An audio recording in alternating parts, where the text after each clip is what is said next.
Longting Continent myriad sects stand tall, its territory vast. At this moment on the edge of Longting Continent within the 10th Sand-mile Great Wilderness. Over 118-year-old clan disciples stood their expressions eager, yet serious, as they watched the four elders ahead. They all came from Manhuang City belonging to different clans, the Song, Chun, Zhao, and Wang families. The one speaking at that moment was the grand elder of the Song family, Song Li. In 2 months the Qingfeng Academy enrollment will begin. So during this clan trial, I hope you can temper yourselves and strive to enter Qingfeng Academy, thus opening a boundless future. Ding system loading. Target Longting Continent. Ding loading complete. Congratulations to the host for successful transmigration. What the hell? What's going on? Chun Haonan was momentarily dazed. Wasn't he at home playing games? What Longting Continent? Chun Haonan recalled that he had been playing a game when suddenly a web page popped up with lines of text. Do you desire invincible power? Do you want the finest equipment and to be unmatched under heaven? Do you want to hold power over the world while reclining upon a bow-tie slouch? The text vanished, followed by extremely alluring pictures of beautiful women. As a 21st century single man, how could he resist clicking with the hand speed developed over 18 years of solitude? Then the hell he transmigrated. What the hell is this for real? Since transmigrating allowed cultivation as an outstanding youth of the 21st century, it would be so easy. Affairs. La la la la, mom no longer has to worry about my studies. Ding level up system activated. Detecting host level warrior apprentice stage 1. Rewarding a newbie gift pack. Would you like to open it? Open. What the hell? A newbie pack. That's insane. Ding gift pack opened. Congratulations to the host for obtaining small experience pill X1, a refined iron sword X1, angel's wing skill. Ding detecting that the host lacks a martial soul. Therefore the target of this newbie draw is a martial soul. Drawing in progress. Ding congratulations. The host's luck is heaven-defying. You obtained an epic grade martial soul, sky-devouring beast martial soul. White grade. According to the Buddhist memories, the classification in this world including techniques and martial souls goes white, green, yellow, red, purple, orange. The further the stronger, right? White.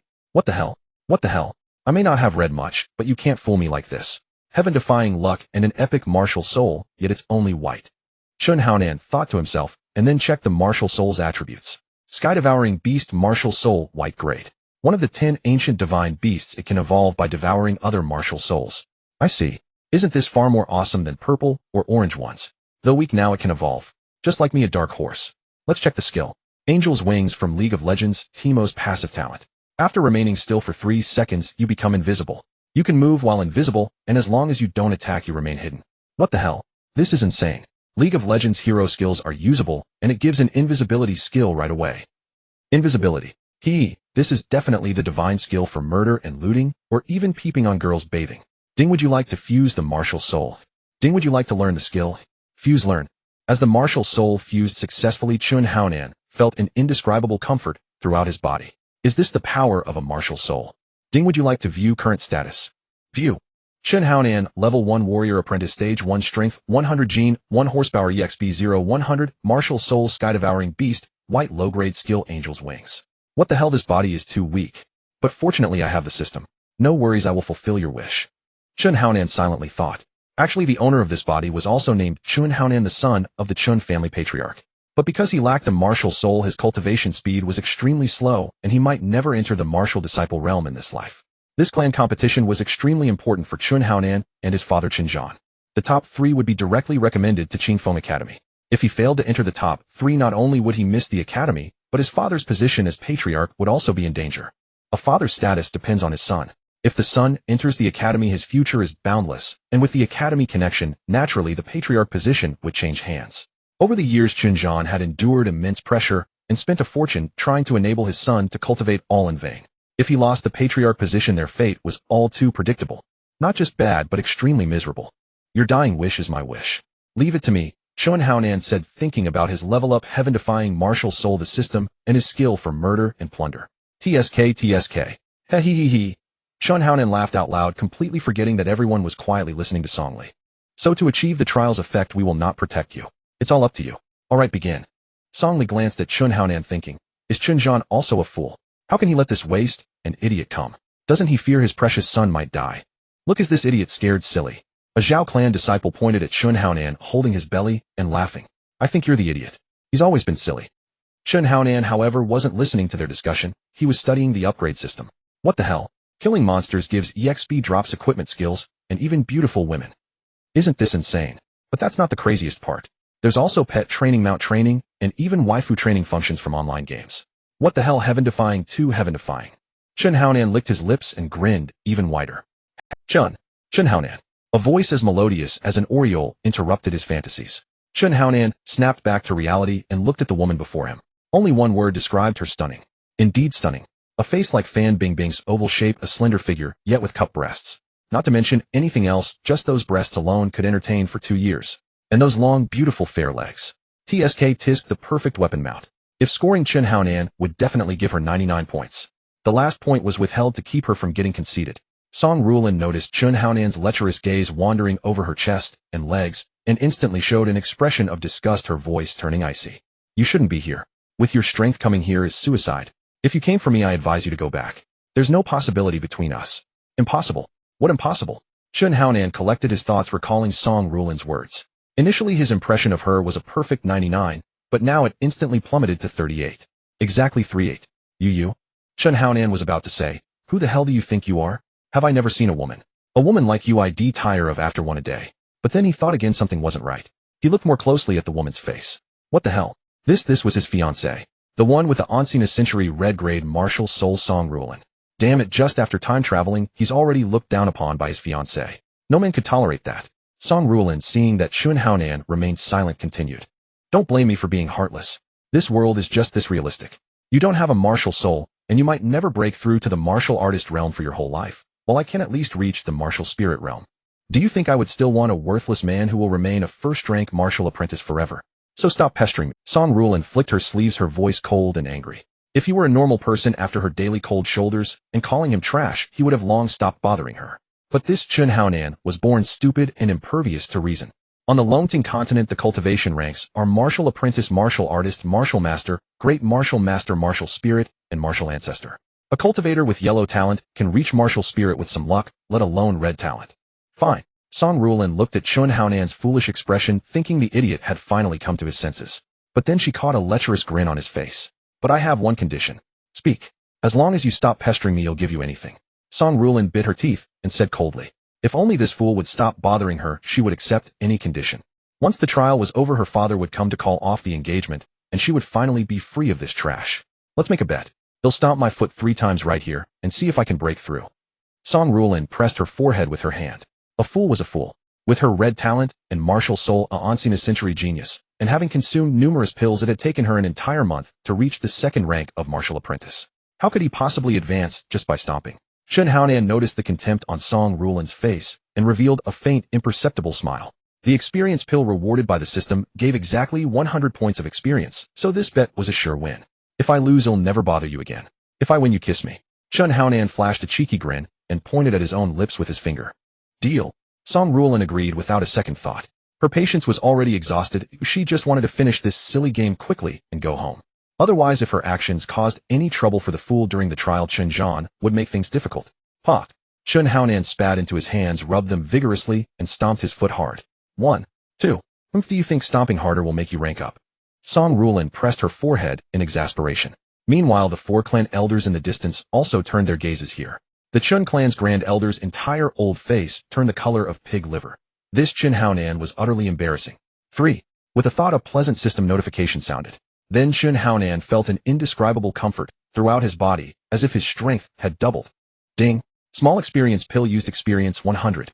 Congratulations, host, level up. Chen Haonan. Level 2 martial apprentice, 2nd rank. Strength 200, gene horsepower. Experience 0 200.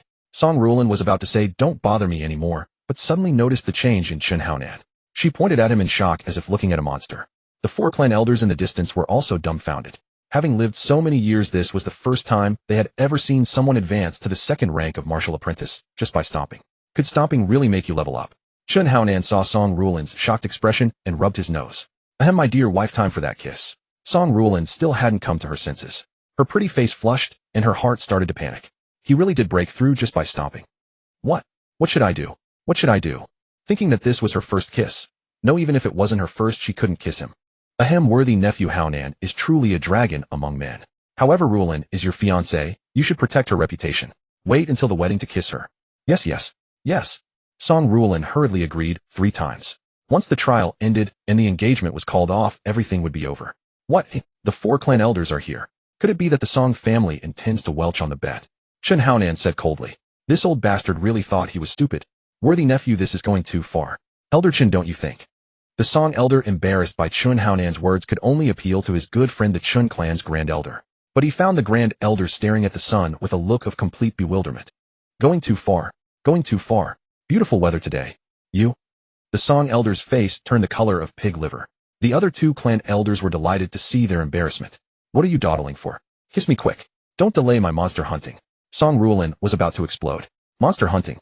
Even with his second-rank martial apprentice strength, he'd still be killed by a monster. This was blatantly bullying her. Final kiss. Song Rulin stomped her foot and steeled herself.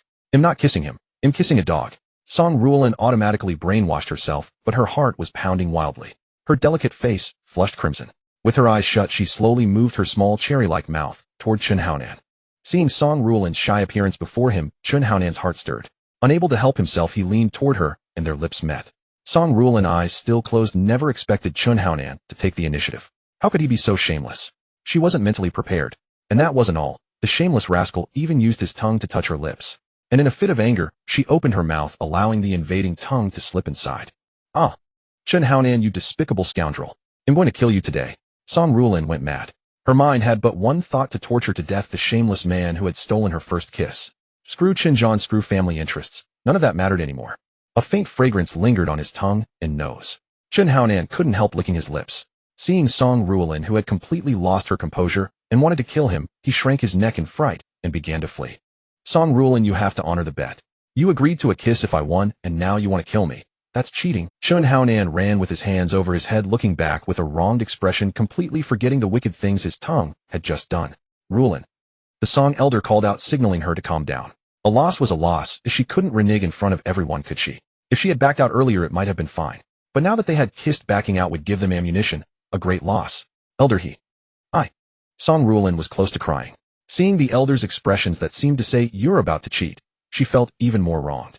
She couldn't very well say that Chun Haonan's tongue had just. Wah. Chun Haonan, you shameless bastard. You're an idiot. Your whole family are idiots. Wah. It is said that an enraged woman is a fearsome sight. Chun Haonan did not look back as he fled, knowing that with the elder's presence, Song Rulin would not go so far as to kill him. Yet if she caught him, he would still suffer a severe beating. Ding. Killed an ant, gained 1 experience point. Ding. Killed 4 ants, gained 4 experience points. Holy shit, stepping on ants can level me up. This is way too insane, isn't it? Chun Haonan thought, stomping his feet, continuously crushing every ant in sight. After an hour, he had only accumulated 50 experience points. Damn, this is too slow. When will I level up? Chun Haonan slapped his forehead in frustration, suddenly recalling how as a child, he had stirred up ant nests watching them carry food back to his single burrow. At this thought, he grinned. Shit, 1 ant nest holds hundreds of ants. That's enough to level me up so many times. With that in mind, Chun Haonan crouched down, earnestly tracking the ants, shuffling a couple of steps now, and then looking utterly focused. Haha, young patriarch Chun is truly a prodigy. I am deeply impressed. Indeed, indeed. The elders of the Wang and Zhao families stroked their beards, speaking with cheerful smiles. The 4 great families of Manhuang City were the Wang, Zhao, Song, and Chun. The Wang and Chun families managed the spiritual veins of Manhuang City, which produced spirit stones for cultivation. The 4 great families of Manhuang City were the Wang, Zhao, Song, and Chun. The Wang and Chun families managed the spiritual vein, thus having spirit stones for fast cultivation was not enough. One also needed pills to overcome bottlenecks. Hence the 4 families formed alliances through marriage: the Wang and Zhao families and the Chun and Song families. This balance between the 2 factions was stable, but the emergence of Song Rulin, who possessed a red talent, meant the Song family would inevitably rise, spelling trouble for the Wang and Zhao families. However, since Chun Haonan was both foolish and useless, the Song family naturally would not let a flower be planted on a pile of cow dung. Thus both the Wang and Zhao families hoped to form a marriage alliance, with the Song family latching onto their powerful thigh. Although Chun Haonan and Song Rulin were betrothed, if they could sow discord between the 2 families, their own houses might have a chance. The mocking words of the Wang and Zhao elders had successfully infuriated Elder Chun, and especially Elder Song. Elder Song now wore a dark expression. Others went to the mountain range to hunt demon beasts for their cores, but this fool was crouching on the ground, looking as if he were defecating. How could the pride of their family ever marry such a simpleton? Just as Elder Song was thinking this, Chun Haonan stood up, slowly walked to a tree, wrapped his arms around it, and stomped his right foot vigorously, resembling someone humping a telephone pole in his past life. Vulgar. Elder Song shouted angrily, his face black. Meanwhile, Elder Chun smiled, awkwardly recalling the earlier bet. He had thought Chun Haonan's intelligence had improved, but now. Elder Song shouted angrily, his face black. Meanwhile, Elder Chen smiled, awkwardly recalling the earlier bet. While the four elders looked on in disdain and helplessness, Chun Haonan was overjoyed inside.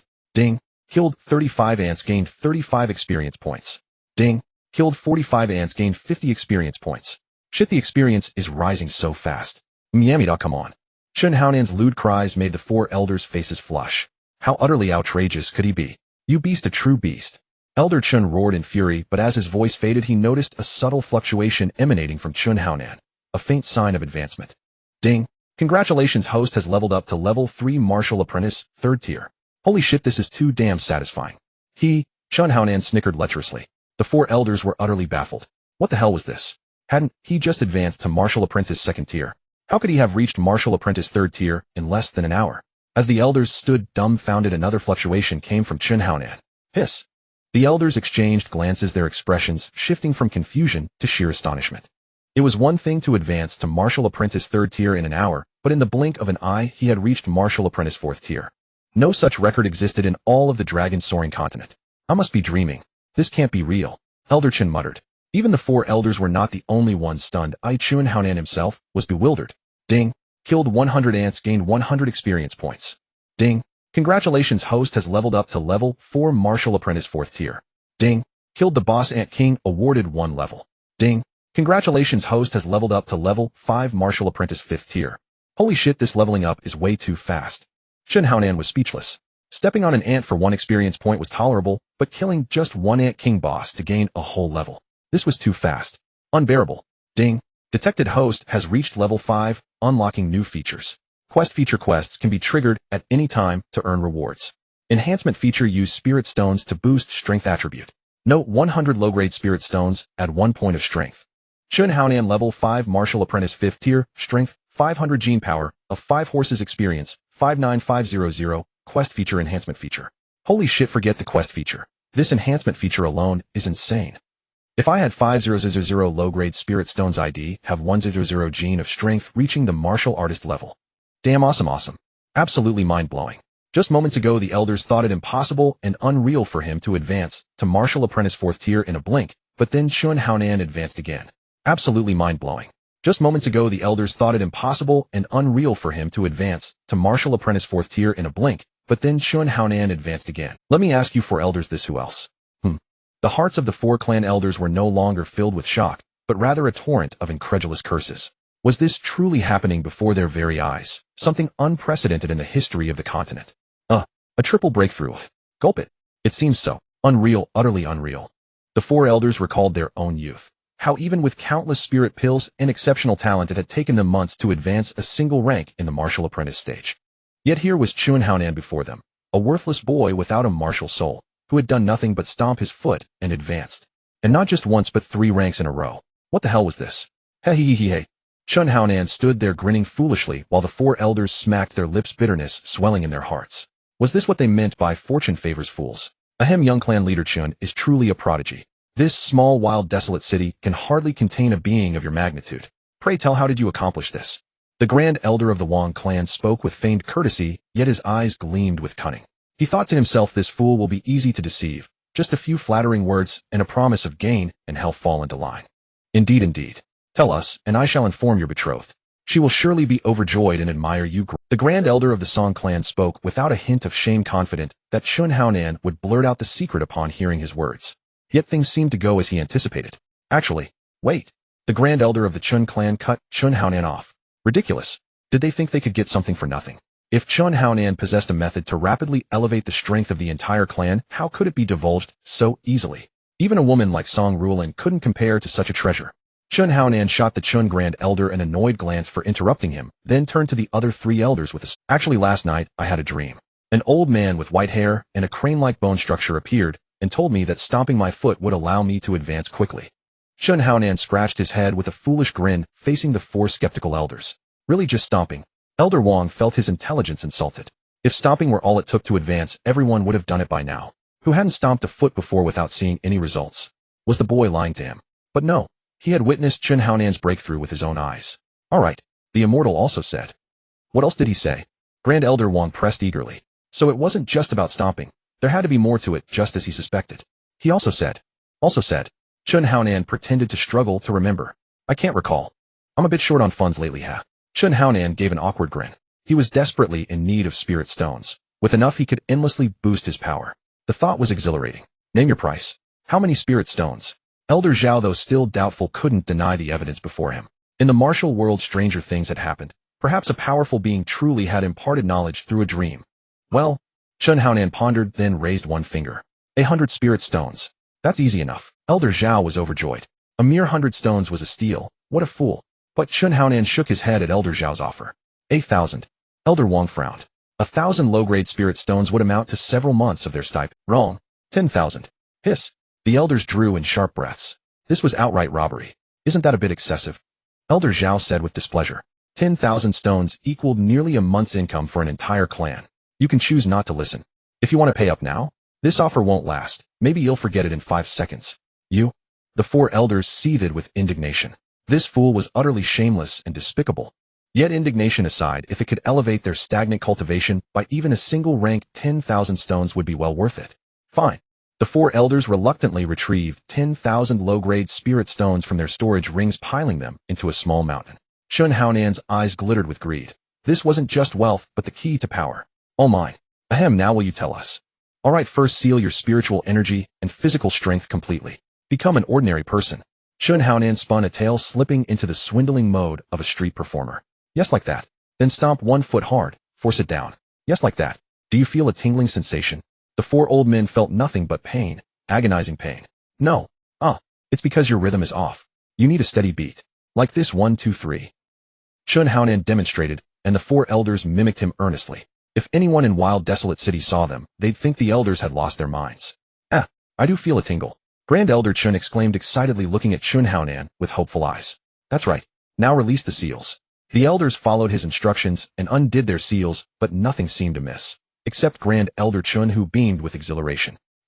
I feel the spiritual energy surging within me. It feels like I'm about to break through. As he spoke, a wave of force radiated outward from him, nearly knocking Chun Haonan off his feet. I really advanced. I've finally reached the martial master stage.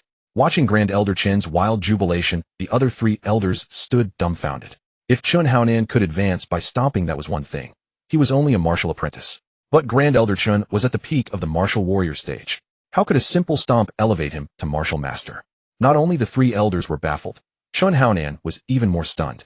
I was just making things up to fool you, and you actually advanced. Could it be that in this world stomping really did lead to breakthroughs? Damn, this was terrifying. Chun Haonan smacked his forehead, feeling utterly incredulous. Ding. System notification. Elder Chun had been stuck at this stage for years, causing his meridians to grow sluggish. Your method inadvertently resolved this issue, enabling the breakthrough. In other words, these old fogies never exercised, leading to blocked meridians. By sealing their spiritual energy and activating their bodies, then releasing the seal, the surging chi forced its way through, resulting in an advancement. Ding. That is correct.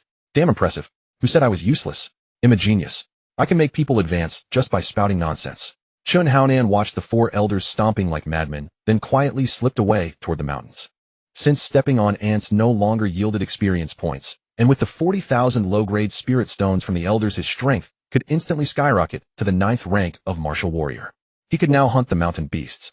As Chun Haonan mused, a buzzing sound reached his ears. Looking up, he saw huge spherical nests hanging from the nearby trees, with fist-sized hornets flying in and out. Those are hornet nests. Chun Haonan stared at the nests and broke into a delighted grin. Ding. Triggered. Clevel mission: destroy 5 hornet nests. Reward 1 permanent Clevel character card. Damn, not bad. Not only can I level up, but there's also a permanent character card. Awesome. Let's exchange the spirit stones first. As Chun Haonan thought this, the 4 low-grade spirit stones in his storage ring vanished in an instant. Ding. Congratulations to the host for successfully exchanging 400 gene of strength. Chun Haonan. Level 5 Martial Disciple 5th stage. Strength 500400, gene 9 horse strength. Experience 59,500. Martial Soul Devourer Beast, white low grade. Skill Angel's Wings. Mission function. Enhancement function. Chun Haonan felt an inexhaustible surge of power within his body. The sensation of strength multiplying exponentially was utterly exhilarating. Although his level hadn't increased, his strength had already reached the Martial Disciple 9th stage. This was definitely a perfect tool for playing the wolf in sheep's clothing. Fortunately, in his past life, Chun Haonan had been quite adept at climbing trees. Although the trees in this world were tall, it was not a difficult task for him. Do you think the clan chief sent that idiot into the mountains? Is he stupid? Does he think that fool will live to see tomorrow? How wouldn't it be better if he died? Then Shin Feng would become the young clan chief directly, and we too could follow him eating the finest and drinking the best tea. Damn, Chun Haonan, who was climbing the tree, almost slipped and fell from shock.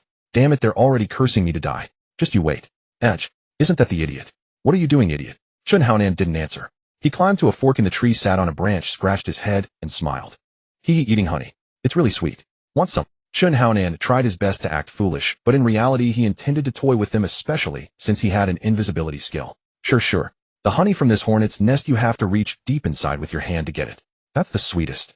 The two men chuckled while Chun Haonan pretended to have discovered a new continent, asking really. As he beckoned them to the tree, he took out a silver jar and said, then he'll fill this jar. You two better catch. No problem, hurry up and dig it out. The two men snickered, fantasizing about the idiot's death and the luxurious life they would lead following Chin Feng, and couldn't help but laugh out loud. Ha ha ha. Hey, what is that idiot doing? The two watched as Chun Haonan climbed onto a branch next to the hornet's nest, stood up, and produced an iron sword in his right hand. Weren't they supposed to dig the hornet's nest with bare hands? Why did an iron sword appear? Just as the two were puzzled, the idiot young master they were watching grinned at them, then swung the iron sword in his right hand toward the branch holding the hornet's nest.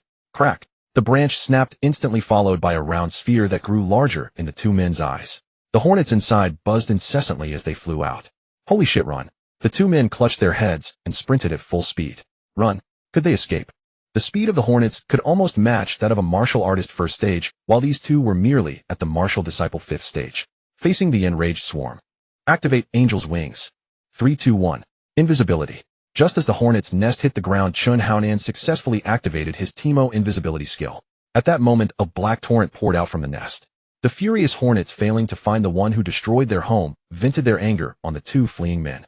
The two men still running finally realized they had been duped, and by an idiot at that. They turned back to look for the idiot, but there was no trace of him, only a black river. Ouch, I feel like something stung my butt. Holy shit, I feel like something went into my asshole. Damn, into the asshole. Does that count as being butt-fucked? Chun Haonan's sphincter tightened. He checked his experience, which had jumped from 59 to 269. It seemed poking hornets' nests didn't kill many hornets, hence the relatively lower experience gain. But he still needed that clever character card. He wondered what it would summon. Ding, congratulations to the host for gaining 100 experience points. Damn, leveling up again. Just by poking a hornet's nest. After the hornets had dispersed, Chun Haonan deactivated his invisibility and stood on the ground. This was the fourth hornet's nest. Just one more, and he would level up. And he would obtain the clever character card. Chun Haonan excitedly climbed the tree and swung his sword, cutting the branch. As the last hornet's nest fell to the ground, the system's pleasant chime sounded. Ding, killed 251 young hornets, gained 251 experience points. Ding, congratulations to the host for leveling up to level 6 Martial Disciple 6 stage. Ding, killed the Hornet Queen, obtained a summon card for Kato Taro Martial Artist 3rd stage, one-time use. Chun Haonan, level 6 Martial Disciple 6 stage. Strength 6, 00400, Gene 1 Ox Strength. Experience 10,600. Martial Soul Devourer Beast, white low grade. Skill Angel's Wings. Mission function. Enhancement function. Not bad. Now at the Martial Disciple 6 stage, he already possessed the strength of a martial artist first stage. A martial artist gains 1,000 gene of immense strength with each stage, and also condenses a vortex of energy in the Dantian, accelerating their ability to absorb the world's spiritual energy. The most obvious sign is the shimmering white light that emanates from the body during combat. Once one reaches the martial artist realm, not only does their strength double, but they can also use spiritual energy, increasing their damage output by at least 20%. In other words, even though Chun Haonan now possessed 1 of his 0 gene of strength, he would still be outmatched by a martial artist first stage by 200 gene. Chun Haonan pondered this, keeping it in mind. Then he picked up the card dropped by the Hornet Queen. He hadn't expected to get. This guy was an old hand, a master of his craft. Ding, congratulations to the host for completing the Clevel mission. Reward 1 permanent Clevel character card. If he was surprised by the Kato Taro drop, the reward of a permanent Clevel character card left Chun Haonan utterly. More than that, he was ecstatic. A feeling of blood rushing through his veins. It was a goddess for all otaku, with delicate features, voluptuous breasts, and a unique style of dress. Chun Haonan could no longer contain his excitement and roared. Damn it, come forth, my goddess. Chun Haonan never imagined that a simple task would summon the goddess of his dreams. If there was one regret in Chun Haonan's past life, it would be that he never had a passionate embrace with this goddess. Looking at her, her front and back were mostly exposed, and even her ample bosom seemed to be on the verge of bursting out of her clothing. Ding, congratulations to the host for summoning Lu Yan. Lu Yin, 18 years old, a level 0, strength 70 pounds, a special skill milk overlord, can rapidly restore the spiritual energy and stamina of allies within a radius of 50 meters. Aura summoning grants the host a taunting skill. Note the host can train her, and when the training value is maxed out, there will be a special gift. Hiss. Chun Haonan swallowed hard, his eyes glued to the exposed proud twin peaks. No wonder she has such ample assets. Her skills are all those of a healer. But what does training mean? Could it be like Ice Fire Desert Storm, or Old Man pushing the cart? Tisk a mysterious gift. What could it be? Hey master, where are you looking? Lu Yin stomped her foot, looking delicate, but with her movements her ample bosom swayed enticingly. Chun Haonan felt like his eyeballs were about to pop out. And what did she just call me? Master. Damn, my goddess actually calls me master. Ding system alert, this Lu Yin is not the real Lu Yin, but a clone similar to future technology, not the Lu Yin the host imagined. Damn it, who cares which one it is? I want her as she is not her heart. Chun Haonan adjusted his somewhat loose clothing, straightened his gaze. Ahem, goddess, oh no, Xiaoyan master just killed a few ferocious beasts. My shoulders are a bit sore, come over and give me a shoulder massage. Lu Yin, hearing what Chun Haonan said, did not come over, but placed her hands on her hips, pouting as she said, do you think I'm stupid? With that she wore a look of disdain. Damn it, how can a servant not listen to the master's orders? No, even though I am your servant, it doesn't mean you can do as you please. Lu Yin extended a finger, shaking it in a no motion, which nearly drove Chun Haonan to roll his eyes and faint. Why does this sound so familiar? Damn it, didn't Lu Yin say something like this to Jet Li in The Unbeatable? I can dress provocatively, but it doesn't mean you can invade me. Damn it, what's the difference between a naked beauty lying on the bed and not letting you touch her? No, wearing clothes is even more lethal than being nude. How to train such a mischievous Xiaoyan? Not even allowed to touch. And damn it, how can Lu Yin be 18? System, explain this to me. Ding, an 18-year-old girl is more alluring and also harder to train. As one who aims to become a deity, the system naturally needs to increase the difficulty for the host. Damn it, system, you are so arrogant. I will give you a perfect score, not afraid of you getting conceited. Chun Haonan stomped his feet, having to endure for now. After all, training a girl cannot be rushed. It requires boiling a frog in warm water, letting her gradually fall for you, love you. During the battle later, don't wander off, or I might not be able to take care of you. Chun Haonan put away his lewd mindset and appeared serious. After all, one needs beauty alongside power. If he doesn't achieve first place in the family competition, how can he talk about training? He would be sleeping on the streets, fighting in the wild. The family competition posed the greatest threat to Chun Haonan, which was his cousin from his second uncle's family, hailed as the most outstanding genius of the Qin family. At only 18, he already possessed the strength of a 7th-level martial artist. Although Chun Haonan had an unbeatable leveling system, if he didn't hunt monsters, he would ultimately be the one to lose. Chun Haonan was still capable of discerning when to focus on serious matters. Lu Yin noticed that Chun Haonan's gaze was considerably clearer than before. Although she instinctively did not want to get too close to this lewd host, she was aware of the dangers of the monster beast mountain range. Being an ordinary person, she certainly could not go alone. Oh, Lu Yin obediently walked towards Chun Haonan, stopping at a certain distance, then guarded herself against him, like she was wary of a pervert. Damn it, since you have become my servant, then be my maid for life. No matter how capable the Monkey King is, he cannot escape from my grasp. In a minute, I can cover your 2 big assets. Damn it, I meant to suppress you. In a minute, slipped my tongue. Chun Haonan and Lu Yin entered the outskirts of the monster beast mountain range, with Chun Haonan's primary target being to hunt steelhair pigs. Steelhair pigs are equivalent to 9th-level martial apprentice monsters. Aside from their abnormal steel hair, which grants them high defense, their attack power is the weakest. With Chun Haonan's current strength of a 1st-level martial artist, he could easily bully steelhair pigs. After all, those who have played online games know that it is better to pick on lower-level monsters to gain experience quickly than to struggle for a long time to defeat a high-level monster. The main point is that steelhair pigs are the only low-level monsters in the monster beast mountain range that will definitely drop magic crystals. Chun Haonan needs to exchange magic crystals for money. There's no choice in broke. Ding, task activated, kill 30 steelhair pigs, reward 1 lottery draw. Damn it, last time it was Lu Yin as a gift, this time it's a lottery. The system is indeed teasing me. Xiaoyan, get ready. Chun Haonan shouted angrily, taking out a fine iron sword from his space ring, gripping it in hand as he charged towards the steelhair pig. The steelhair pig was currently confused. Ew, I just showed my head, and you want to chop me? I've been alive for so many years, and this is the first time a 6th-level martial apprentice has come looking for trouble. Damn it, the pig can endure, but I cannot. The steelhair pig let out an angry roar, its eyes glowing red, its body bristling with steel hair as it charged towards Chun Haonan. Damn it, second junior brother, take this sword from Hauga. With Chun Haonan's voice falling, the shining fine iron sword struck the steelhair pig, creating countless sparks. Damn it, Chun Haonan shouted, missing the strike as his right foot stomped, and his body flipped in midair, successfully dodging the steelhair pig's brutal charge. Damn it, the thick-skinned pig really has no words to describe. Roar, The steel hair pig, having missed hitting Chun Haonan, angrily scraped the ground with its back hooves, charging towards him at double the speed. Damn it, if Hauga doesn't show his power, do you really think I'm just fooling around in Erlong Lake? Chun Haonan thrust his sword 1 centimeter into the ground, and when the steel hair pig was a yard away, he lightly flicked the sword tip, sending dirt flying towards it. The steel hair pig, originally angrily wide-eyed, never expected Chun Haonan to use such a dirty trick, and so now's the time. Chun Haonan gripped the sword in his right hand, swiftly stabbing towards the steel hair pig's eyes. Damn it, taking advantage of your illness to take your life. Chun Haonan thought this way. After all, the eyes are the weakness of the steel hair pig, but he overlooked one problem: his lack of combat experience. In motion, he originally aimed to stab the steel hair pig's eyes, but instead he struck its mouth. Poochie! The sound of the sword piercing flesh rang out, and Chun Haonan looked at the dead steel hair pig, smiling awkwardly. Damn it, I actually gave the steel hair pig a deep throat. Chun Haonan withdrew the refined iron sword lodged deep in the steel bristle boar's throat. Its blade was splattered with garish colors, making him feel a wave of revulsion.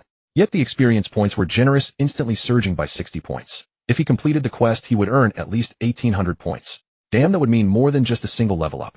If the people of the dragon-soaring continent discovered that Chun Haonan had advanced from a first-grade martial apprentice to an 8th-grade martial apprentice in a single day, the entire continent would likely erupt in frenzy. Lu Yan's shriek startled Chun Haonan. This busted beauty and dream lover. If she encountered danger the moment she was summoned and perished, he would be utterly devastated. But when Chun Haonan turned to look at Lu Yan, he saw no danger. Only a pair of fair orbs undulating. Why undulating? Like a drop of water falling into a full basin, creating ripples. That was the kind of Watch out. Before Lu Yan finished speaking, Chun Haonan, still not sated with gazing, suddenly sensed danger. A chill crept over his rear. Too late to dodge, he clenched tight and dashed toward Lu Yan. Chun Haonan felt as if countless needles were piercing his tender skin, then something soft pressed against his rear, nudging persistently. Oink oink. Damn, my rear's first time, and it's been violated by a pig. This I absolutely cannot tolerate. After all, Chun Haonan's strength as a first-grade martial artist allowed him to instantly distance himself from the steel bristle boar. Without a word, he struck back with his sword, landing a precise blow on the snout that had just violated his rear. Oink! The steel bristle boar, wincing in pain, turned and bolted away at full speed. Damn, you think you can flee after violating my rear? Stop right there. Give me back my dignity, damn it. Chun Haonan roared, gripping his sword and thrusting it toward the fleeing boar's rear. Ow! Damn, how does that feel? Taste my sword again. With several consecutive strikes, the boar's rear was thoroughly shredded by Chun Haonan. Oh no, it was Chun Haonan's sword. He who violates others' rears shall himself be violated. Chun Haonan recalled the boar's snout nudging him. Soft, yet the sensation. Damn, 1,000 curses raced through his mind. You little bottom, tell me, what's it like to have your rear violated? Damn, it's bleeding. Chun Haonan covered his tender skin with one hand, and when he looked at his palm, it was covered in blood. No need to guess that sensitive spot had been pierced into a honeycomb. Master, you're being naughty again. Come here, let me apply medicine for you. Damn. When did my alluring little Yin Yin turn into such an adorable loli? But this was even better. That voice melted right into brother's heart. Damn, little Yin Yin, really? Chun Haonan could hardly believe it. The same little Yin Yin who had been guarding against him like a wolf was now offering such intimacy. Damn, imagining her delicate hand gently gliding over his. Chun Haonan felt thrilled. Not just his mind, but his body too, you know. Come here, won't you? Not willing. Lu Yan sat cross-legged, pouting, signaling him to lie on her lap, completely unaware of how the undulations caused by her sitting down affected Chun Haonan. Gulp. Chun Haonan swallowed hard, blushing as he walked up to Lu Yan, his heart pounding like a startled deer. Was this the feeling of a racing heart? How wonderful. Oh, you're shy. Lu Yan covered her mouth, laughing endlessly, her beautiful visage enchanting Chun Haonan deeply. Who's shy? Your master has been through countless battles, known as the Little White Dragon in the waves, the deep-sea giant eel, the land's electric motor. How could I be shy? Damn. As Chun Haonan spoke, the blush on his face spread all the way to his ears. Master is right. Be good, let little Yin Yin tend to you and apply the medicine. Chun Haonan took a small porcelain bottle from his ring. It was recovery powder specially for external injuries. After handing it to Lu Yan, he lay across her thighs, his heart pounding as if it might leap out. Lu Yan looked at the trousers on Chun Haonan's rear, now full of holes the size of crystal pins, and even his skin was dotted with tiny cavities. She broke out in goosebumps. Had he really been violated? A shudder of revulsion ran through her, and she quickly shook her head, saying, Master, it might sting a little, MMOK. Hiss. Chun Haonan inhaled sharply, not from the medicine's sting, but because little Yan Yan's two soft orbs brushed against his wounds, causing him pain. Oh, I haven't even started yet. Lu Yan was bewildered. She had just uncorked the bottle and her master was already gasping. She hadn't even touched him yet. What was the pain about? She completely forgot about the two magnificent things on her chest, still pondering the earlier question. No. Go on. Chun Haonan gritted his teeth. Though it hurt, feeling that softness moving over his tender skin made him reluctant to stop. It was a bittersweet pleasure. Wait. Chun Haonan grabbed Lu Yan's left hand as it reached for his waistband, stammering, "What are you doing?" "Taking off your pants. How else can I apply the medicine?" "Damn. My goddess wants to take off my pants." Damn. No need, just sprinkle it on top, right?" Chun Haonan wanted to slap himself. Why had he said that? All because of his virginity, damn it. Oh. Lu Yan blushed and agreed. After all, she was a pure maiden of 16, and taking off her master's pants made her a bit shy. Damn, why so quick? Baby's heart aches. Bear with it. Lu Yan tilted the bottle and gently sprinkled the powder evenly over Chun Haonan's wounds. Within seconds the bleeding stopped, and the injuries began to heal slowly. Master, can you let go of my hand?" Lu Yan, seeing the wounds healing, suddenly remembered that her hand was still being held by her lecherous master. "Little Yin, it hurts. Let me hold on a bit." Lu Yan was speechless inside. Pain. Shouldn't he be gripping tightly? Why was he moving his hand against hers? It gave her goosebumps. "Master. Quick, don't let that steel bristle boar get away. Damn it, it nearly skewered my precious into a honeycomb. Damn it, it nearly skewered my precious into a honeycomb of sticks. Damn it. If I ever catch that beast, I'll fuck it to death. Damn it." Chen Yuliang roared, clutching his groin. "Big brother. That steel bristle boar, it's not human." Chen Ergis' voice wavered. He knew his elder brother was lecherous, but today, he wouldn't even spare a pig. Suddenly he felt the danger of staying by his side. "Fuck your grandmother. So what if it's not human? It nearly ruined my manhood. Today, even if it were a caterpillar, I'd still." Chen Yuliang slapped the back of Chun Ergis' head hard. Before he could finish, his eyes fell upon a stunning beauty. He swore that among all the women he had bedded in his life, not one possessed even half her charm and figure. Her exquisite face and two towering mounds uncovered and exposed without a wrap. Chen Yuliang felt his blood surge, desperate to tear apart the two strips of cloth covering her chest. Ahem. Chen Yuliang straightened his clothes and cleared his throat, about to speak, when he saw Chen Ergu and two others running off. Realizing Chen Yuliang hadn't followed, they shouted loudly, "Big brother, that pig has vanished." Yet ran damn fast. Chen Yuliang, his face dark with annoyance, said curtly, "Forget it. We're not looking anymore." At that moment, the scantily clad woman noticed Chen Yuliang and wore a surprised expression. Hee, is she stunned by my handsomeness? Wait till you see my size, then you'll be even more amazed. Ahem. In the north there is a beauty, one glance topples a city, a second glance topples a nation. What do you mean not looking anymore? Weren't you just swearing to fuck that pig to death? Chun Ergu and the other two had charged ahead, their view blocked by the trees, so they hadn't seen the scantily clad Lu Yan. Seeing Chun Yuliang frozen in place, his mouth twitching, Chun Ergu, eager to prove himself, ignored his leader's darkened face. He walked up and pointed at Chun Yuliang's groin, injured by the boar, speaking indignantly.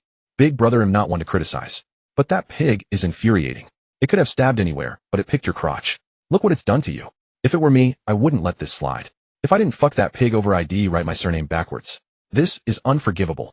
Exactly. Chun Ergu, emboldened by the other's agreement, continued. "Don't worry, big brother. I know it hurts like hell where you got. Let us three go. We'll bring that pig back alive. Then brothers will hold it down for you. You go first, then we'll take turns." "Well, fuck that sound to death." Chun Ergu pounded his chest, proudly oblivious to Chun Yuliang's face turning purple. Fuck. He'll fuck your uncle. Big brother, my uncle's asshole is already black. That wouldn't be good. Chun Ergu said pitifully. If his big brother really went after his uncle, given his status, he'd have to accept it. But how would his uncle live after that? Fuck. Your uncle, fuck you. Chun Yuliang was at a loss for words, 1,000 alpacas stampeding through his heart. If not for the bowtie's presence, he would have beaten Chun Ergu until his own mother couldn't recognize him. Master, look at those four. They're like four big idiots. Lu Yan couldn't help but laugh, covering her mouth. Chun Haonan had heard her earlier, but too absorbed in feeling Lu Yan's softness against his waist, he hadn't moved. But now he had to. Damn it, go fuck your pig if you must, don't ruin my fun. Chun Yuliang's face was now completely dark, not just his forehead, at the bowtie's words. Idiots. Wait later under my. Wait, what, master? Chun Yuliang finally snapped to attention. He had been so fixated on the two strips of cloth covering her essentials that he hadn't noticed there was someone beneath her, and damn it, he was her master. Chun Yuliang trembled with rage. He couldn't fuck the pig, saw a top-tier beauty, and she had a master. He's so handsome, the #1 lackey under the Chun family's genius. Damn it, all the good cabbage got rooted by pig, and the one rooting her was that famous idiot and waste of the Chun family. Waste your grandmother. Chun Yuliang couldn't take it anymore. Why did that waste get to enjoy such a beautiful, big-breasted woman? While he couldn't. Big brother, let's beat the waste cripple and snatch that hot chick. Give the brothers a taste too. Never tried it in the woods. He. Chun Ergu and the others approached, saw the stunning woman, their hormones flooding their brains, and urged Chun Yuliang, "Damn you dare insult me. Have you no respect for me, as the young clan leader? Insulting a superior is an unforgivable crime." Haha, that's fucking hilarious. Unforgivable crime. Having a waste like you in the Chun family is a fucking disgrace. Exactly. Chen Ergo laughed heartily, the other two chiming in. But Chen Yuliang stayed silent. Chen Zhan's protectiveness was well known throughout the city. Enough talk. Let's make a bet. If I win, that hot chick is mine. Chen Yuliang pointed at his chest, his eyes lecherously roaming over Lu Yan's big white breasts. Master, they want to take your woman, boo-hoo. Lu Yan wrapped her arms around Chun Haonan's, rubbing her breasts against him, pouting and acting coy. As an ordinary person, she couldn't gauge their strength and feared her master might actually give her away. So she used this tactic. Chun Haonan patted her hand, stood up, grabbed her delicate chin with his right hand, and gave her a devilish smile. Girl, you're mine. No one can take you away. Lu Yan's heart raced. She had been repulsed by her master's lecherous demeanor before, but now looking into his eyes and hearing those domineering words, she suddenly felt like the happiest woman in the world. So happy, moi. Ding, gained 10 domination points, current domination points 10100, reward a bunny girl outfit. The system notification chimed, but Chun Haonan didn't notice. Instead, he felt a fragrant breeze, brief and fleeting, and his mind wandered. Seeing Lu Yan's shy appearance, he longed to kiss her fiercely, but he knew he had something to do as a man. Fine, but I have one condition. Chun Haonan stood and walked slowly to Chun Yuliang, releasing the aura of a martial apprentice of the 6th rank. Chun Yuliang was shocked. Wasn't this waste supposed to be unable to cultivate? When did he reach the 6th rank? But so what? He was at the 8th rank, 2 whole ranks higher. That meant an extra 200 gene of strength. Fine, name it. Chun Yuliang sneered disdainfully. If he knew Chun Haonan's 6th rank was just surface strength, and with the power bought by spirit stones he now wielded 1,000 gene of force, he would probably weep. If you win, she's yours. If you lose, your mother belongs to me. You bastard. Chun Yuliang roared, his body lunging forward as his fists hurtled toward Chun Haonan like a storm. Wow, the boss is truly formidable with such speed. And such explosive power. Indeed, he is our boss. How could that waste compare? Hearing his two underlings' flattery, Chun Yuliang felt a surge of pride. So what if he was the young clan leader? Without a powerful father, what was he worth? I could beat him until even his own father wouldn't recognize him. Chun Yuliang gazed at Chun Haonan, who stood frozen, as if terrified, already envisioning him being sent flying with a single punch. Imagining defeating Chun Haonan, winning the beautiful woman, and then enjoying a wild tryst in the Demon Beast Mountain range. He couldn't contain his excitement. Boss, finish him off. If you lose, your mother will be his. Chen Ergi, you bastard. Chun Yuliang cursed angrily, his fists shooting toward Chun Haonan. The swinging fists hummed through the air, and a cruel grin spread across Chun Yuliang's face as he yelled, die. In truth, Chun Haonan had already moved when Chun Yuliang was just 2 steps away. He stepped back calmly, one hand behind his back, while the other stretched forward to strike. Slap. A crisp sound rang out as Chun Yuliang was knocked to the ground by Chun Haonan's palm. His entire right cheek swelled, a clear red handprint imprinted on it. TSK. Damn, this face is too thick. Chun Haonan shook his stinging right hand, muttering in exasperation. It's over. The boss mother belongs to the young clan leader now. Chun Erga muttered to himself. He didn't care who ended up with Chun Yuliang's mother, but that beauty. He might never get a chance with her in this lifetime. Panicked Chun Erga shouted at Chun Yuliang, boss, don't hold back. Use all your strength. Chun Yuliang was on the verge of tears. He had already used all his strength. It was strange. Chun Haonan had moved later, yet still managed to slap his face first. How damn eerie. You bastard, how dare you hit my face. He'll kill you today. Enraged, Chun Yuliang drew a dagger from his waist and advanced on Chun Haonan. Damn, I'm so scared. Though Chun Haonan taunted him, he grew more serious. Cultivators had strong vitality, but a martial apprentice could still die if struck in a vital spot. Chun Haonan stepped back, his eyes fixed on Chun Yuliang's waist and arms. As the dagger thrust forward, he tilted his head, narrowly dodging the lethal strike. Slap. Another crisp sound rang out. Chun Yuliang was sent flying to the ground again, but this time he lay unconscious. Damn. Chun Haonan rubbed his hands together, his entire right hand numb. How could Chun Yuliang's face be so? Chen Ergu and the other two stared at Chun Yuliang's swollen pig-like face, shuddering involuntarily. Damn, when did this waste become so formidable? Even the boss was knocked out with just 2 slaps. That was too ruthless. Who hit someone's face like that? It was simple. Chun Haonan's true strength was 200 gene greater than Chun Yuliang's, making him much faster. Moreover, though Chun Haonan had been a recluse in his past life, he had plenty of fighting experience. If he were to use a sword, he'd be unfamiliar with it, but his fists were a different story. In a fight, one must first watch the opponent's legs and waist, then their arms. When they attack, that's when their weaknesses are. By successfully predicting their attack trajectory, one could easily dodge and defeat them. This was all hard-earned experience from Chun Haonan's past life, something Chen Ergu and his crew would never understand. Damn, if even the boss was knocked out, the 3 of them stood no chance. They had to flee quickly, or they'd end up with pig faces like Chun Yuliang. Chun Ergu tugged at the clothes of the other 2, and the 3 of them quietly began to retreat. Stop! Did I say you could leave? Chun Haonan stood there, tapping his foot, watching the sneaky trio with a mocking grin. Hearing Chun Haonan's voice, the 3 of them trembled, knowing this was someone who would slap their faces without mercy. They couldn't afford to provoke him. So they forced bitter smiles, turned around slowly, and approached Chun Haonan, with fawning expressions massaging his shoulders and back. The young clan leader is truly impressive, handsome, and immensely powerful. We're so envious. Chun Ergu put on a flattering smile, lying without even a hint of a blush. Oh, is that so? Who was it that called me a disgrace just now? All of you kneel down. Thud. As Chun Haonan's words fell, the three of them knelt in unison, crying and clutching his legs as they spoke. Young clan leader, we were forced into this. It was all him. He kept opposing you and made us join in. We could, Fair enough. Wake him up. This. Chun Erga hesitated. Was he going to confront them? Wouldn't that expose their lies? Damn it, stop dawdling and go. Chun Haonan kicked each of them on the backside. He wasn't thinking about Chun Erga's concerns, but about how to get more spirit stones. Direct threats wouldn't work. Clan rules forbade it, even for the young clan leader. Chun Ergu and the others approached Chun Yuliang, silently apologizing. Sorry boss, we had no choice. Then they raised their feet and kicked Chun Yuliang, fiercely cursing as they did. Damn you, the young clan leader, told you to get up? Are you still playing dead? Damn, these three were the ultimate bootlickers. Chun Haonan covered his face. He had seen shameless lackeys before, but never ones this shameless. Young clan leader, what do we do? He won't wake up. Damn you bunch of useless wastes. They'll have— Chun Haonan walked over to Chun Yuliang, unbuckling his belt as he went. Chun Ergu and the others watched in confusion. What was the young clan leader up to? Young master, what are you? Chun Ergu looked at Chun Haonan, asking in confusion. Damn it, stop yapping. With that he withdrew Lu Yin, then unfastened his belt, revealing a 25-centimeter deep-sea eel, aiming it at Chun Yuliang's face. A clear warm stream shot from the eel's mouth, hitting Chun Yuliang's swollen right cheek. Hiss.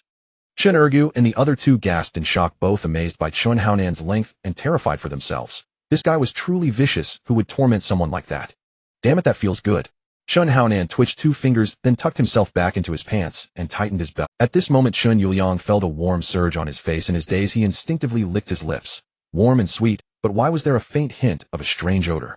Chun Ergu and the other two looked at the awakening Chun Yuliang, then at the composed Chun Haonan, and couldn't help but feel a surge of admiration. Though the trick was dirty, it was damn effective. Chun Yuliang opened his eyes only to see Chun Ergu and the others covering their noses, looking at him with disdain, and anger surged within him.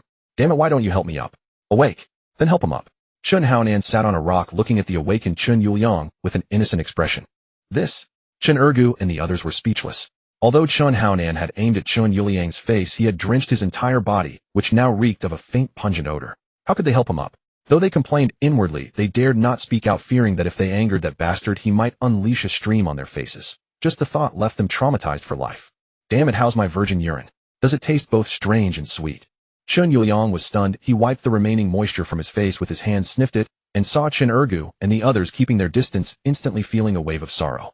You bastard, if you've got the guts, kill me. Otherwise, when I get the chance, I'll fuck you to death.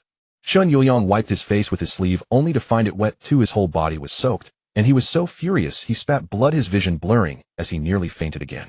Slap slap. Damn it, good. I like men with backbone. Ergu, strip him. Chun Ergu was stunned. Why didn't you just give in? Facing such a vicious guy, you still had to fight back. Though he didn't know what dirty trick Chun Haonan was planning, it was bound to be something. You bastard Ergu, how dare you? Chun Yuliang glared at the approaching Chun Ergu, his eyes blazing with fury. Chun Ergu trembled under Chun Yuliang's glare, feeling a pang of fear as he looked at Chun Haonan, who still wore that innocent expression, and finally gritted his teeth in resolve. Fuck you, I'm stripping you. And I'm going to fuck you, all three of us brothers are going to fuck you. With that, Chun Ergu rained fists and feet like hailstones on Chun Yuliang's head, which was already swollen to a pig's face, now turning it into a complete pig's head.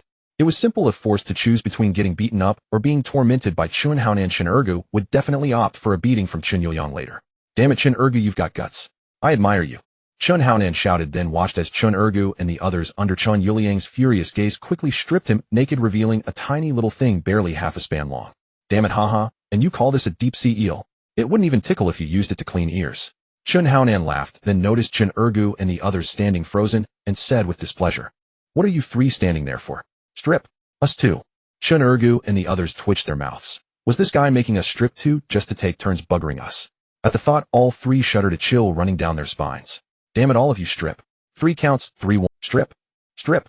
Chun Ergu and the others jumped in fright. Where the hell was 2? This guy didn't play by. Chun Ergu and the others quickly shed their clothes, staring at Chun Haonan with growing unease. Was this bastard into both men and women? Chun Haonan hopped off the rock, glanced at the sunset's glow, gathered up Chun Ergu and the others' clothes, placed them on the rock, and muttered to himself. Perfect, I've got something to sleep on tonight. Chun Ergu and the others were speechless, inwardly crying. Boss, you've got a bed, but what about us?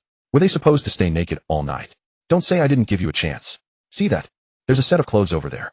Now's the time to show your true skills. If you can satisfy Chun Yuliang, those clothes are yours.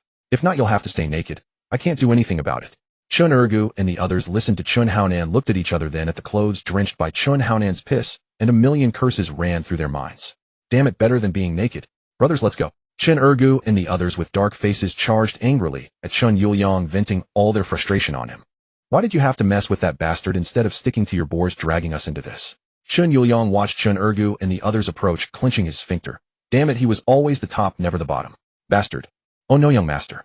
I was wrong, spare me, I really was wrong. Chun Haonan watched Chun Yuliang's pleading face and found it amusing. Weren't you so brave? Keep fighting. Scared now? Sorry, too late. Chun Haonan laughed, turned back to sit on the big rock, ready to watch a live male battle. Damn, this sour thrill was the real deal. Fuck it, hold him down, don't fight me for it. Chun Ergu said, gripping Chun Yuliang's waist and thrusting his body forward. Splurch. Ya. Chun Haonan shuddered, covering his face, feeling goosebumps rise all over it. Chun Haonan, you bastard. If I don't kill you today, I swear I'll destroy you. Chun Yuliang shouted in anguish, completely broken. How could he, such a handsome and domineering man, be taken by Chun Ergu? Damn it, Chun Ergu, he's not enjoying it. Chun Ergu heard Chun Haonan's voice and wanted to curse. Of course he wasn't enjoying it, he wasn't into men, how could he get hard enough to please him? But if he wasn't satisfied, there would be no clothes. No, he had to make him enjoy it. Chun Ergu steeled himself, picturing Lu Yen in that provocative outfit. And damn, it actually got hard. You bastard Chun Ergu, you're actually stiff. Chun Yuliang was on the verge of tears, roaring in fury, while the two lackeys holding him looked at Chun Ergu with admiration. He could handle both men and women, a true hero. Damn it, did I not fuck you well enough? Huh, still yapping. Chun Ergu increased his pace in anger, shouting. Are you enjoying it? Chun Yuliang was so furious he could chew nails. How could he give Chun Ergu the satisfaction? You bastard. I'm not enjoying it. Your damn thing just tickles me down there, not enjoyable at all. Huh. Damn, it'll kill you. Chun Ergu thrust harder, and the entire Demon Beast mountain range echoed with slapping sounds. Are you enjoying it? No. Damn it, are you enjoying it? You bastard, am not. An hour later. Chun Ergu and the other two slumped to the side, glaring at Chun Yuliang.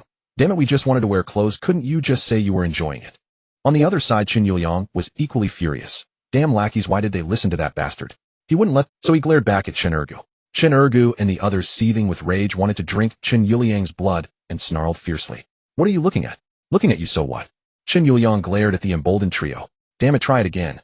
You bastard, try it, and see. Chun Haonan covered his face in exasperation. Such classic lines, and they were about to go at it again. Damn it, Chun Yuliang, you've got guts. Today if I don't fuck you until even your dad can't recognize you, he'll take your surname. You bastard, you're already a Chun. Damn it. Damn it, Chun Yuliang, you're ruthless. Chun Ergu and his two companions slumped to the ground, their steps unsteady, utterly drained of strength. Chun Yuliang, on the other hand, wore a smug expression and shouted, You bastards, weren't you supposed to screw me over? You useless pieces of trash. Although Chun Yuliang had been stretched beyond measure by Chun Ergu and his men, he remained completely unscathed, and instead grew more spirited. Truly, whether between man and woman, or man and man, the old adage held true, only the ox tires, never the plow. Ergu, it's not that I don't want to help you, but we had an agreement beforehand.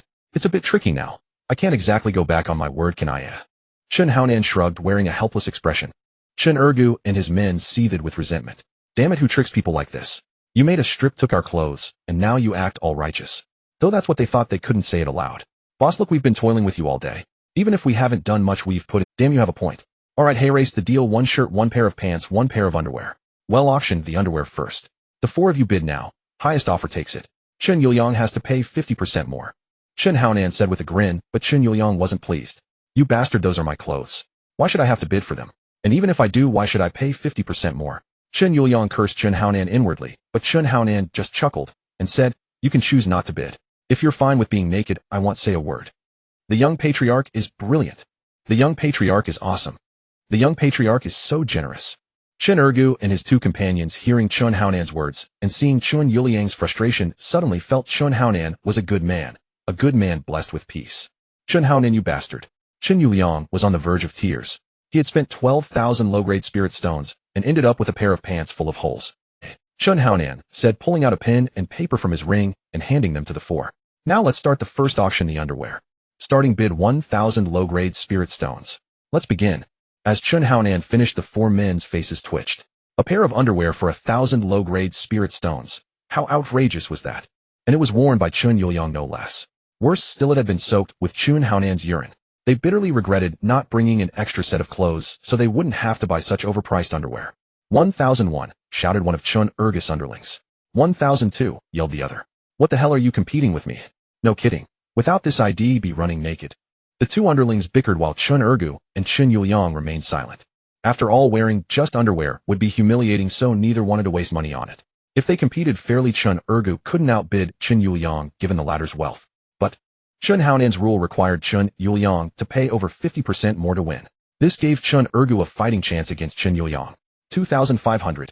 After one of Chun Urgus' underlings shouted this, the other grimaced. Though their families were similarly wealthy, the other's father had a fierce temper.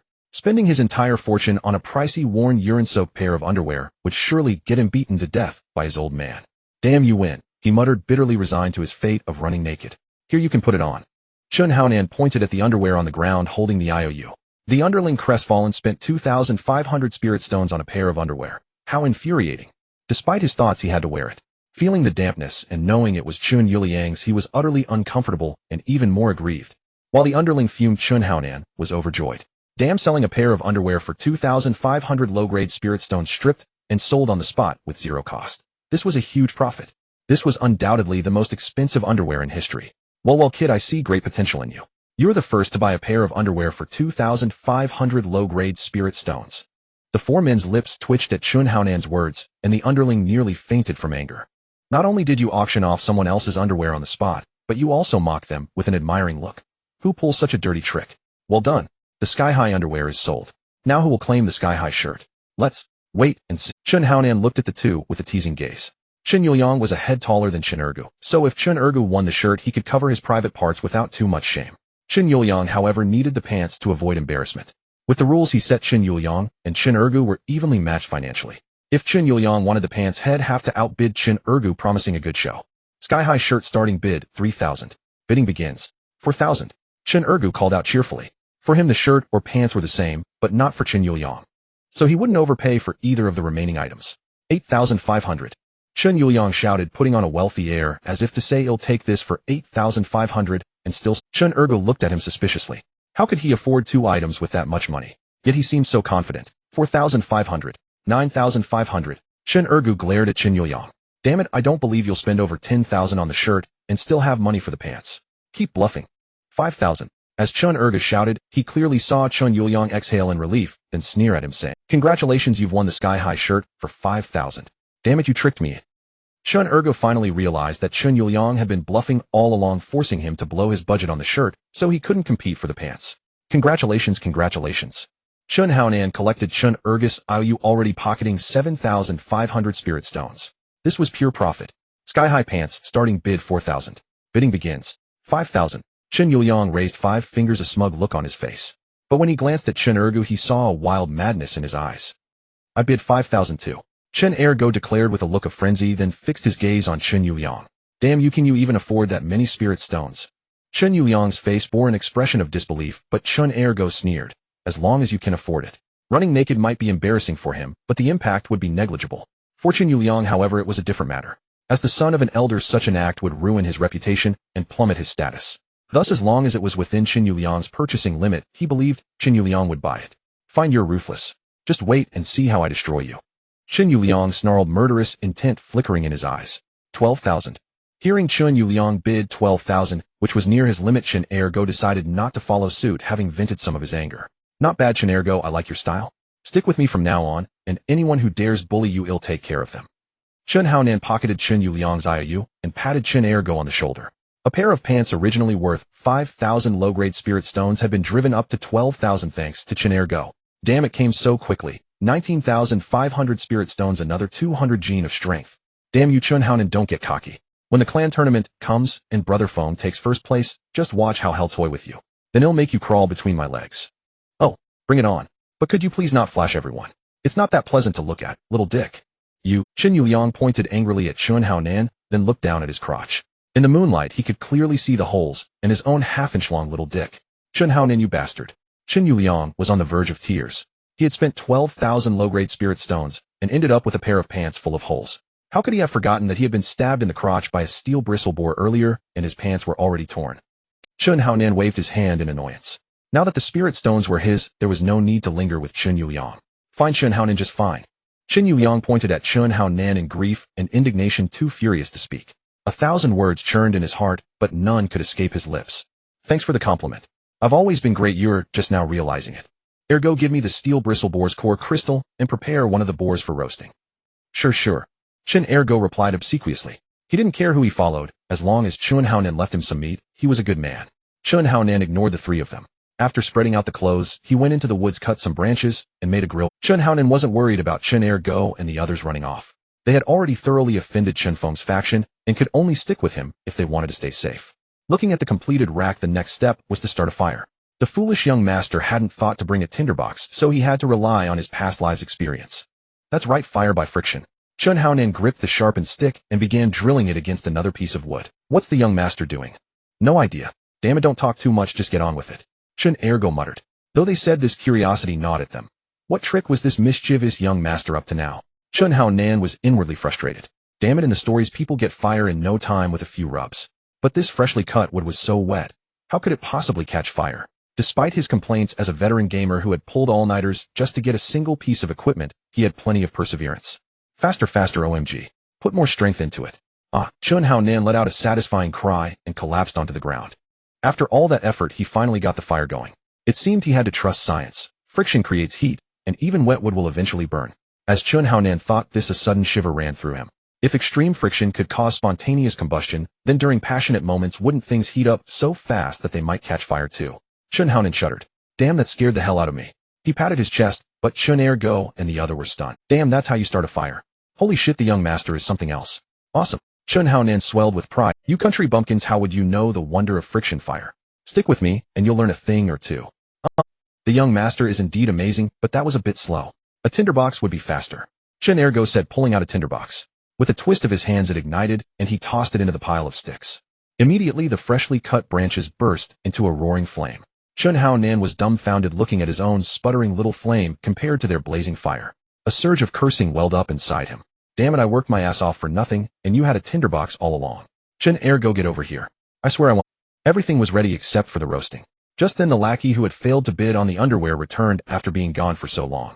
It turned out he had been gathering leaves in the forest. Seeing the row of leaves tied around the disciple's waist, Chun Haonan felt like he was looking at a primitive man. He flipped the steel bristle boar meat skewered on the fine iron sword, then took out Lu Yan's card. With a thought, his god, master. Chun Haonan heard only that word before his vision went dark and a fragrant breeze hit him, sending him sprawling to the ground. Needless to say, the one who pounced was Lu Yan. But awkwardly, due to the force of the tackle and sheer coincidence, her lips landed squarely on Chun Haonan's mouth. Damn, knocked down by a goddess and kissed. Chun Haonan's eyes widened in shock as he stared at Lu Yan, who was equally surprised looking back at him. They stared at each other for a long moment. Feeling the soft pressure on his chest, the alluring scent at his nose, and Lu Yan's flushed cheeks, the primal force within Chun Haonan could no longer be restrained and erupted fully. Lu Yan let out a soft moan as Chun Haonan embarked on a passionate French kiss. Chun Haonan felt as if a faint electric current flowed through his lips, tingling and numbing. A strange yet addictive sensation.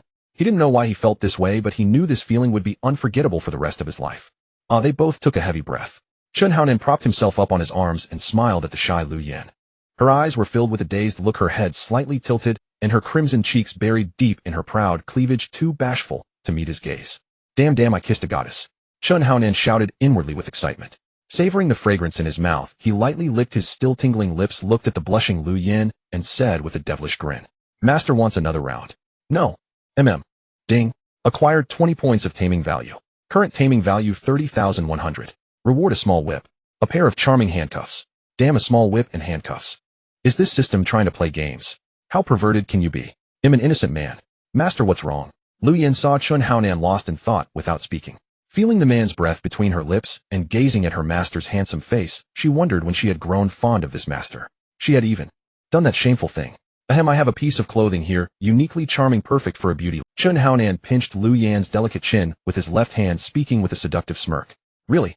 Upon hearing about such clothing, Lu Yan's eyes sparkled with excitement. Her face beamed with joy as she grabbed Chun Haonan's arm and shook it vigorously. The deep neck of her dress stirred a tempestuous swell with every movement. Gulp. Chun Haonan felt his primal urges barely contained. This girl was practically a demon. At this rate, he'd end up with kidney failure. With a thought, Chun Haonan materialized the bunny girl outfit before Lu Yan. On the grass lay a hairpin adorned with two small, fluffy pink rabbit ears. Wow, so cute. Lu Yan's eyes turned into little stars. She sat up, grabbed the hairpin, and placed it atop her lustrous hair. Am I pretty, master? Beautiful. Exquisitely so. Under the moonlight, Lu Yan's delicate features paired with the adorable hairpin made her seem like a fairy. Of course, one must avoid looking at her chest lest the blood rush to the head. Lu Yan giggled, picked up the bunny girl outfit, stood up and held it before her, measuring it against herself, then frowned and asked, "This outfit is unique and I love it, but will I look good in it?" Lu Yan asked, nervously worried that if she didn't look beautiful her master might be disappointed and stop liking her. "You'll look stunning. My little Yin Yin is the most beautiful in the world. No matter what you wear, you're naturally gorgeous." Chen Haonan stood up, placed a hand behind Lu Yan's head, and pulled her close to his face. He gently touched her tempting red lips like a dragonfly skimming the water. How annoying. Lu Yan's face flushed with shyness. She lightly pounded Chen Haonan's chest with her small fists, but he pulled her into an embrace and said, "All right, go try on the clothes. Let your master see, okay?" Lu Yan nodded shyly, her voice barely a whisper. She turned and ran toward the nearby bushes. "Hey, wait, go back to your space to change, then come out." "No, I'm afraid of the dark." Lu Yan shook her head in terror, then darted into the bushes like a rabbit. Rustling sounds emerged from within. So that's why the girl had pounced on me like crazy when I summoned her. She's afraid of the dark. Damn, this changes things. Chen Haonan thought to himself, listening to the rustling and watching the bushes sway, knowing Lu Yan was changing in. Should I peek? Should I not? What's the right call? Such a dilemma. They'll just peek. Chen Haonan crouched low, tiptoed to the bushes, and slowly parted the waist-high grass. In his mind, he already pictured a tantalizing, flawless figure with alluring curves but the image never materialized. Instead, a pair of eyes met his. Eyes glinting with mischief. "Master, I knew you'd come to peek. How perverted can you be?" Lu Yan stood with her hands on her hips, a blush on her face and a pout on her lips. She leaned forward, her face just inches from Chen Haonan's, wearing an expression that said, "I knew you'd do this." "Perverted? How could I be perverted? This is voyeurism. You don't understand, girl." Chen Haonan thought to himself, but he couldn't say that aloud. He forced a smile. I was just worried something might happen to you. Imagine if a steel-bristled boar gave a gentle poke to that smooth skin of yours." "Stop. Don't say any more." Lu Yan hugged her arms and shivered. Then she said, "Stay right here, turn around, and don't peek." "Fine, I won't peek." "Absolutely not." Chen Haonan shook his head like a rattledrum, but Lu Yan gave him a skeptical look, as if to say, "You'd have to be a ghost not to peek." "I swear if I peek at little Yin Yin, changing he'll be a dog." Lu Yan believed him a little upon hearing this, then then turn around. "Oh, okay." Chen Haonan responded, and turned around. Lu Yan checked several times to make sure he hadn't looked back, then stood up, turned her back to him, and slowly unfastened her shoulder straps. Swish. As the straps came loose, the dress slid down her smooth, delicate skin, finally falling to the ground with a sound that stirred the heart. Gulp. Chen Haonan swallowed hard. The moment the dress hit the ground, his heart skipped a beat. "Damn, girl, you're still too naive. Haven't you heard the saying? Die under the peony flowers and be a lustful ghost, even in death. Besides him just being a dog." With that thought, Chen Haonan slowly turned around. He saw Lu Yan's slender fingers holding her ominous undergarment, slowly discarding it. The moonlight shone on her smooth, delicate back, casting an alluring glow and the captivating. Gulp. Lu Yan changed into the bunny girl outfit. Fishnet stockings outlined her long, fair legs. A cute pink rabbit tail wiggled playfully with her every movement. On her smooth white back, laces crisscrossed like shoelaces tied together under her small hands. And from the front, her tempting shoulders, her voluptuous curves, and her blushing face. Blushing face. "Master, you said you wouldn't peek." Lu Yan turned around to find her master staring at her body like a fool, clearly having watched the entire changing process. Hadn't he promised not to look? What about his oath? Woof woof woof, master, you're so shameless. That was all Lu Yan could muster. What could she say about such an outrageous master? But then she thought if her master was willing to be a dog just to peek, she felt a secret joy. At least she held absolute allure for him. "Do I look good, oi?" Lu Yan spun around in the moonlight like a celestial being, making Chen Haonan feel unworthy. What is a goddess? What is meant to be admired from afar, not desecrated? This was it. But what is a goddess for? To be possessed. Chen Haonan moved swiftly, pinning Lu Yan against a tree. Lu Yan's face was as soft as peach blossoms. With her back to the tree and Chen Haonan pressing close, she inhaled his masculine scent. A strange sensation coursed through her body. She lowered her head, leaning on his shoulder, and murmured, "Master, what are you doing?" Chen Haonan lifted her delicate chin, gazing at her shy face, and said, "What do you think I'm doing?" How annoying, master, something's poking me." Lu Yan shifted, feeling her body go limp, and collapsed into Chen Haonan's arms. Chen Haonan moved slightly, feeling the soft, boneless figure against his chest. A surge of primal energy exploded within him. He pulled Lu Yan tightly into his arms and fell with her onto the grass. "So do you like it, eh?" "No." Ding. Lu Yan has successfully donned the bunny girl outfit. Obtained 10 domestication points. Current domestication points 40100. Received a wireless remote-controlled egg. Ding. detected the host's primordial power surging. A warning is hereby issued. Warning, warning. Domestication points have not reached 100. Engaging in procreative activities will result in Lu Yan's instant death. Damn it. Chen Haonan's hand, which was about to untie the strap on Lu Yan's back, suddenly froze. His face was a picture of utter bewilderment, and a herd of 1,000 mythical beasts stampeded through his mind. Damn it, system. You son of a bitch. Chen Haonan was filled with indescribable grief and indignation. Here he was on the verge of ending his years of virginity with his goddess tonight, and then this bullshit about domestication points not being full comes along to screw him over. Why the hell didn't you tell me earlier? I'm all fired up now. What do you suggest I do? Ding. Due to a system error causing distress to the host, the system deeply regrets it. As compensation, the host is hereby gifted a premium pocket pussy originally priced at 1,888. The Thunderclap Pocket Pussy. Functions 1. Real Taiwanese girl voice, coquettish and sweet with a built-in smart chip that produces different moans based on the host's force and rhythm. The pleasure is only limited by the host's capability. 2. Superb Japanese bionic technology mimicking the body of popular star Maria Ozawa. Experience the goddess right in the comfort of your own home. 3. Contains a 37-degree heating rod for a more realistic sensation. 4. 360-degree rotatable with 36 different vibration frequencies, allowing the host's astonishing primordial power to be perfectly released. Damn it. I never jerk off. System, how dare you think of me like that? Aren't you going to throw in some lube? Where are you going?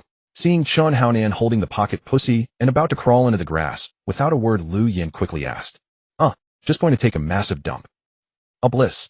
Chen Haonan recalled the previous night. The pocket pussy's captivating voice, Maria Ozawa's unique body combined with the 36 vibration frequencies. In less than 10 minutes, that primordial power had burst forth. Damn it, guarding a goddess, yet still needing a pocket pussy. What a life. The sleeping Lu Yin let out a charming moan. Having slept the whole night, her clothes were slightly askew, and a patch of snowy white skin caught Chen Haonan's eye. Gulp. Damn it, girl, don't tempt me like this. I just used the pocket pussy last night. If I go again, it'll be drained. Despite thinking this, his eyes couldn't tear themselves away from that snowy white patch. One of his hands instinctively began to reach out towards that place. Master, what are you doing? Damn it, are you a tapeworm in my belly? I was just about to touch it, and you wake up. Chen Haonan's eyelids twitched. Then, without changing his expression, he reached out and pulled the fabric over Lu Yan's chest, saying with an air of great righteousness, I'm not one to nag, but look at yourself. Sleeping like this, your clothes are all out of place. You'll catch a cold, Chen Haonan said, reaching out again towards the other patch of snow white to adjust the cloth, even brushing against that soft white place. Lu Yin just stared dumbly at Chen Haonan. Only when his hand left did she realize that this shameless master had. The young patriarch truly cares for the young madam with exceptional kindness. Indeed. Chen Ergu and the other two had just woken up and witnessed this scene. Their mouths praised Chen Haonan endlessly, but in their hearts they already regarded him as a divine being. Damn, wanting to feel a woman up and getting caught. How awkward is that? But how did Chen Haonan manage to make it look so? Just how shameless must one be? I just want to ask, who else could be this shameless? Ahem, that goes without saying. Women are meant to be cherished. Learn from me. Chen Haonan waved his hand, then stood up to go roast the steel bristle boar, leaving a completely bewildered Lu Yin standing there. Young patriarch, there are 2 steel bristle boars ahead. Good. You guys watch over the young madam here. If she loses so much as a single hair, Chen Haonan said with a sinister smile. Chen Ergu and the other 2 immediately shivered and nodded frantically. Seeing this, Chen Haonan left with peace of mind. After putting some distance between himself and Chen Ergu and the others, Chen Haonan found the area deserted and activated the angel's wing skill. 3 seconds later, he successfully entered an invisible state. Damn, this skill is so useful. It's a must-have for slaughtering pigs and robbery. As Chen Haonan walked, the waist-high grass rustled with his movement. Initially, the 2 steel bristle boars were very alert, their eyes constantly darting towards Chen Haonan's direction. But later, sensing no danger, they relaxed. One steel bristle boar turned around, leisurely grazing, its tail swishing back and forth. Damn it, I can tolerate you provoking me, but you dare to fart at me. Damn it, that's unforgivable. Chen Haonan gripped his sword tightly, burst out instantly, and roared. Chrysanthemum bursting sword art. As the shout faded, a flash of cold light preceded the blade, which then shot out like a dragon, instantly plunging into the boar's rear. In an instant, the chrysanthemum was ruined, blood covered the ground, and the steel bristle boar didn't even have time to grunt before Chen Haonan burst it to death. Damn, perfect instant explosion. Oink oink. Having succeeded with one strike before Chen Haonan could get excited, he saw the other steel bristle boar turn tail and flee without even looking back. Damn it, where do you think you're going? Watch my sword, chrysanthemum bursting sword art.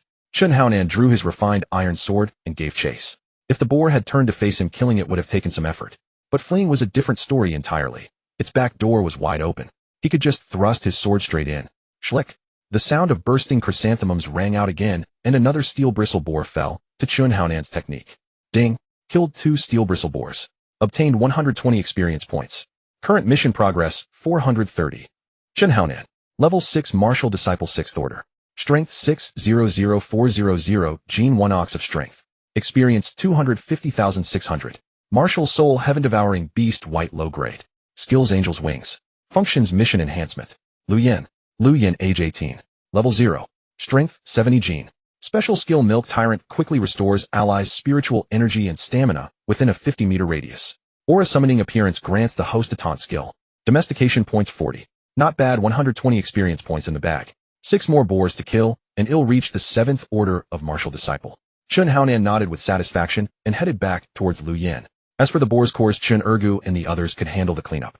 In the span of a morning with Chun Ergu and the others scouting, Chun Haonan managed to kill 10 steel bristle boars, raising his level to the 7th Order of Martial Disciple with 250 experience points.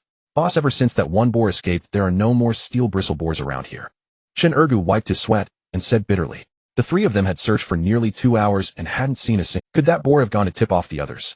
Chun Ergu looked at Chun Haonan, suspiciously thinking about how ruthless this master was. Every boar's rear was split into several petals. When they were taking out the core's blood was still flowing from the chrysanthemums. Are you stupid? Can steel bristle boars talk? Are you fucking kidding me? Chun Ergu heard this and thought about it for a moment. He had a point. Only magical beasts with cultivation comparable to human warriors could communicate simply. Steel bristle boars weren't that smart. Yes, boss. They'll keep looking. Of course. The boars here must have all been killed. Go further out, there will definitely be some. Though Chun Haonan said this, he was cursing his luck inside. In his past life, when Chun Haonan went fishing, he caught over 20 fish, but accidentally knocked over his bucket. The fish fell back into the river, and he never caught another one. So he was clearly bullshitting Chun Ergu just now. Damn it, my mission. My lottery draw. Just as Chun Haonan was feeling depressed, Chun Ergu ran back, excitedly shouting at the top of his lungs. Found them. Where? In a small valley ahead, about man-height deep. There are quite a few. Damn, my mission is about to be completed. Chun Haonan thought excitedly. He thought all the boars had run away, but he found more. Yeah, when the mission is done, it'll reward Chun Ergu handsomely. Thinking this, Chun Haonan jumped straight into the man-height small valley. Since reaching the 7th Order of Martial Disciple, his speed and strength had increased, so he didn't need to stealth. He could just go in heat in. Steel bristle boars, here I come. Polish your chrysanthemums. With the shout, Chun Haonan landed stylishly in the small valley, but what he saw was a boar covered in golden bristles. As it grunted a few times, the entire small valley echoed with grunts. Damn it, this isn't just a few, it's hundreds. I've walked right into a pigsty. Chun Haonan's mouth twitched. Not only were there boars in the valley, but the area outside the valley was also surrounded by them. Damn it, Chun Ergu. You son of a bitch. In the distance, the elders of the 4 great families were stamping their feet incessantly, like 4 madmen. Huff, puff. Oh no, a stampede of steel bristle boars. Elder Chen's face turned pale. Although steel bristle boars were low-tier magical beasts, a stampede in herds would be devastating for the disciples training in the mountains. Hurry! The 4 elders dashed toward the source of the chaos. Huff, puff. The golden steel bristle boar, its eyes bloodshot, roared in fury and pointed its snout at Chun Haonan's rear. Damn it, you bastard. Is it worth it just because I popped a few of your underlings' rears? Watching the approaching herd of boars, Chun Haonan was certain he would be skewered like a sieve.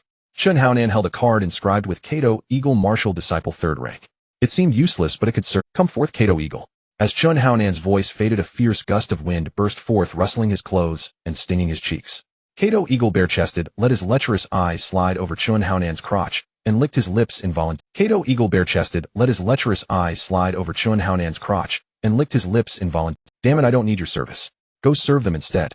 Chun Haonan pointed at the surrounding herd of steel bristle boars. Cato Eagle's lascivious eyes narrowed into slits as he scanned the surroundings and smiled. Master, with my primordial power, these boars are no problem. Really? Then unleash your primordial power.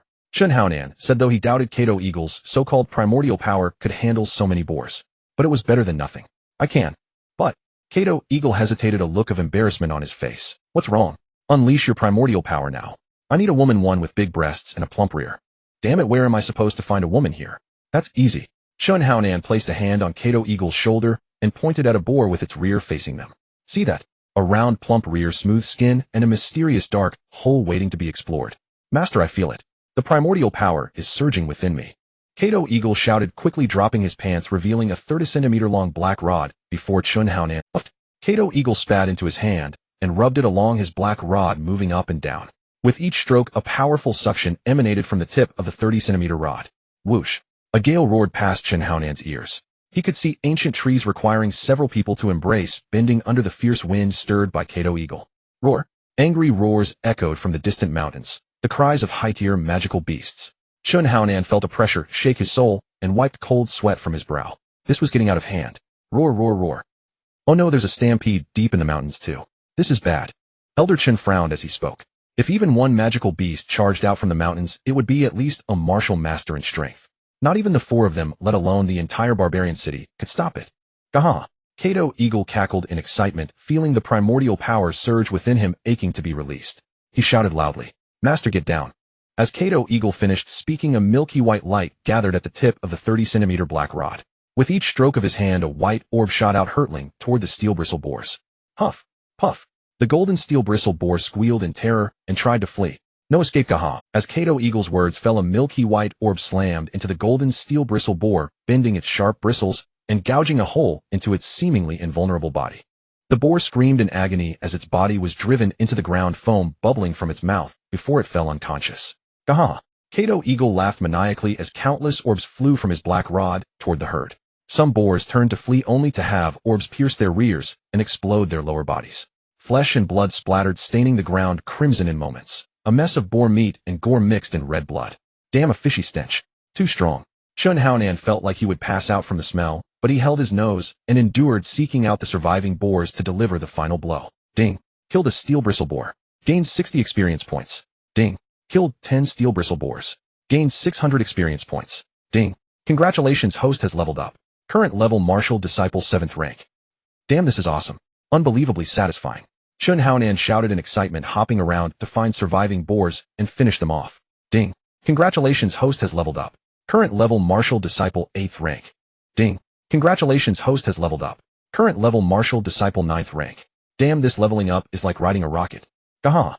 Who else can level up so fast? Chen Haonan thought, raising his sword. He grinned wickedly at the unconscious boar and thrust his blade into its rear. Ding. Killed a golden steel bristle boar. Gained 1,000 experience points. Ding. Dropped a weapon and a god-slaying stone. Ding. Congratulations, host has leveled up. Current level martial artist 1st rank. Damn, a god-slaying stone. Can I really get that? God-slaying stone from the perfect world. This stone always strikes its target. Special skill stun. Can stun an enemy no more than 10 levels above the host once per day with a cooldown of 1 day. This is insane. It stuns everyone below martial master. Damn. Checking current stats, Chen Haonan, level 10 martial artist, 1st rank, strength 100, 0400 gene 1. 4 ox force experience 01000. Martial soul devourer, beast white low grade. Skills angels wings god-slaying stone. Task function. Enhancement function. Damn, reaching martial artist in 2 days. Who else? Damn, the ground is covered in steel bristle boar cores. How many spirit stones is that worth? But it's annoying that I no longer get experience from killing them. Chen Haonan muttered, unable to bear the fishy stench any longer. He decided to have Chen Ergu and the others collect the cores. With a flick of his sleeve, he dashed back. Elsewhere, Chen Feng was frustrated. He had finally encountered a wind-chasing wolf of martial artist 7th rank and was close to killing it. But due to the roars from the mountains, the wolf had gone mad and fled. Damn, I must not have checked the almanac today. What a curse, such bad luck, brother Feng. It's fine. The monk may run, but the temple can't. We know his lair. The wind-chasing wolf will return. Chen Yuliang said gloomily, but his eyes caught a figure. Pink rabbit ears, 2 snow-white mounds, exposed fishnet. Damn, brother Feng, what do you think of this babe? Chen Feng followed Chen Yuliang's gaze and was instantly captivated by the woman. His lower half stirred as if about to explode. Exquisite. Chen Feng murmured, though inside, he was already boiling. Encountering such a stunning woman in the forest, how could he not indulge in some wild fun? Brother Feng, that babe is Chen Haonan's servant. Chen Yuliang snickered, his eyes gleaming with malice. No matter how tough Chen Haonan was with Chen Feng at martial artist 8th rank, they could beat him to a pulp. Damn, him definitely nailing this babe. You bastard, Chen Ergo. Chen Yuliang roared. Chen Ergo and his 2 companions, who had been sitting on the ground, also sprang to their feet. Chen Yuliang. Chen Feng. The 3 of them shuddered. If it were just Chen Yuliang, they might have been able to hold him off for a while. But with Chen Feng, here not even Chen Haonan could stand against him. Chen Ergo, you were pretty impressive last time, weren't you? Let's see how I crush you today. Chen Yuliang's face hardened. He clenched his fist, cracking his knuckles loudly. Damn it, young madam, you go first. We'll hold them off here. Chen Ergo shielded Lu Yin, trembling as he spoke. In truth, Chen Ergo's first instinct upon seeing Chen Feng was to flee. But if he abandoned Lu Yin here, Chen Haonan's wrath would surely make their lives a living hell. Run. Do you think you can escape? Shh. Chen Yuliang moved, a whistling wind of fists sounding in his ears. Chen Ergo steeled himself and exchanged a punch with Chun Yuliang only to be sent flying backwards spitting blood. Brother Ergo, he'll fight you. As the two charged forward, Chen Yuliang snorted coldly. He strode forward, his fists dancing in an impenetrable barrage, and in an instant the two underlings were also sent flying. Damn it, keep going. Weren't you so cocky? Chen Yuliang kicked Chen Ergo, but his gaze shifted to the fleeing Lu Yan. The moment Lu Yan saw Chen Feng and the other man, their lecherous eyes told her something was wrong. She ran in the direction Chun Haonan had gone, but with only the strength of an ordinary person, how could she be fast? Little lady, where are you running off to? Why not come and have some fun with your big brother? Chen Feng suddenly appeared in front of Lu Yan, standing there with a grin. His eyes, however, roamed shamelessly over her chest. You? Come on, don't be shy. What's so good about that waist, Chen Haonan? If you follow me, you can have all the wealth and glory you desire. Chen Feng approached Lu Yan with a lecherous grin while she kept backing away until her body stiffened as she bumped into a large tree. You can't escape. Don't think Chen Haonan will save you. Even if that waist comes, what can he do? He'll knock him out with one. As Chen Feng spoke, he unleashed the aura of a martial artist of the 8th rank. Even the highest-ranking elders in the clan, like the newly advanced Grand Elder, had only reached the level of a martial master. Thus, Chen Feng's achievement of such strength at his age was a point of pride. What are you standing there for? Tie her up. Chen Feng snapped at the stunned Chen Yuliang. Chen Yuliang chuckled, a knowing glint in his eyes, realizing that Chen Feng had a taste for bondage. All right. Chen Yuliang responded, moving swiftly. Despite Lu Yan's struggles, he bound her securely to the tree. Chen Feng sized up Lu Yan. Since Chun Yuliang had deliberately tied the ropes around her chest in a way that accentuated its fullness, her figure was even more striking. You? Don't come any closer, or my master won't let you off. Lu Yan squirmed constantly. Though her upper body was tightly bound, her lower body was free, and she writhed incessantly. Chen Feng watched her curvaceous hips twisting and turning, and a primal urge surged within him, demanding release. He let out a sinister laugh, leaned in close to Lu Yan's face, and said lewdly, "How won't he let me off? Once I've had you, what can that waste do about it? He can't beat me in a fight, and even his position as young patriarch will be mine." Pot. Lu Yan spat, hitting Chen Feng square in the face. He froze, then wiped his face with his hand, anger flashing in his eyes. He grabbed her chin with his left hand and lifted it. "Little lady, I like my women spirited. The fiercer you are, the more excited I get. MMPH. Chen Feng pressed Lu Yan's chin hard against the tree, turning her words into muffled sounds which only excited him more. A tent formed in his pants. "Let big brother give you some loving, little lady. I promise you'll be satisfied." Chen Feng pulled his hand back from her chin and reached for her chest. "Go to hell." Lu Yan shouted in fury, kicking with all her might straight at Chen Feng's groin. Hiss. The three men lying on the ground, Chen Ergo and his companions, all sucked in a sharp breath. Truly the young patriarch's woman was... Hiss. The three men lying on the ground, Chen Ergo and his companions, all sucked in a sharp breath. Truly the young patriarch's woman was fiercer than he was when she went berserk. Hiss. The three men lying on the ground, Chen Ergo and his companions, all sucked in a sharp breath. "It's fine, it's not serious. It'll pass in a moment." Since Chen Feng said, so Chen Yuliang had no choice but to hold back. He looked at Lu Yan, a primal fury churning inside him with no outlet, and then turned his gaze to Chun Ergo and the others on the ground. Haha. Damn it. What do you want? Chun Ergo shuddered a chill immediately running down his spine. Damn it, what do I want? You remember how you messed with me last time? Well, now it's my turn. Chun Yuliang laughed viciously as he stripped Chun Ergo and his two companions naked, then made them face a tree, exposing their backs. As the sound rang out, Chun Ergo felt a tiny object enter his rear. Did it feel like anything? Yes, but barely. Damn, a little toothpick. You might as well be picking my ears, ha. You bastard, Chun Ergo. Chun Yuliang roared, bringing his massive palm down hard on Chun Ergo's buttock. Smack. A bright red handprint was clearly imprinted on Chun Ergo's skin. MMPH, damn you, Chun Yuliang, you little toothpick. Bastard. Smack. Little lady, let's see you try to kick me now. Go on, kick me. Soon big brother will take such good care of you, you'll be completely satisfied. Chen Feng leered, gently patting Lu Yan's delicate cheek. Looking at her bound spread-eagled by her ankles, he felt his manhood stir angrily to life again and began hastily removing his clothes. Chun Haonan was feeling ecstatic. He had thought he was doomed, but then Kato Eagle had appeared, not only saving him, but also killing the steel bristle boar. He had even reached the level of a martial artist. What made Chun Haonan even happier was obtaining the incredibly powerful divine stone. But as he walked, something felt wrong. He heard the sound of smacking and the angry curses exchanged between Chun Ergo and Chen Yuliang. Damn it. Chun Haonan's heart sank. Chen Yuliang was stronger than Chen Ergo. That meant Lu Yan. Chun Haonan crept closer quietly and saw Lu Yan tied to a tree. Chen Feng had already stripped naked, standing there completely bare with his erect member pointing at her. Fuck. Chen Feng, I'm going to kill you. Seeing Chen Feng continuously taking off his clothes, the ugly sight soon revealed itself, and Lu Yan immediately closed her eyes, shouting loudly. You? Don't come over. Hee hee, my dear, shout as much as you want to, no one will come to save you. Chen Feng leered, and said then he reached for the buttons on Lu Yan's clothes. Lu Yan struggled desperately, but being bound, she could barely move, only adding a bit of difficulty to the excited Chen Feng, making him even more thrilled. Keep going, the harder you struggle, the more excited I get.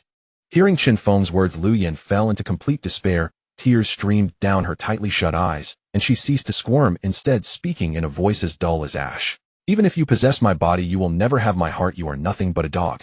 Upon hearing Lu Yan's words, Chen Feng's eyes flashed with anger. After all, he had always carried the aura of a genius since childhood, and even being called a dog by a woman was intolerable. Chen Feng paused from unbuttoning her clothes, firmly pinching Lu Yan's cheek, and spoke in a deep voice. Why should I want your heart? All I need is your body. I'm a bad guy, not a gentleman. Remember, not only will I have you, but after I'm done, Qin Yuliang will have his turn, then the Qin family, and even all the beggars will pile on top of you. Ouch! Bang! Damn it, you bastard! Chun Haonan appeared holding a brick-like stone, spitting on the ground, thankful that he dared to step in. Just as Chun Haonan discovered Chen Feng, he activated the stealth skill of the Timo Angel Wings, quickly rushing over, then unleashed the stone's stunning ability, successfully knocking Chen Feng out. Given Chen Feng's strength, he would surely have noticed Chun Haonan's movements, even with the grass rustling. Although Chun Haonan was invisible, he should have reacted promptly. However, his lower body took over his reason, leaving him oblivious. Master! Boo-hoo! Upon hearing Chun Haonan's voice, Lu Yan quickly opened her eyes, calling out, and bursting into tears like a weeping willow. Don't cry, Master is here. No one can touch my little Yin Yan. Chun Haonan said as he hurried behind the tree to untie the ropes. As soon as she stood up, Lu Yan rushed over and tightly hugged Chun Haonan, her tear-streaked face pressed against his chest, instantly soaking his clothing. Master, I thought I would never see you again. If he, boo-hoo, I wouldn't want to live anymore. No, Master arrived just in time. It's all right, Chun Haonan said, but inside he felt a wave of fear. If he had been even a minute later, his goddess would have truly been lost. It seemed he must always bring Lu Yan back whenever he had to go out.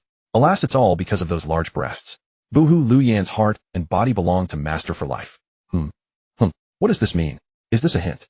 They say heroes save beauties. Although this scene is cliched, many men pursue women using this tactic, but it really works. The ancients truly do not deceive me. Master. Lu Yan looked up, noticing Chun Haonan in a daze, her arms wrapping around his neck, her enchanting gaze lost as she passionately kissed him.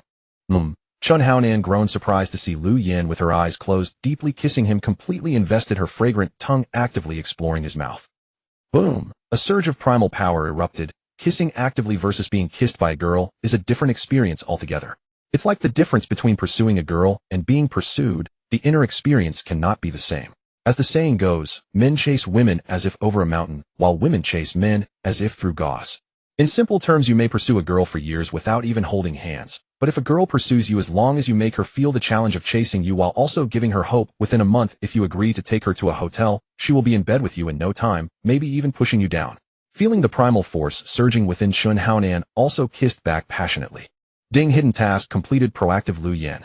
Reward 40 training points. Ding, current training points 80. When points reach 100, you can create life and receive a mysterious gift package. Ding, due to Lu Yan's proactivity, the host gains the title Charming God. Charming God, women or men who have a good first impression of the host will quickly become infatuated through interactions with the host, allowing for easy acquisition of training points. Women or men who have a bad first impression of the host will develop stronger feelings of aversion through the host's actions. When the aversion value reaches 100, it will pose a life threat to the host. Ding, Lu Yan gains the skill Charm. Charm derived from the passive talent of Daji in the investiture of the gods. It enhances attraction to all genders, and those with weak willpower may lose themselves. Damn, is that all it takes to gain benefits? Chun Haonan felt like a farmer suddenly becoming rich. The Charming God title skill is quite nice, allowing him to experience what it feels like to be a star in another world. Just moving around might even allow him to flirt like a celebrity in his past life. Although it's said that women with bad impressions will become worse, this is just a drawback brought by the halo of a god. With benefits come disadvantages. But why does this woman have to add or men at the end? Damn, 80 training points. 80 points. Only 20 more points to go, and then I can sleep with the goddess. Chun Haonan thought, his heart blooming with joy. If you ask what a man's lifelong pursuit is, it boils down to wealth, status, and power. And most importantly, women. And many women of different personalities and kinds. At this moment, Chun Haonan was already fantasizing about sitting on a resplendent throne. Behind him, a cat girl lay softly against his back, her delicate hands massaging his shoulders, and with her movements, her soft curves occasionally shifted. On his lap lay a seductive fox girl, her cherry red lips holding a glistening crystal grape on her tongue, her hands entwined around his neck as she playfully placed the grape in his mouth. In front of him was an elven girl dressed in sheer white fabric dancing a dance unique to her kind. The hints of her intimate areas flickered with her movements, enticing yet elusive. Damn, how delightful this must be. Chun Haonan felt honored in his life of revenge. Oh, a man destined for greatness should be like this, embracing all without regard for racial prejudice. Damn it, what the hell is going on? Chun Yuliang muttered to himself. Just moments ago Chen Feng was bouncing around lively, but now he had been taken down by Chun Haonan. Chen Feng was a martial artist of the 8th order. Just how freakishly strong was Chun Haonan? Chun Yuliang watched Chun Haonan passionately kissing Lu Yan, and recalling the lingering pain in his rear, he decided to slip away while he could. But before he could take 2 steps, a black brick flew toward him. He dodged frantically, but no matter how he tried, he couldn't evade it, as if the brick had eyes of its own. Bang! The black brick struck Chun Yuliang on the head, and he collapsed unconscious to the ground. Damn, how strong has the young clan leader become. With his eyes closed and lips locked, he casually tossed a broken stone and knocked Chun Yuliang out. Chen Ergu was dumbfounded. He pulled up his pants, feeling an itch and discomfort in his rear, where Chun Yuliang's little thing had touched him. Damn it, if you wanted pleasure, you could have just cleaned my ears instead. Chen Ergu gave Chun Yuliang a hard kick, then turned to watch the two lost in their kiss. Whoosh! Their heads parted, and both gasped for air. After a moment, Lu Yan realized her hands were still wrapped around Chun Haonan's neck. Remembering her own wildness moments ago, her face flushed a deep crimson. Lu Yan lowered her head slightly, her arms falling naturally to her sides as she fidgeted with her hands. She wanted to look at Chun Haonan, but recalling her earlier frenzy, she dared not meet his gaze. Chun Haonan gazed at Lu Yan's shy appearance, his mind heating up. He lowered his head and gently bit her tempting red lips with his teeth, startling her into looking at him in surprise. Realizing what had happened, the blush on her face deepened, and she leaned into his chest like a delicate bird. Chun Haonan wrapped one arm around Lu Yan's waist, feeling her softness and tenderness. His other hand began to wander restlessly, but then he spotted Chen Ergu and the other two sitting there staring at them with wide eyes. His own face flushed with embarrassment. Damn it, don't you know, see no evil? What are you gaping at? Get them stripped and tied up. Don't you want their clothes? At Chun Haonan's command, Chen Ergu and the other two looked at each other, then at Chun Yuliang and Chen Feng, as if they were gazing at a naked maiden. Their eyes gleamed with a green light, and with a roar they stripped the two men in no time. Good. Now wake them up. You know what to do. Damn right we do. Chun Ergu cursed, and the three of them unfastened their belts, aiming at Chun Yuliang's head. 3 yellowish streams of urine arced through the air, striking his face and jolting him awake. Chun Yuliang instinctively reached up to wipe his face, but remembering his previous experience, he stopped himself. He opened his eyes first, only to see Chen Ergu and the others aiming their things at him. The pungent stench of urine rushed into his nostrils, making him cough uncontrollably. Damn it, Chun Haonan! Chun Yuliang cried out. This was too much. Every time they woke him up, it was with a stream of piss. Last time it was 1 person, now it was 3, and his face felt all sticky. Damn, looks like you weren't satisfied last time, and now you're holding a grudge. But don't worry, you'll have a blast soon. Chun Haonan smiled faintly, but in Chun Yuliang's eyes that smile was demonic, sending a shiver down his spine. Come on, our Chun family's top genius Chen Feng, wake up. Chun Haonan said, leisurely unbuckling his belt and aiming at Chen Feng's head. Damn, the young clan leader's not only big, but even his pissing is so impressive. Chen Ergu's jaw dropped as he watched. Since they were tied to a tree, hitting the head was tricky. Chen Ergu and his companions had to stand on stones and tiptoe just to barely hit Chun Yuliang's head. But Chun Haonan stood there effortlessly, and the stream hitting Chen Feng's face was far more forceful. Wherever the stream struck, it left a small dent, all because of the sheer force of Chun Haonan's urine. Chun Feng barely uttered a word when a stream of urine shot into his mouth, heading straight for his throat. He almost choked, and quickly swallowed the entire mouthful before opening his eyes. But when Chen Feng opened his eyes, he saw Chun Haonan pinching that thing with 2 fingers of his left hand, giving it a shake that sent a few drops flying. He shuddered as if he had just finished a vigorous act, then tucked it away with a satisfied expression. Chen Feng was dumbfounded. It took him a while to realize what had happened. He looked at Chun Haonan, then at Chun Yuliang and Chun Ergu, who were all staring at him. Even a fool would know what he had just swallowed. Chun Haonan, if you've got the guts, untie me and see if I don't kill you. Chun Feng's face was bright red as he roared at Chun Haonan, completely losing his usual elegant demeanor. Sorry to disappoint you, but I don't have the guts. Chun Haonan pinched his nose with one hand and waved the other in front of his face, speaking with a tone of disgust. Why does it stink so much? Chen Feng, did you fall into a pool of piss? Chen Feng stared at Chun Haonan momentarily, at a loss for words. How could he humiliate him like this? Pissing on him, and then claiming he fell into a pool of piss. Was there no end to this bullying? Damn, that look could kill me. I'm so scared. If you've got the guts, kill me. Otherwise I'll show you what it means to wish you. Chun Feng gritted his teeth, but Chun Yuliang's heart skipped a beat when he heard this. Oh heavens, who would be making whom wish they were dead? Damn, our Chun family's top genius is pissed off and wants to make my life a living hell. Ergo, what do you think we should? Damn it, young clan leader, that's obvious. Ream his ass. Yes, screw him to death. Chun Haonan shook his head with a smile, then put on a look of disappointment and scolded them. Vulgar. Young. Clan leader, wasn't that how we gave Qin Yuliang a good time last time? Qin Ergu scratched his head confused. What was the boss getting at? Ergu, our Chun family's top genius, is elegant and distinguished. We need to do something more refined, not so. After Qin Haonan spoke, Qin Ergu and the others looked at Qin Feng. They didn't see any distinction, but the big bump on his head was certainly prominent. Here, use this. So goes wild. Qin Haonan produced 2 deep red pills, held them in his palm, and smiled. So goes wild. Damn, that's a potent aphrodisiac. So frenzy was the most miraculous drug in the land. Whether for an ordinary person or a martial cultivator, once consumed, the only solution lay through the act of copulation. One who ingested this elixir would grow frenzied with excitement even at the sight of a sow. Qin Haonan, you cannot feed me this. Qin Feng's face twisted in terror as he saw Qin Haonan produce the pill. If he consumed it without release, he would become a eunuch. Fine, but I have one condition. What condition? He'll do whatever I can. Qin Feng was truly frightened. Becoming a eunuch, forever abstaining from women's company. That would be worse than death itself. Call me Dad. And make it sound good, make it satisfying. You? Qin Feng glared at Qin Haonan, his face flushed crimson, veins bulging on his forehead. Yet gazing at the pill in Qin Haonan's hand, he had no choice but to swallow his anger.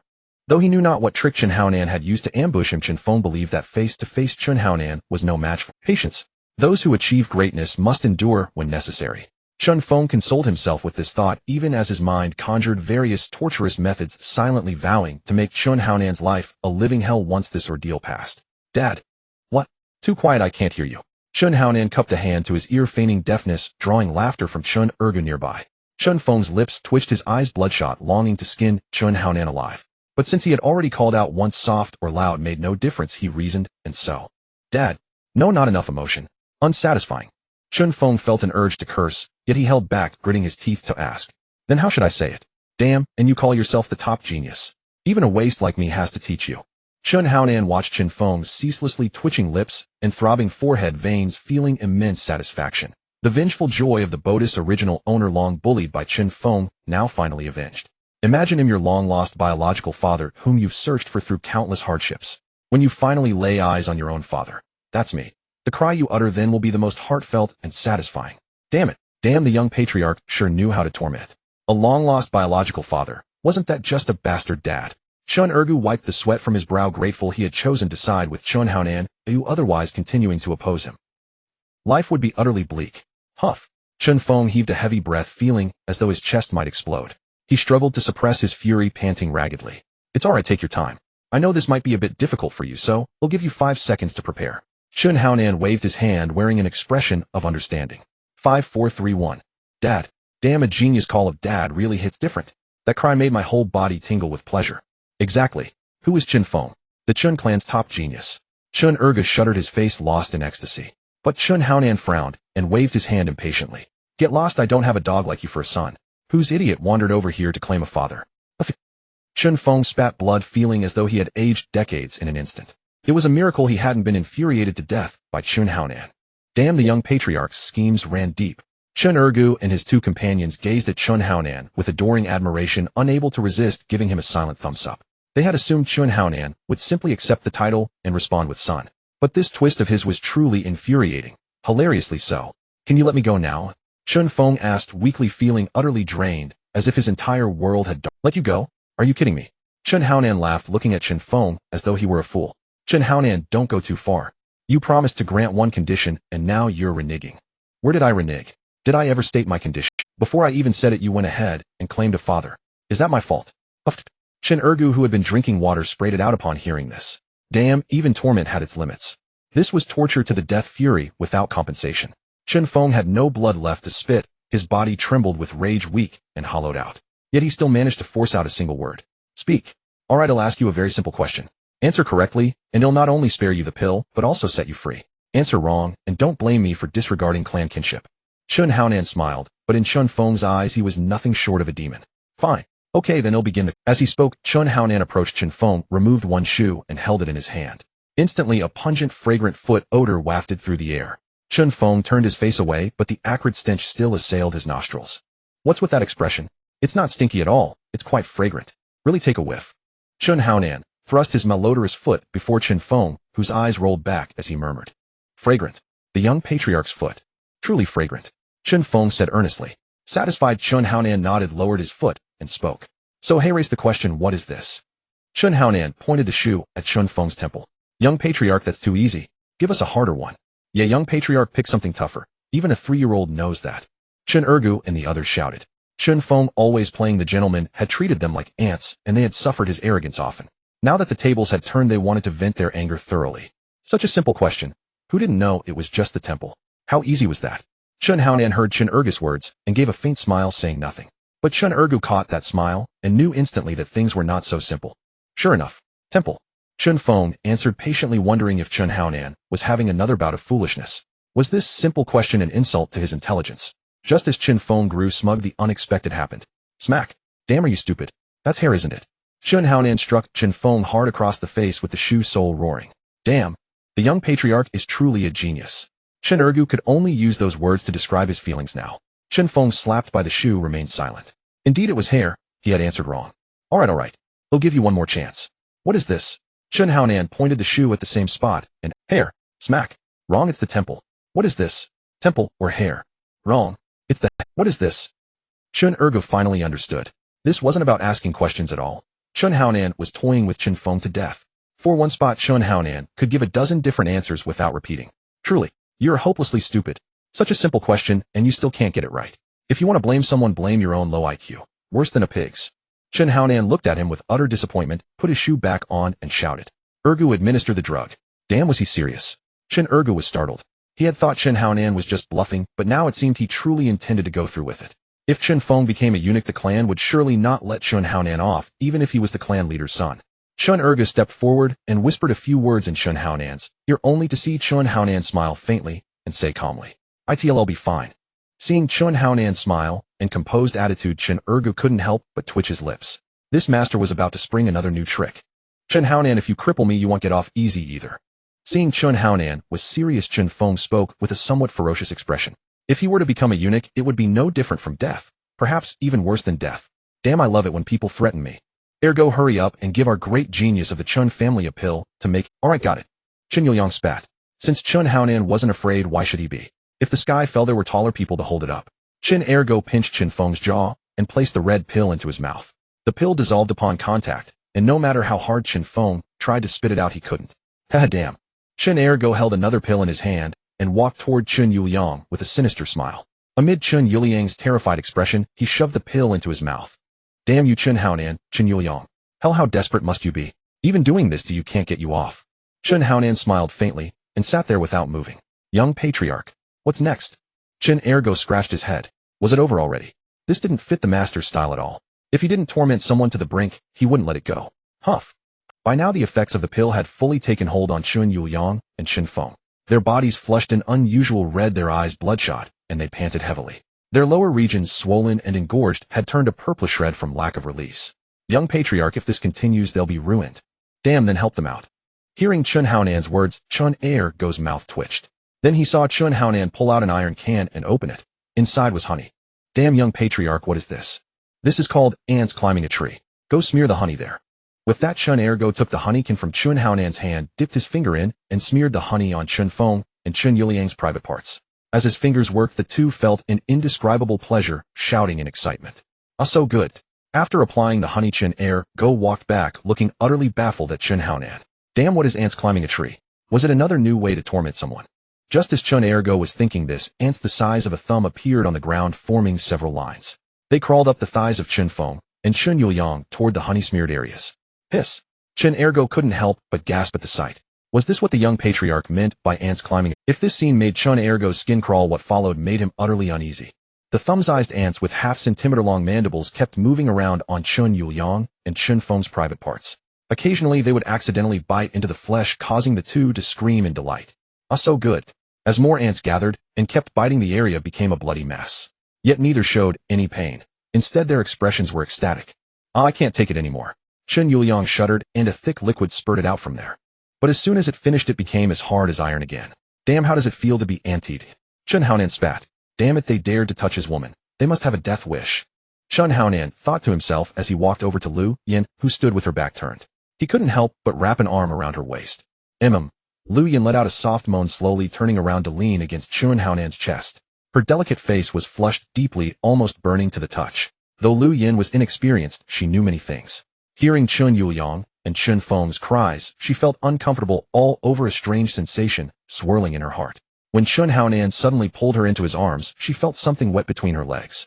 To her embarrassment, Chun Haonan was staring at her damp stockings. Damn, what's this? Chun Haonan was baffled. How could she have wet herself? You're annoying. Lu Yan's face turned bright red as she burrowed into Chun Haonan's chest, pounding him with her small fists. Seeing Lu Yan like this and catching a faint strange fragrance, Chun Haonan finally understood. He slapped his forehead. How stupid could he be? Thinking this, he placed both hands on Lu Yan's waist, pulling her tightly into his embrace, his hands beginning to roam restlessly. A strange sensation stirred in Lu Yan's heart. Feeling Chun Haonan's unique scent and his restless hands, she became utterly uncomfortable. Her body grew weak, and worst of all, she wanted to pee. Lu Yan struggled free, pushing Chun Haonan away, and ran to a spot not far ahead to squat down. Damn, why are you running over there? It's dangerous. I need to pee. Then I'll come with you. No, don't come over. Lu Yan shook her head vigorously, waving one hand in the air. Alright, I absolutely won't come over. If I do, I'm a dog. Master, how can you do this? I'm peeing. Woof woof woof. In the distance, the elders of the four great families swiftly arrived at the base of the Steel Bristle Boar Valley. The Chun family's grand elder who led the charge couldn't help but freeze in shock as he beheld the ground littered with the corpses of steel bristle boars, drawing in a sharp breath of cold air. Hiss! Though the steel bristle boars were not formidable beasts to have an entire nest wiped out with fatal wounds, all concentrated on the anus or mouth. How cruel must one be to do such a thing? Brother Chin, what insights have you gleaned? The Zhao family elder and the others looked at Grand Elder Chun with curiosity, though a hint of contempt flickered in their hearts. The four of them stood there stamping their feet for an entire day and night, yet none of them underwent any change. None had managed to cross that threshold of the 9th rank of the martial artist realm, and a shadow of displeasure settled in their hearts. Grand Elder Chun, lost in thought, spoke with a grave expression. This person's strength is certainly no simple matter. Assuredly, he is not someone we can contend with. A valid point. Yet why does a faint scent of seafood linger in the air? Elder Song asked, a note of confusion in his voice. Just then from the mountain range a beam of crimson light shot into the sky, accompanied by several bestial roars. Soon after, a tiny figure could be seen moving incessantly in the air. A mountain treasure has emerged. We should terminate this trial here. No need. All the beasts remain within, and we have not encountered the tidal surge we feared. It is best to return and report this, and see how the family intends to respond. Very well, let's go. Goddess, let me put you away first. Once this trial is over, I'll let you out all right. It's far too dangerous otherwise. No. Lu Yan blushed, pouting her lips with a look of utter grievance. That space was pitch black, where one could neither hear nor see, as if time itself stood still. Each day felt like an eternity. Be good, listen to me, goddess. Give me a kiss. Oomph. Lu Yan pursed her lips and turned her head away in protest. Fine, then I'll kiss my goddess. As Chun Haonan finished speaking, he moved in one fluid motion, pressing his lips against those tempting red ones. At the same time, his hands didn't forget to wander over her ample chest. Is this enough? If not, Chun Haonan said as one of his hands began to slide towards the space between Lu Yan's legs, causing her to shudder and hastily step back. It's enough. We'll go back now. But you must be quick. Actually, I can let you out when it's safe. For instance, late at night, when it's dark and you can't see your hand in front of your face. That would be the perfect time. Chun Haonan winked repeatedly at Lu Yan's chest as he spoke, filling her with boundless shyness. Oomph. Lu Yan stamped her foot, and in an instant she vanished, returning to that space. All that remained outside was the lingering, evocative fragrance, ceaselessly tempting Chun Haonan. This little girl, she knows full well how dangerous it is for her out here, and wants to go back, yet she still says no with her lips. Sigh, how am I supposed to earn those last 20 discipline points? I'm afraid one day, I really won't be able to hold back. Handcuffs. Clamps. Could it be? Damn, I'm such an idiot. The items gifted by the system are definitely meant to increase discipline points. Hurry up and finish this trial, so I can go home and get busy with my goddess. Young patriarch, you're drooling. Damn. Chun Haonan wiped his mouth with his sleeve, and sure enough, there was drool. Ahem, just choked on something. What's all the fuss about? Chun Haonan smacked Chun Ergu on the back of the head. This treacherous lackey was grinning slyly out of the corner of his eye, clearly thinking something unsavory. Damn it, hurry up. We've got a pile of spirit cores to collect. Chun Haonan kicked Chun Ergu as he spoke, thinking back to how this unreliable fool had told him Head found a bunch of steel bristle boars. Head charged in excitedly, and if it hadn't been for that Kato Eagle technique, he would have lost his life. Young patriarch. So many steel bristle boars. Chun Ergu wiped the sweat from his brow, staring at Chun Haonan, as if he were some inhuman being. The implication was clear: are you even human? Damn it, you treacherous bastard. You nearly got me killed. If Chun Ergu hadn't brought it up, it might have been fine. But the mere mention of it ignited Chun Haonan's rage, and he sent Chun Ergu tumbling several feet with a single kick. Chun Ergu sat on the ground, chuckling as he got to his feet. But then he noticed his hand was stained with a patch of liquid on the ground, which also carried a faint seafood smell. He couldn't help but bring it to his nose and sniff. Young patriarch, you didn't. Shut up. Say one more damn word and I'll find 1,000 steel bristle boars and have them mount you. Chun Ergu and the other two busied themselves for a while.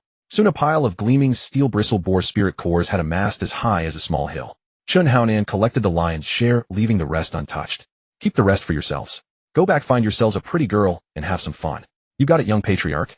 If we find a beauty, we'll be sure to remember you. Chun Ergu and the other two clutched the spirit cores, their eyes brimming with tears of gratitude, their expressions clearly saying, young patriarch, you go first. Damn, not bad. Good to know they think of me when good fortune comes. The boy is teachable. Be careful. This is the territory of the Frostfire Wolves. If you want to experience a sensation of both ice and fire, feel free to have some fun. Chun Haonan said with a chuckle, looking at Chun Ergu and the other two. The three of them now held a net made of a special material, one that was both flame-resistant and extremely sturdy, perfect for capturing Frostfire Wolves. You three wait here. They'll go ahead and lure them. You must make sure your aim is true. With that, Chun Haonan moved. Before long, he encountered a Frostfire Wolf. A Frostfire Wolf, true to its name, had one half of its body a fiery red and the other half a silvery white. Its mouth could spew both fireballs and ice magic, much like a mage class from a video game in his past life, specializing in ranged attacks. However, one thing worth mentioning is that this Frostfire Wolf's close combat abilities were not far inferior to those of other wolf breeds. Thus, Chun Haonan had no intention of stealthily going in for a close-quarters fight. If he couldn't kill it and ended up getting himself killed instead, that would be the height of foolishness. Right? Why engage in a 1v1 brawl when a 4v1 is an option? Damn it, little wolf, look over here. Chun Haonan declared, revealing himself while holding a black brick in his hand. He stood there waving at the Frostfire Wolf. The Frostfire Wolf's gaze flickered with obvious surprise before morphing into fury. This was a provocation. It bared its sharp fangs at Chun Haonan. Damn it, what are you looking at? Take this brick first. Chun Haonan hurled the god-smiting stone at the Frostfire Wolf with all his might. The wolf's face wore a very human expression of contempt. Couldn't even throw straight, and he still had the nerve to show off.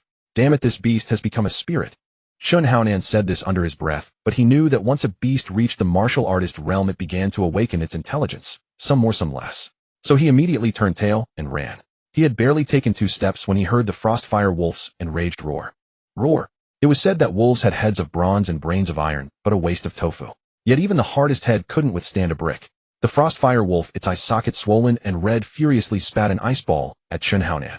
Though Chun Haonan was running, he kept a close watch on what was happening behind him. The moment he saw the direction the spirit orb was leaving the Frostfire Wolf's mouth, he shifted his footing and barely dodged the attack. Damn it, that was fast.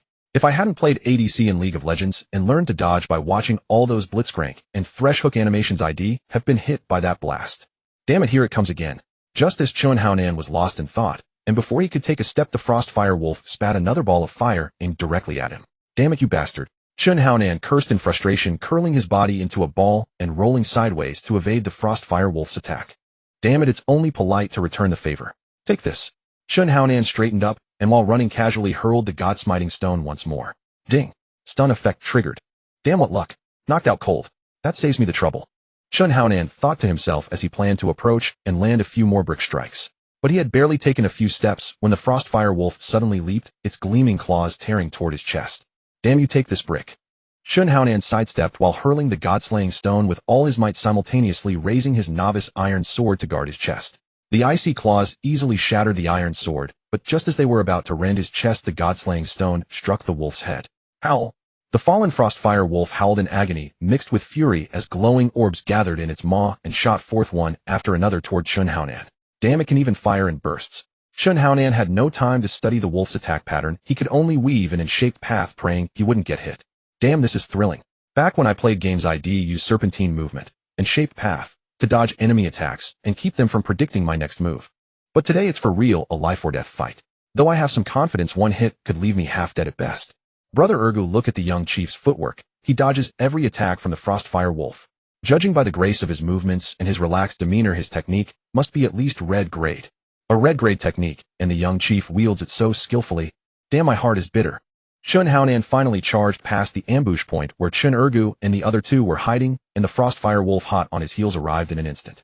Now, the three shouted in unison as they cast a large net over the Frostfire Wolf. Had the Frostfire Wolf been alert, it might have avoided the trap. But at that moment, enraged by Chun Haonan, its mind was far less vigilant. Roar! Trapped in the net, the Frostfire Wolf howled furiously, thrashing wildly in an attempt to tear the mesh, but to no avail. Save your breath. No one's coming to rescue you. You were spitting fire so fiercely just now, go on, keep it up. With that, Chun Haonan rained blows from the god-slaying stone onto the wolf's head one after another. No matter how hard its skull was, it could only let out pitiful whimpers. Watching this, Chun Ergu and the others couldn't help but twitch their mouths. It was the classic brick in hand conquer the world style. Young chief, you've beaten the Frostfire Wolf to death. MMI no. Then let's leave its corpse alone. Ding killed one Frostfire Wolf. Gained 150 experience points. Ding, due to killing a monster 2 ranks higher, the system awards an additional 20 experience, 30 points. Damn, not bad. Killing one Frostfire Wolf filled nearly a fifth of my experience bar. 6 more, and I'll level up. Chun Haonan watched his experience bar jump from 0 to the 1/5 mark in an instant, and a wave of exhilaration washed over him. Others need secluded meditation and countless pills to advance, but I can level up just by slaying a few monsters. Chun Haonan sat down to rest while Chun Ergu and the other 2 dug out the cores. Over the next few days, the 4 of them used the same method to kill over a dozen Frostfire Wolves, successfully obtaining 10 cores. Ding, congratulations to the host for leveling up. Current level Martial Disciple 3rd rank. Current attributes, Chun Haonan level 13 Martial Disciple 3rd rank, Strength 300, 0400 Gene 3. 4 Oxpower Experience 03000, Martial Soul Sky Devouring Beast, White lower grade skills, Wings of an Angel, God-slaying stone, Quest function, Boost function. Chun Haonan brushed the dust off his clothes. After all, he was the eldest young master of the Qin family, yet here, he was in such a mess. But leveling up was fast. He wondered what expression his cheap father would have when he returned home. Young chief, the Frostfire Wolf meat isn't as fragrant as the steel bristle boars, said Chun Ergu, though his hands never stopped moving as he grabbed a roasted wolf leg and took a huge bite. Damn, you 3 are treating me like a cook. Who's the young chief here? Chun Haonan grumpily turned the wolf leg over the fire. Golden droplets of fat occasionally dripped onto the grate, sizzling loudly.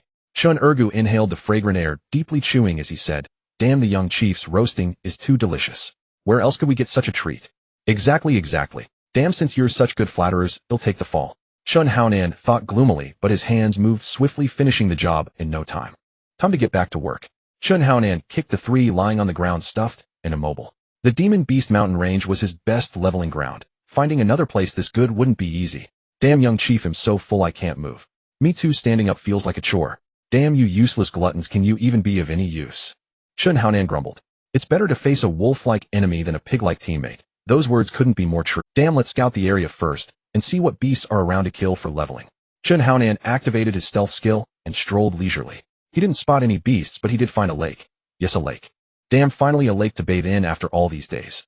Ding detected Song Rulin bathing in this lake. Special hidden quest activated, steal Song Rulin's underwear. At that moment, in the middle of the lake, Song Rulin was like a water spirit, her waist and calves undulating gracefully as she swam through the water, now surfacing, now diving to the depths, her joy palpable. After several days here, Song Rulin had not only hunted several magical beasts at the Martial Master realm, but also found a crystal core in each of them, an exhilarating bounty. What delighted her most was a rumor from a fellow disciple undergoing the trial near the outer edge of these mountains. A magical beast equivalent to a second-stage Martial Master guarded a nest containing a red quality, celestial fragrance herb. The celestial fragrance herb was a peculiar spiritual medicine, immensely valuable in some ways, utterly worthless in others. Its primary function was to grant the consumer eternal beauty and a naturally emitted intoxicating fragrance that would prove irresistibly alluring to men. After all, women adore beauty, and Song Rulin was naturally gifted both in looks and talent. So yesterday she had sent out a signal, a privilege exclusive to the prodigies of the 4 great clans, enabling short-range voice communication. Once the geniuses of the 4 clans assembled, she was confident that her charm would compel them to aid her in subduing the magical beast and claiming the celestial fragrance herb. Song Rulin mused to herself. Not only was she beautiful and exceptionally talented, destined to soar high after joining the Clearwind Academy, but with this celestial fragrance herb, she could even win the favor of the talented senior brothers. Yet as she pondered this, the lecherous grin of Chun Haonan suddenly flashed in her mind. All right, but I have one condition: if you lose, you have to kiss me. His voice echoed in her ears, his image vivid before her eyes. A faint blush crept across her jade-like skin, and her cheeks flushed crimson, recalling that scoundrel's touch on her lips. Chun Haonan, I will never forgive you. Achut. Damn, even a martial artist can sneeze. Could it be some girl is thinking of me? My god is waiting for me to make a move. Chun Haonan thought lecherously, then glanced at his system panel. Hidden quest activated. Beauty falls for me. Step 1, steal her panties. Steal Song Rulin's panties within 1 hour. Reward 1 free draw. Failure, male function nullified. To know a woman's scent is to know her heart. How can one prescribe the right remedy without understanding the ailment? Know yourself and know your enemy, and you will never be defeated. Damn system, that explanation deserves full marks. Though I don't get it, it sounds impressively profound. Chun Haonan grumbled inwardly, then silently counted to 3, his entire body fading into invisibility. Damn, as the old saying goes. Success or death, damn it. Chun Haonan first climbed a tree, watching Song Rulan bob up and down in the water. Though his vision was sharp, distance and obstructions kept him from seeing what he truly wanted. Damn, can't see clearly, but that girl's figure is truly stunning. Damn, forget it. Where are the clothes? Chun Haonan shook his head, suppressing the surging primal urge within him, and scanned the lakeshore with his eyes. Soon he spotted them. Damn, there they are. Chun Haonan descended from the tree and crept cautiously toward the pile of clothes. After all, his scout skill granted invisibility, but it couldn't stop the grass from rustling. If Song Rulan discovered him, a beating would be the least of his worries. Losing his male function would be a fate worse than death. 30 meters, 20 meters, 10 meters, almost there within reach. Huh. Song Rulan let out a soft sound of surprise. At first she dismissed it as the wind or a small rodent, but now, though she saw nothing, the target was obvious. It was heading straight for her clothes. Damn! Chun Haonan roared inwardly, abandoning all pretense. He quickened his pace and snatched Song Rulan's pink panties into his grip. Damn, the color is just too adorable. Chun Haonan smacked his lips as a faint creamy fragrance wafted into his nostrils, pure yet with a hint of coquettishness, utterly captivating. Song Rulan was momentarily stunned. How had her embarrassing panties inexplicably taken flight? Could some expert be toying with her? She shrank deeper into the water, one arm shielding her chest, and let out a delicate cry. Rise. Damn, this telekinetic grab for clothes meant the opponent was at least at the martial master realm. Chun Haonan wanted to cry, cursing the system for its treachery. He gripped the panties with both hands, pressing his body back as if locked in a desperate tug-of-war. Damn, I can't lose these panties. If I do, my manhood is gone. For the sake of being your fiancé, can't you let it slide? That was Chun Haonan's wishful thinking, but Song Rulan felt otherwise. Now Song Rulan held her clothes with one hand, shielding her body, while the other hand remained extended, maintaining the same gesture. Her mouth formed a perfect O. What the hell? Even an expert wouldn't tease me like this. Who grabs someone's panties? This is insane. Song Rulan thought, letting out a delicate huff as she intensified the suction force. Damn. Only that one word echoed in Chun Haonan's mind before his entire body was yanked rapidly towards Song Rulan. Midair, the invisibility effect of his Teemo stealth broke, and he materialized. Song Rulan had expected the increased force to easily retrieve the panties. And indeed, the panties flew toward her, but they brought along a dark shadow, a figure clutching her pink undergarment. Song Rulan sensed a dark figure hurtling toward her. In the chaos, her mind froze entirely. Helpless as the man clung to her like an octopus, his legs coiling tightly around her waist while his hands inadvertently grasped her delicate, uplifted bosom. Damn it. I swear I'm just passing by. Do you believe me? And believe you. Believe your sister. Song Rulan, the refined and elegant daughter of a noble family, could no longer contain herself and blurted out an uncharacteristic curse. Though she had no idea what arcane technique Chun Haonan employed, granting him invisibility and shielding him from spiritual sense, how could he possibly claim he was merely passing by? How else to explain the undergarment still clutched in his hand? It's still gripped in your hand. What exactly were you doing with my? Song Rulan meant to say undergarment, but embarrassment choked the word off before it left her lips. Instead, she lifted the garment itself in silent accusation. I didn't mean to. I left my clothes on the shore. What if wild beasts dragged them away? What if the wind swept? Girls these days, Chun Haonan declared loudly, utterly unfazed, his cheeks unwavering, completely oblivious to Song Rulan's seething glare. Chun Haonan, I'll kill you. As she spoke, a faint luminescence shimmered across her palm, and above her body materialized the ethereal form of a tiger, its maw wide open, poised to devour him whole. Damn it! The strength of one tiger. Chun Haonan gasped in awe. One tiger's strength equaled 10 oxens, but even at his absolute peak, he barely mustered 3. For oxen's worth, less than a third of hers. How could he possibly win? Fine, if you're serious, don't blame me for lacking chivalry. With that, Chun Haonan spun his wrists in swift arcs, then twisted sharply, shattering the nascent energy Song Rulan had just gathered. Simultaneously, he recoiled a short distance, extended his index finger to prod the undergarment teasingly, and flashed a mischievous grin. Don't fault me for being ruthless. I'm your husband. Touching you twice is perfectly natural. Is there any wife who forbids her husband such intimacy? Or are you offering yourself willingly? Song Rulan hastily draped her upper body with her clothing, one arm crossed protectively over her chest, her fingers massaging the tender area unconsciously, while tears welled in her eyes. Her other hand trembled as she pointed at Chun Haonan, speechless with outrage. You, no need to thank me. As a husband, it's only right to cultivate this bond properly. Haven't you heard the saying, gently caress the peaks? It's my sacred duty and solemn responsibility, as a married man, and having spoken, Chun Haonan deliberately fixed his gaze upon Song Rulin's chest, then patted his own chest with a look of profound disappointment, as though lamenting her lack of potential. TSK, like Princess Taiping's flat expanse, such petite buns, how will they ever nourish a child in you? Don't move. You call it jade-like skin, so flawlessly smooth.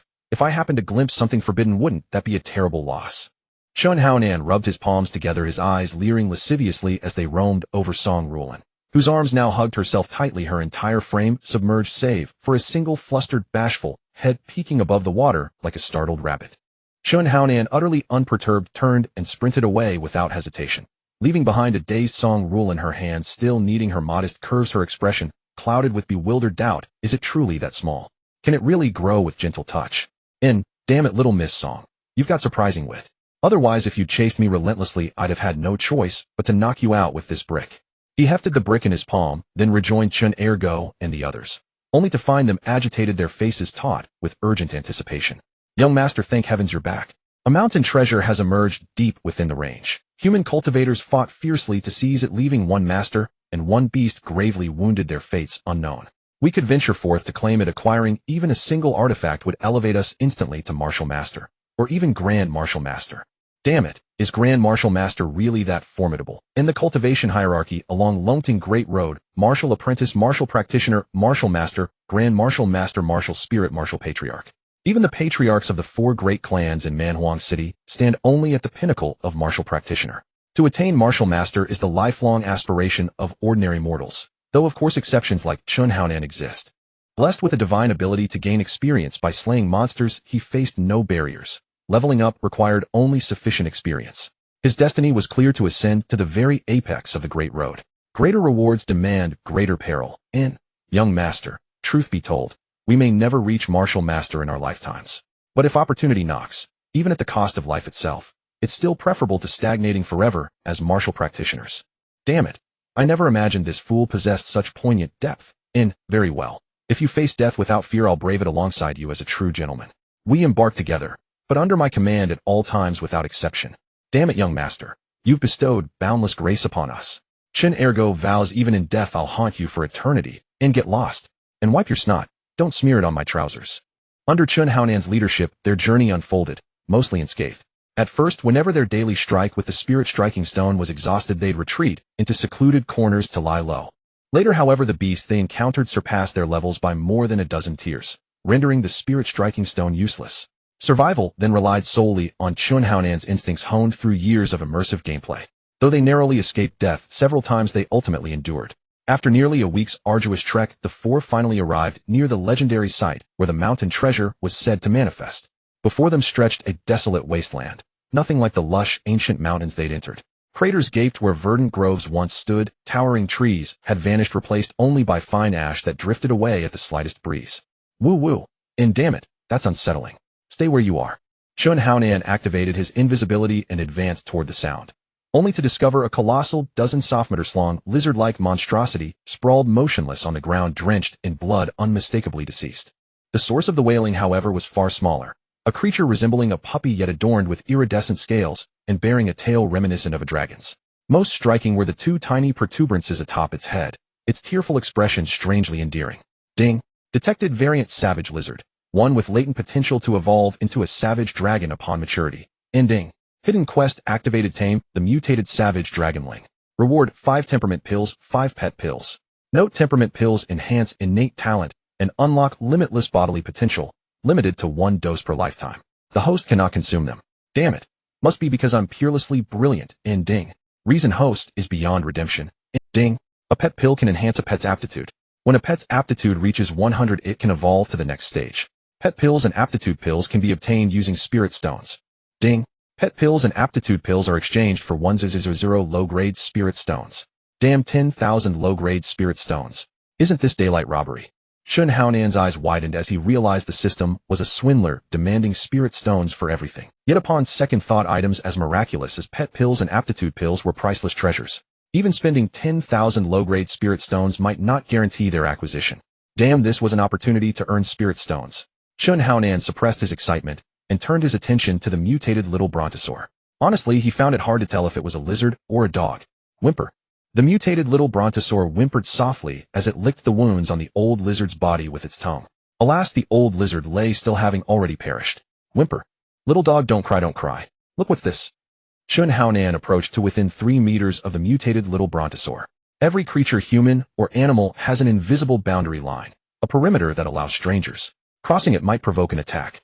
Though Chun Haonan didn't know the exact range, he figured 3 meters wouldn't trigger the little brontosaur's aggression. Indeed, the little brontosaur lifted its head, its sorrowful eyes carrying a hint of grief and a trace of wariness toward Chun Haonan. Damn, this creature was almost sentient. It could nearly speak. Chun Haonan mused, but his hands moved swiftly. With a flick, several steel bristle boar crystals appeared in his palm. The mutated little brontosaur sniffed, shook its head in disappointment, and lowered its head, continuing its mournful whimper. Damn, young chief, the crystals aren't working. Idiot, are you dumb? It sniffed, so the crystals must be effective. Chun Haonan gave Chun Ergu a rap on the head, then produced the ice fire wolf crystals. The little brontosaur lifted its head, sniffed, and reluctantly glanced back at the old lizard several times before finally approaching within a meter of Chun Haonan, waving its claws. Growl. Here, here, take these. Is one enough? If not, big brother has another one here. Chun Haonan took out 2 ice fire wolf crystals, crouched down, and placed them in his right palm, offering them to the mutated little brontosaur. The mutated little brontosaur extended its front claws, picked up the 2 crystals, and crunched them like beans while waving its tiny paws. Damn, you want more? Chun Haonan's eyelids twitched. 1 ice fire wolf crystal could sell for 300 low-grade spirit stones. That was 600 low-grade spirit stones gone in one bite. And still it wanted more. Fine, considering you might become a brontosaur, big brother will bear it. Chun Haonan, with a pained heart, retrieved the remaining 3 ice fire wolf crystals from his storage ring and placed them before the little brontosaur. The little brontosaur's eyes lit up at the sight of the 3 crystals. It reached out and contentedly popped them into its mouth. Burp, growl. Damn, that's 1500 low-grade spirit stones already. That's enough. Chun Haonan licked his lips and spoke helplessly. Growl, growl. The little brontosaur, upon hearing this, grabbed Chun Haonan's right fingers with its front claws and rubbed its body against him. Damn, it knows how to act cute. Do you think he'll fall for that? Hey Ergu, hand over your ice fire wolf crystals too. Damn glutton here. Chun Ergu said as he pulled out 2 crystals, while the other 2 each produced 2 as well. A total of 6 crystals lay before the little brontosaur. Its eyes gleamed as it placed them one by one into its mouth, then stretched its body, a fluffy paw rubbing its bulging belly. Damn, one meal cost 11 crystals. 3300 low-grade spirit stones. Even if I'm a rich second generation, I can't afford to keep you. Chun Haonan began to wonder if he should abandon this money-burning glutton after completing the mission, or else it would devour his fortune in days. Ding. Successfully tamed a mutated little brontosaur. Reward aptitude pill X5, pet pill X5. Ding. Please name your pet. Damn, name it. It's like a little dog. Let's call it Wong Kai. Ding. For taming the mutated pet Wong Sai, you receive 1 lottery draw. Damn, a lottery draw. Chun Haonan suddenly remembered there was an unused draw from before. Ding. Would you like to draw now? Draw both of them. Ding. Lottery begins, please wait. In Chun Haonan's mind, images tumbled like a slot machine and a rank character card, Orochimaru, flashed by. Naruto Uzumaki's shadow clone technique also passed. Damn, there were even missiles and AK-47s. But they too flashed by. Damn, is this ever going to end? Chun Haonan's lips twitched. This lottery was too thrilling. So many great items, and in the end, what was that? Ding. Congratulations, host. You have obtained B. F. Sword X1, Vampiric Scepter X1. B. F. Sword from the League of Legends Valoran Continent. It is a key component of the legendary weapon, the Bloodthirster. By collecting all components, it can be fused into the legendary weapon, the Bloodthirster. Attribute enhances the user's strength by 40%. Vampiric Scepter from the League of Legends Valoran Continent. It is a key component of the legendary weapon, the Bloodthirster. By collecting all components, it can be fused into the legendary weapon, the Bloodthirster. Attribute enhances the user's strength by 15%. Additionally, when dealing damage to enemies, it steals 10% of the enemy's stamina and spiritual energy to restore the host's lost stamina and spiritual energy. Damn, awesome, awesome, awesome. Chun Haonan held the B. F. Sword in his right hand and a staff-like object with a skull at the top in his left. He swung both arms, feeling a surge in power. Chun Haonan, level 13 martial artist, 3rd order strength, 3000, 400, 18705. 2 bull force. Base strength 3400, equipment bonus 1870, gene experience 03000, martial soul, devour beast, white low-grade skills, angels, wings, godslaying, stone, task function, buff function. Damn, this is too overpowered. With these 2 pieces of equipment, his strength jumped from 3, 4 bull force to 5, 2 bull force. That meant a martial artist at the 3rd order wielding these items could instantly advance to the 5th order. Most importantly, as his base strength increased, the bonuses would grow even greater. On the surface he appeared to be a third-order martial artist, but his actual strength was that of a fifth order. This kind of equipment perfect for a wolf in sheep's clothing. Big brother loves it. Come here system, let me kiss you. Ding. This system is male. Host, please show some restraint. Damn, bromance is true love. Ding, would you like to view Wang Kai's attributes? View. Wang Kai. First tier 0-100 evolvable with pet pills. Level 6 martial disciple 6th stage. Experience 500600 upgradable via crystals. Damn. Such an innocent little creature, yet it possesses the strength of a martial disciple 6th stage. Truly one cannot judge a book by its cover. Damn, come here, let your big brother hold you. Howl. Shun Haonan opened his arms to embrace Wang Sai, but the little creature turned over, leaped onto his shoulder, placed its paws on its face, and howled loudly. Howl, howl. Damn, young patriarch, it can even make faces at you. We've truly found a treasure.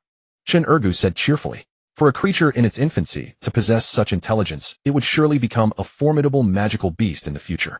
Although Chin Ergu was not well educated and did not know this was a mutated brute lizard that might evolve into a brute dragon, he still vaguely sensed its extraordinary nature. Damn, a treasure. More like a bottomless pit. Shin Haonan gave Chun Ergu a frustrated knock on the head, and how many ice fire wolf crystals did it just devour? 11. In one meal. That's 3300 low-grade spirit stones, all gone. Why don't you try raising it? Damn, I'm not the young patriarch, I definitely couldn't afford it. Chun Ergu said this, but in his heart he felt envy, jealousy, and resentment. Why wasn't I born the young patriarch? Why wasn't I born into wealth? They say when God closes a door he opens a window. Could it be because I'm too handsome? Chun Ergu mused, then glanced at Chun Haonan, and suddenly realized that his other window had also been shut. Damn, Ergu, it seems this area has been razed to the ground. You must accept your fate. Chun Haonan gazed at the devastated land, pitted and scarred like a battlefield bombed by fighter jets in World War II. How could there be any mountain treasures here? Damn, this is fate. I thought I might scavenge some leftovers to get into Clearwind Academy, but now it seems. Damn, managing the family business isn't so bad either. Chun Haonan patted Chun Ergu's shoulder. If he could enter Clearwind Academy, he might soar to great heights and even become a formidable powerhouse. But if he failed, he would be assigned by the clan to manage its affairs. At best, he could become a minor leader. At worst, he would be little better than a laborer. He'll find you a good position then. Howl. Damn, if you have something to say it. Don't scratch my face. Chun Haonan wanted to toss Wang Kai aside, but when he grabbed the creature he found that his strength as a martial artist 3rd stage couldn't even budge it. Fortunately, sensing Chun Haonan's anger, Wang Kai stopped clawing at his face, and instead went for his hair. Damn, don't mess up my hairstyle. Howl, howl. Wang Kai stopped its paws, sniffed the air, and pointed at a mound, barking incessantly. What is it? Chun Haonan said, but his feet moved. He walked behind the mound Wang Kai had pointed at, and saw an old man. Damn, all this fuss over an old man. Chun Haonan muttered, tempted to slap Wang Kai. Damn, young patriarch, look. Chun Ergu pointed at the old man's waist where a golden token hung, engraved with 3 gleaming characters, Wang Chongyang. Damn, it's Wang Chongyang. Wang Chongyang. Who is Wang Chongyang? Chun Haonan looked at Chun Ergu in bewilderment. It wasn't entirely his fault, as he had been a simpleton before, what modern medicine would call mentally disabled. He only remembered things he heard often, but the name Wang Chongyang was entirely unfamiliar to him. Wang Chongyang is the vice principal of Clearwind Academy. Haha, our chances of entering Clearwind Academy? Chun Ergu shouted excitedly. Chun Haonan approached Wang Chongyang, checked his breath, and found he wasn't breathing. He touched the old man's body, which was still warm. He hadn't been dead long. Damn, young patriarch, why are you touching him? Give him a pill quickly. Chun Ergu also checked his breath, and finding none, said anxiously. Instead of giving the old man a pill, he was touching his body. Could the young patriarch have such peculiar tastes? Chun Ergu shuddered at the thought. Damn, have you ever seen someone without breath revived by a pill? Chun Ergu gave an awkward smile. Throughout Barbarian City, and even the entire continent, no one had ever heard of reviving someone without breath, let alone with pills. Was his hope of entering Clearwind Academy dashed? Damn, what are you standing there for? Don't you want to save him? Chun Haonan looked at Chun Ergu, who seemed as dejected as a wilted plant, and said in exasperation, can he still be saved? Probably. Yes. Get down. Chun Haonan said, interlacing his hands and placing them on Wang Chongyang's chest. Then he turned to Chun Ergu. In a moment, pinch his nose with one hand, hold his chin with the other, and blow air into his mouth, mouth to mouth. After each blow, he'll press once, and then you blow again. Damn, mouth to mouth. Chun Ergu's lips twitched. The old man's status was exalted, but to kiss him, and a dead man at that. Damn, you can't catch a wolf without risking your first kiss. Chun Ergu said, and followed Chun Haonan's instructions. After he blew, Chun Haonan pressed. After about 40 cycles, Chun Haonan felt Wang Chongyang's heartbeat. Damn, mouth-to-mouth resuscitation actually worked. In this world, he would have been left for dead with no chance of— Damn, he's breathing. He's breathing. Young patriarch, you're a miracle worker. Chun Ergu shouted in excitement. Saving Wang Chongyang meant he had a chance to enter Clearwind Academy. Even if it was through connections, his future achievements would be immeasurable. Chen Erge now looked at Chun Haonan, as if he were a god. No one could revive a person without breath. That was a universal truth on this continent. How had the young patriarch managed it? Damn, don't be dazzled by your big brother. Your big brother is just a legend. Chun Haonan said, then pointed at the unconscious Wang Chongyang. Erge, you know what to do when he's unconscious, right? Damn it, young patriarch, isn't this a bit inappropriate? Chen Erge tugged at his trousers, feeling somewhat speechless. After all, he still needed to ask for a favor to get into Qingfeng Academy through the back door, and now urinating on the man's face seemed rather improper. What's wrong with it? Don't you want to go to Qingfeng Academy? Chun Haonan said impatiently. The hesitant Chun Erge, steeling himself, undid his pants and aimed his member at Wang Chongyang's face. What the hell are you doing? Isn't this how you wake him up? Then why are you pointing that at him? Aren't we supposed to piss? Chun Haonan was speechless. It wasn't the formidable enemy that scared him, but the useless teammate. When did I tell you to do that? I meant using a pill, you idiot. Chun Haonan took out an ordinary healing pill and placed it in Wang Chongyang's mouth. Chun Erge pulled up his pants, looking at the two bewildered lackeys beside him, feeling even more wronged. Cough cough, I'm actually alive. Wang Chongyang sat up, looked around, then examined his own body, and spoke to Cough cough, I'm actually alive. Wang Chongyang sat up, looked around, then examined his own body, and spoke to Chun Haonan and the others. Gentlemen, it is my honor that you have saved me. Wang Chongyang flicked the dust off his sleeves, wearing an expression as if it were their privilege to have saved him.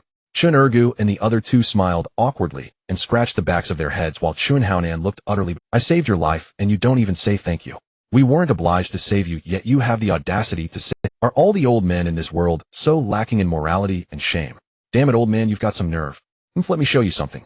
Wang Chongyang, displeased by Chun Haonan's words, casually tossed out 4 blue tokens. If Chun Haonan hadn't saved him, and he weren't currently powerless, Wang Chongyang would have annihilated him with a flick of his hand for what he just said. Damn, an outer disciple token. Chun Erge shouted excitedly, holding the token as if it were a priceless treasure. So isn't it your honor to have saved me, yeah? Wang Chongyang lifted his chin and said proudly.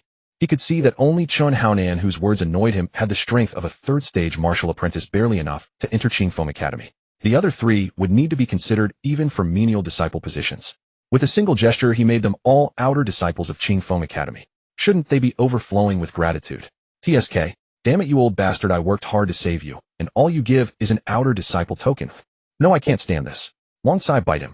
Arwell. Wang Sai, standing on Chun Haonan's shoulder, arched its back, fur bristling, and growled at Wang Chongyang. You beast. Wang Chongyang was about to curse, but suddenly remembered he had no cultivation now. If that little lizard actually bit him, how embarrassing would that be? Ahem, with your talent, young friend, you may still qualify to become an inner disciple in the future. Wang Chongyang smiled as he tossed a green token to Chun Haonan, though a flicker of disdain passed through his eyes. Third-stage martial apprentices were a dime a dozen in the academy, and now this brat was bullying him. If he had his cultivation back, he would. A mighty dragon is bullied by a mere snake. Inner disciple. Damn it, just an inner disciple. Old man, are you messing with me? No, I can't take this. Wang Sai bite him. Are we you? Don't push me too far. Damn it, old man, you dare threaten me. Wang Sai bite him. You? What do you want? Wang Chongyang backed down. When in Rome, do as the Romans do. How did he end up dealing with such a character? I recall Qingfeng Academy also has disciples of the inner sanctum, doesn't it? A disciple of the inner sanctum. You. Wang Chongyang nearly spat blood. With such poor talent, he wanted to be his personal disciple. Who was he? Someone the academy head himself had to treat with respect, a figure whose anger could shake the entire barbarian region. Take on a disciple of such mediocre aptitude. Wouldn't that make all the old masters in the barbarian region laugh their teeth out? If he actually took him on, what would the academy head think? What would the elders think? And what would the female teachers think? Ahem. Wang Kai. Wait. Wang Chongyang, barely catching his breath, hurriedly waved his sleeve to stop Chun Haonan. What is it? Judging by your attire, you must be from Barbarian City and the young patriarch of some clan. Wang Chongyang smiled confidently. Taking him as a personal disciple was out of the question, but if he offered some benefits to the young man's clan, wouldn't he agree? With that thought, Wang Chongyang's innate pride resurfaced on his face as he lifted his chin again. Damn it, you ungrateful old fool. I saved your life, and you want to kill me to silence me. Before you recover your strength, I'll kill you first. Chun Haonan drew the storm sword from his ring, gripped it, and swung it at Wang Chongyang. Stop. Got any last words? Spit them out. I might consider them. If you have a beautiful granddaughter, I'll take responsibility for her. Chun Haonan said disdainfully, completely ignoring the bulging veins on Wang Chongyang's forehead. No, what I meant was. Forget what you meant. I mean to kill you. Take this. Stop. I accept. I accept you as my person. Wang Chongyang said with a sob. This young man looked decent enough, but how could he be so ruthless and shameless? Chun Haonan reached out and took a purple token inscribed with Disciple of the Academy Head's Inner Sanctum and put it away. It's all over. My happiness is ruined by you. Damn it, it is my honor that you have taken me as your disciple. Alas! Wang Chongyang heaved a deep sigh. He and Wang Shuiming, the academy head, had been pursuing a female teacher for decades. Just a few days ago she said that in a year's time at the academy's grand competition, whichever of their disciples took first place, she would become their Dao partner. If that weren't bad enough, the academy head's tradition was to take only one personal disciple. This meant that after accepting Chun Haonan as his personal disciple, Wang Chongyang could no longer take any more disciples. Thinking of that enchanting, alluring female teacher, and then looking at Chun Haonan, a mere third-stage martial apprentice, one of many in the academy, Wang Chongyang's world darkened. He seemed to have aged 10 years. Alas, that amazing female teacher is about to become someone else's wife. Damn it, aren't you the someone else? Boy, make sure to report to the Clear Breeze Academy in 10 days, or else I won't see you, and they'll consider you forfeited. Wang Chongyang gave a cold snort, dusted off his clothes, stood up, and strode away. He truly didn't want to say another word to this cheap disciple, not even a single one. Damn it, got it, old Wang. Chun Haonan waved his hand impatiently. In the distance, Wang Chongyang stumbled, nearly falling to the ground. Damn him, now an outer disciple of the Clear Breeze Academy. Haha, even though I didn't pick up anything good, I've become an outer disciple, just like that. Damn, this is awesome. Chen Ergu and the other two shouted excitedly. They wiped the outer disciple token with their sleeves, carefully placed it inside their clothes, patted it a few times to make sure it was safe, and finally relaxed. It's just an outer disciple token, why are you all so happy? Chun Haonan said in exasperation. Having never known hunger, he had no idea how precious this token truly was. Young patriarch, you're my lucky star. Damn it, from now on I, Chun Ergu, will follow you to the ends of the earth. Damn it, get lost, I'm not a horse. Bayubiu. A family emergency signal. Is the family in trouble? Chen Ergu said uncertainly. No, that direction should be the outskirts of the Beast Mountain range. Let's go take a look. Chun Haonan said, moving forward. Although there were many high-level magical beasts, Wang Cai, that glutton now revealed its talent. Its nose twitched constantly in the air, and a fluffy little paw stretched out, pointing incessantly. A woo-woo. On the outskirts of the Beast Mountain range. At that moment, a black bear over 4 meters tall stretched out a massive paw, swatting a graceful figure out of the air. She slammed heavily into a tree. On the other side lay several prodigies from the 4 great families, including the Chun family's top genius Chunfeng. At this moment, everyone was covered in wounds. Some had even suffered multiple fractures and lay limp on the ground, struggling to rise, but unable to get up. Song Rulin, who had collided with the tree, let out a muffled groan and spat out a mouthful of blood. She had originally gathered the prodigies of the 4 great families to kill a martial master second-rank beast and obtain the heavenly fragrance herb. But unexpectedly, what emerged from the cave was not a martial master second-rank beast, but a giant earth bear with the strength of a human martial master 4th rank. Thinking she was about to become the giant earth bear's next meal, Song Rulin smiled bitterly. With her peerless beauty and heaven-defying talent, to fall so low today, and to have dragged down the prodigies of the 4 great families with her. I'm sorry, everyone. In this life, Rulin owes you. I have no way to repay you. If there is a next life, Rulin will make up for today's mistake. Song Rulin said, raising her sword and pointing it at the giant earth bear as she shouted. Come on, if you want to kill us, you won't get off easy either. Sword's essence, moonlight. As Song Rulin's voice faded, the sword in her hand condensed a streak of light, like solid moonlight, that struck heavily against the giant earth bear's chest. Roar. The giant earth bear roared in fury. It never imagined that such a tiny human could actually harm it, and harm it so badly. Roar. Song Rulin leaned weakly against a tree, watching the enraged giant earth bear approach. She smiled a desolate smile. Just a little more, and you would have died, not me. Is this fate? Ding detected that Song Rulin is in mortal danger. Activating hidden quest. The second step of the beauty falls for me. Hero saves the beauty. Quest objective: kill the injured giant earth bear and successfully rescue Song Rulin. Success: reward the shadow clone technique from the hidden leaf village in Naruto. Failure penalty: malfunction erased. Damn, the shadow clone technique, isn't that the forbidden technique Naruto trained in? Awesome. Damn it, why is the failure penalty always malfunction being erased? And on top of that, what the hell is a martial master 4th rank? Damn it, system, why don't you just kill me outright? Ding, this giant earth bear has been severely wounded. Its strength is equivalent to a martial artist 9th rank. Damn it, my total strength at best is only at martial artist 5th rank. Martial artist 9th rank. Isn't that just bullshit? Ding, the greater the risk, the greater the reward. Roar. Damn it, watch my brick activate stun effect.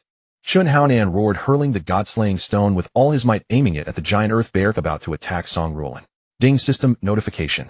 The god-slaying stone can only stun creatures no more than 10 levels higher than the host.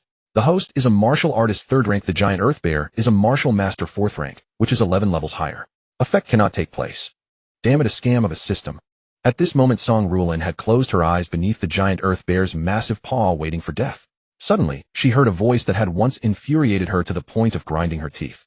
She couldn't help but open her eyes and saw a black brick smashing into the giant earth bear's head, causing it to be stunned for a split second. Song Ruolin then saw who it was. The man who had kissed her and touched her chest. Was he here to save her? How had he reached martial artist 3rd rank in just a few days? But even at martial artist 3rd rank, how could he possibly defeat the giant earth bear?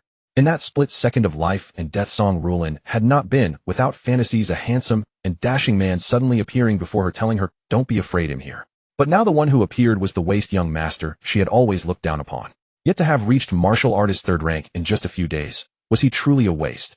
Damn it, you stupid bear. Picking on a woman is no skill. Come on, let's go 300 rounds, and it'll teach you how to roar. The giant earth bear roared in fury. It was already enraged by being severely wounded by a tiny human, and now another little ant had appeared. First it hit him on the head, then stood there provoking him. A man could tolerate it, but a bear could not. Roar. Damn it, roar at your sister, have another brick. Chun Haonan said, summoning the god-slaying stone back and hurling it with all his might. The giant earth bear hadn't been paying attention earlier, but now it was cautious. It reached out a massive bare paw to grab the incoming god-slaying stone. But due to the god-slaying stone's property of guaranteed hit, just as the bear was about to catch it, the stone swerved and smacked the giant earth bear right on the head again. Roar, roar. The giant earth bear roared twice in violent rage, beating its chest with both paws as it stomped toward Chun Haonan.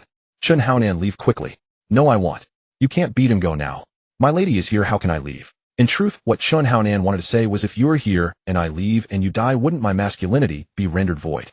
But he couldn't reveal the system, so he could only say this. Chun Haonan. Song Ruolin's eyes grew moist, and she fought back tears with all her might. The man she loathed and despised the most had stepped forward to shield her in her moment of life and death. Even though this man's strength was still meager, his frame so insignificant compared to the earth bear, he still stood there. Was there anything more moving than this? Song Ruolin casually wiped away the tears at the corners of her eyes and spoke again. Chun Haonan, you should go. Staying here is nothing but a death sentence. If before Song Ruolin had told Chun Haonan to leave simply to avoid another unnecessary death, now it was out of genuine concern for him. No, as long as I live, my wife lives. If I die, my wife dies. Chun Haonan. Song Ruolin was rendered speechless. If she could move, she would have embraced him. In that fleeting moment of near death, she finally understood that fame, status, or even beauty were not as precious as her own life. Without that instant, she might never have accepted a waste, but now. But if he failed, he would be assigned by the clan to manage its affairs. At best, he could become a minor leader. At worst, Song Ruolin wept, no longer able to hold back her tears. In this moment, Chun Haonan's figure seemed so towering and majestic. Not quite a Prince Charming, but even more extraordinary. Damn, women are always so troublesome. If it weren't for this damn mission, why would I be here risking death to save you? Oh well, saving a life is a greater virtue than building a 7-story pagoda. Come on, you big stupid bear. Chun Haonan said, gripping the storm sword in his left hand and the vampire scepter in his right, his eyes fixed on the earth bear's every move. The front paw lifted slightly. Though subtle, if it were a sweeping strike, the position would be a bit high, affecting the power, so it was likely a downward slam. Chun Haonan thought, quickly darting to the side before the earth bear could bring its paw down, all while using the storm sword to strike at the descending limb. Just as Chun Haonan took a step, the earth bear's massive paw slammed down on the spot he had just vacated. But thanks to his foresight, even though the beast was far faster, the sheer force of its strike prevented it from changing direction midair. A heavy thud echoed as a crater half a meter deep appeared just a step away from Chun Haonan. Damn, if I hadn't predicted that I'd be flattened into meat paste. But its hide is too thick. I can't even cut through it. Roar. The earth bear, enraged by its failed attack, let out a furious roar and swept its paw sideways. If it had been a downward strike, Chun Haonan could have dodged with his prediction, but a sweep. Jumping wouldn't get him high enough, and ducking would turn him into pulp. So, damn it, Chun Haonan's bloodlust flared. Instead of evading, he aimed the vampire scepter at the earth bear's bloody wound and struck with all his might. With a series of thuds and a squelch, Chun Haonan was caught by the earth bear's sweeping paw and sent flying like a broken kite, crashing into a large tree. He coughed up a mouthful of blood, and the cracking of bones echoed as many shattered. Roar. The earth bear let out a mocking bellow toward Chun Haonan's landing spot. No matter how much he struggled, he was still brought down by a single swipe. Chun Haonan. Song Ruolin cried out, her voice choked with tears. She managed to stand, stumbling several times, but refusing to fall. Damn it, young lady, don't be rash. The young master is risking his life, so you can survive. Chun Ergu and the other two steadied her, holding her back from rushing toward Chun Haonan. No, I can't just watch him die for me. Damn it, if you go, you'll both die, and the young master's sacrifice will be in vain. Get out of here. Roar. The earth bear let out an angry roar and turned toward Chun Ergu's group. Just as they hoisted Song Ruolin onto their shoulders, they saw the beast heading their way and lost all hope. As mere martial apprentices, how could they outrun the earth bear? Damn, would I really risk my life to save a woman who looks down on me? I'm not that pathetic. I'm doing this for my own. I stand for my masculinity. Damn it, what are you roaring about? I'm still alive. Chun Haonan got to his feet and hurled the god-slaying stone. In the moment Chun Haonan was sent flying, the vampire scepter still lodged in the earth bear's wound had channeled a faint red energy. This energy had already begun healing his injuries before he hit the tree, and upon impact it continued to mend him. So though Chun Haonan appeared to have coughed up blood and was covered in wounds, his injuries were not severe. Young master, Chun Haonan. Roar. None of the four people and the bear expected Chun Haonan to stand again after taking the earth bear's full force strike.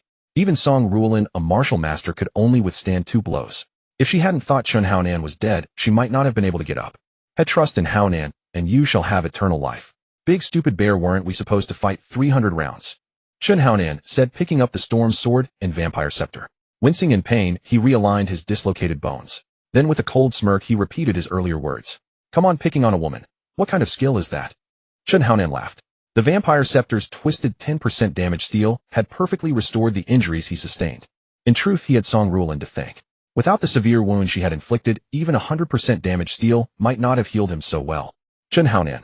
Why damn, it's so moving. The young master's love for his wife is truly great.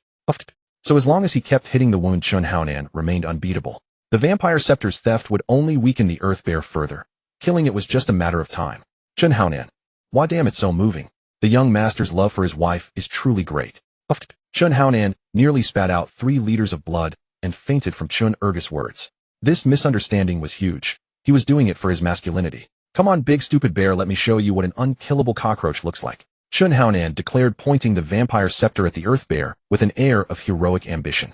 Damn, the young master is so domineering. The young master is mighty. The young master. With a series of thuds and a squelch. Chun Haonan. Song Ruolin exclaimed once more, feeling her heart soar along with Chun Haonan. Damn it, you big dumb bear, come again. Energy mended Chun Haonan's body, and he rose again, pointing his sword at the earth bear. Roar. The earth bear was enraged. This tiny ant, though not as strong as that woman, was incredibly resilient. Why couldn't? Moreover, as time wore on, the earth bear's movements grew sluggish, while Chun Haonan became increasingly vigorous. Damn, the young patriarch is insane. What level is this bear? Martial Master. Martial Master 4. Song Ruolin was now uncertain. Initially her heart trembled each time Chun Haonan was sent flying, but she grew accustomed to it. Now it seemed he had the upper hand. A 4th-rank martial master. Was he really going to slay the earth bear? Damn, a 4th-rank martial master, no wonder. What? 4th-rank martial master. Chun Ergus' eyes widened, his mouth forming an O. If it were a 4th-rank martial artist beast, he knew the young patriarch could handle it from their days together. But a 4th-rank martial master. Even Manhuang City's prodigy, Song Ruolin, nearly died. Yet the young patriarch, a 3rd-rank martial artist, was about to kill the earth bear. Damn, that's terrifying. Ding killed the earth bear, successfully rescued Song Ruolin. Reward shadow clone technique. The pleasant system chime sounded, and Chun Haonan finally breathed a sigh of relief. Though his body could recover, experiencing the bone-shattering impact each time was quite an experience. Damn, finally dead. Keep hitting if you can. Chun Haonan swung the storm sword, slashing heavily at the earth bear, his taut nerves finally relaxing. Chun Haonan. Song Ruolin called out, wrapping her arms around him from behind, pressing her entire body against his. Feeling the softness at his back, Chun Haonan savored the moment, but he scorned opportunistic women. Indeed, in his past life, Chun Haonan was a poor loser dumped by a materialistic girlfriend who pointed at his nose and said, "You have no money, no ability, can't even afford a meal, just play games. I want a mansion, a sports car, LV. Madam, please be dignified. This harms your reputation." Chun Haonan said, prying her hands apart, flicking his bangs, and walking away without looking back. When he was worthless, she mocked his devotion. Now that he had strength, she threw herself at him. Did she think she could have it? Damn it, no matter how base he was, he wouldn't take that. Chun Haonan thought this, but the remaining 4 were utterly bewildered, especially Song Ruolin, her eyes vacant, her lips parting as if to speak, yet words failed her. Hey, what's up with the young patriarch? Didn't he like Song Ruolin? Damn, shush. What do you know? This is playing hard to get. Chun Ergu imitated Chun Haonan, giving him a sharp knock on the head with a knowing look. Damn, are you full? Woof. Wang Kai barked, contentedly nuzzling Chun Haonan's neck with its fluffy head, seeking favor. Damn, this glutton eats more and more. Chun Ergu cursed. At first it ate 11 Frostfire Wolf crystals per meal, now it needed 18. What would it be in the future? Damn, that's why it's called a food bucket. Woof. Wang Kai yelped, rubbing its fluffy paws through Chun Haonan's hair. Damn, you eat my crystals, and you get mad when I say a thing or two. Alright, everyone quiet. This clan trial ends here. I wish you all a bright future. Elder Chun said with a smile, glancing at Chun Haonan and the Wang Kai on his shoulder, then continued without pause. Alright, let's head home. Wow, finally going home. I've got to book the Drunken Spring Pavilion and have a blast. Hee, finally a bath. I reek all over. The group dispersed joyfully, while Chun Haonan teased Wang Kai with a spirit stone like coaxing a bird. Wang Sai, want this. Give me a kiss, and he'll give it to you. Alright, But on one condition, if you lose, you kiss me. Hearing Chun Haonan's words, Song Ruolin recalled that voice and his cheeky expression. The scenes from this period flashed before her, the moment of life and death, when Chun Haonan appeared, and how he was repeatedly knocked flying by the earth bear for her sake. But how foolish of me. He likes me, just too shy to say it. She had been troubled that he saved her, but ignored her, thinking he no longer cared. But now it struck her, why would he risk his life if he didn't like her? He, silly boy, still shy? How could he not like me with my beauty and figure? Song Ruolin felt a pang of satisfaction, but recalling Chun Haonan's comment about her small chest, she instinctively rubbed her rather proud bosom. Can it really grow that big? Oh, if it isn't our Chun family's genius. Damn, why the bruised face? Oh, and limping too. What beast did you tangle with? Chun Haonan. If you want to die, just say so. Chun Feng's face darkened as he pointed at Chun Haonan, his body trembling. Remembering the humiliation, he shook with, damn young patriarch, I bet the genius got his. Bitten by ants down there, that's why he's limping, haha. Ergo, you're getting smarter by the day. Chun Haonan nodded approvingly, looking like a teacher pleased with a student. Chun Haonan, see you at the clan tournament. Chun Feng snorted coldly, feeling that continuing would only infuriate him to death. Damn, finally the trial's over. My little Yin Yin, did you miss me? Seeing Lu Yin nestled in his arms, her pure white, deep cleavage, Chun Haonan licked his dry lips. Damn, if I use the charm cuffs and vibrating egg on Lu Yin, once the taming value maxes out, I can finally. Stop it, where are you looking? Chun Haonan suppressed the urge to touch, pulling Lu Yin tightly by the waist with a sly grin. Come on, master, we'll take you home, hee hee. Oof, so you finally remember to come back. Chun Zhan declared, his hands clasped behind his back as he deliberately feigned anger to intimidate Chun Haonan for venturing into the demonic Beast Mountain range was perilous even for someone of his son's cultivation. Yet through the words of the Grand Elder, he had learned that his son had received enlightenment from an immortal. Hee, I was merely out seeking a wife for you, father. Do you truly believe Song Ruolin would ever fancy someone like you? Chun Zhan turned, pointing at Chun Haonan, but the moment his gaze fell upon Lu Yin, he was struck utterly speechless. His first thought was of her breathtaking beauty, and his second, what in the world? He knew his own son's worth all too well, and despite having encountered countless beauties in his lifetime, he had never laid eyes upon a woman with such an alluring figure and such a delicate, exquisite face. Lu Yan's cheeks flushed under Chun Zhan's stare. She lowered her head shyly and murmured, greetings, uncle. Uncle, call me father instead. Come sit down quickly. Haonan, why haven't you poured tea for your wife yet? Chun Zhan said, his face beaming with warmth as he insistently pulled Lu Yin into a seat, then began peppering her with questions. Damn it, I'm the master here. Chun Haonan poured a cup of tea and handed it to Lu Yin. She accepted it instinctively and blurted out, thank you, master. Oh my, the wife is so polite to her own husband. Wait, master. Chun Zhan stared dumbfounded at Chun Haonan, who in turn stared dumbfounded at Lu Yin. Lu Yin, her jade-like fingers pressed against her cherry lips, suddenly realized her slip of the tongue. Ahem, young people these days. Truly something else, ha. Chun Zhan took a sip of tea and let out an awkward laugh. Naturally, it never crossed his mind that Chun Haonan and Lu Yin shared a master-servant bond, especially since she was leagues above his son in every conceivable way. How could they be playing some sort of role-playing game? A maidservant. Chun Zhan finally took a good look at Lu Yan's attire. When his eyes caught the sight of her alluring cleavage, even his old face flushed red. If she had dressed like this back in his day, she would have been publicly reprimanded by the clan. Ahem, father'll take Lu Yin for a stroll around the estate. Chun Haonan said, grabbing Lu Yan's hand. How could he have forgotten to brief her on the way back? It was true, Chun Haonan had once been a simpleton, and Chun Zhan had worn a perpetually worried expression. Now that his son had regained his intellect and could cultivate martial arts, bringing back such a stunning beauty, it was only natural for Chun Zhan to be a little flustered. All right, don't overexert yourselves. The room is already prepared. Ahem. Damn it, Dad, do you have to be so forward? Don't overexert yourselves, the room is already prepared.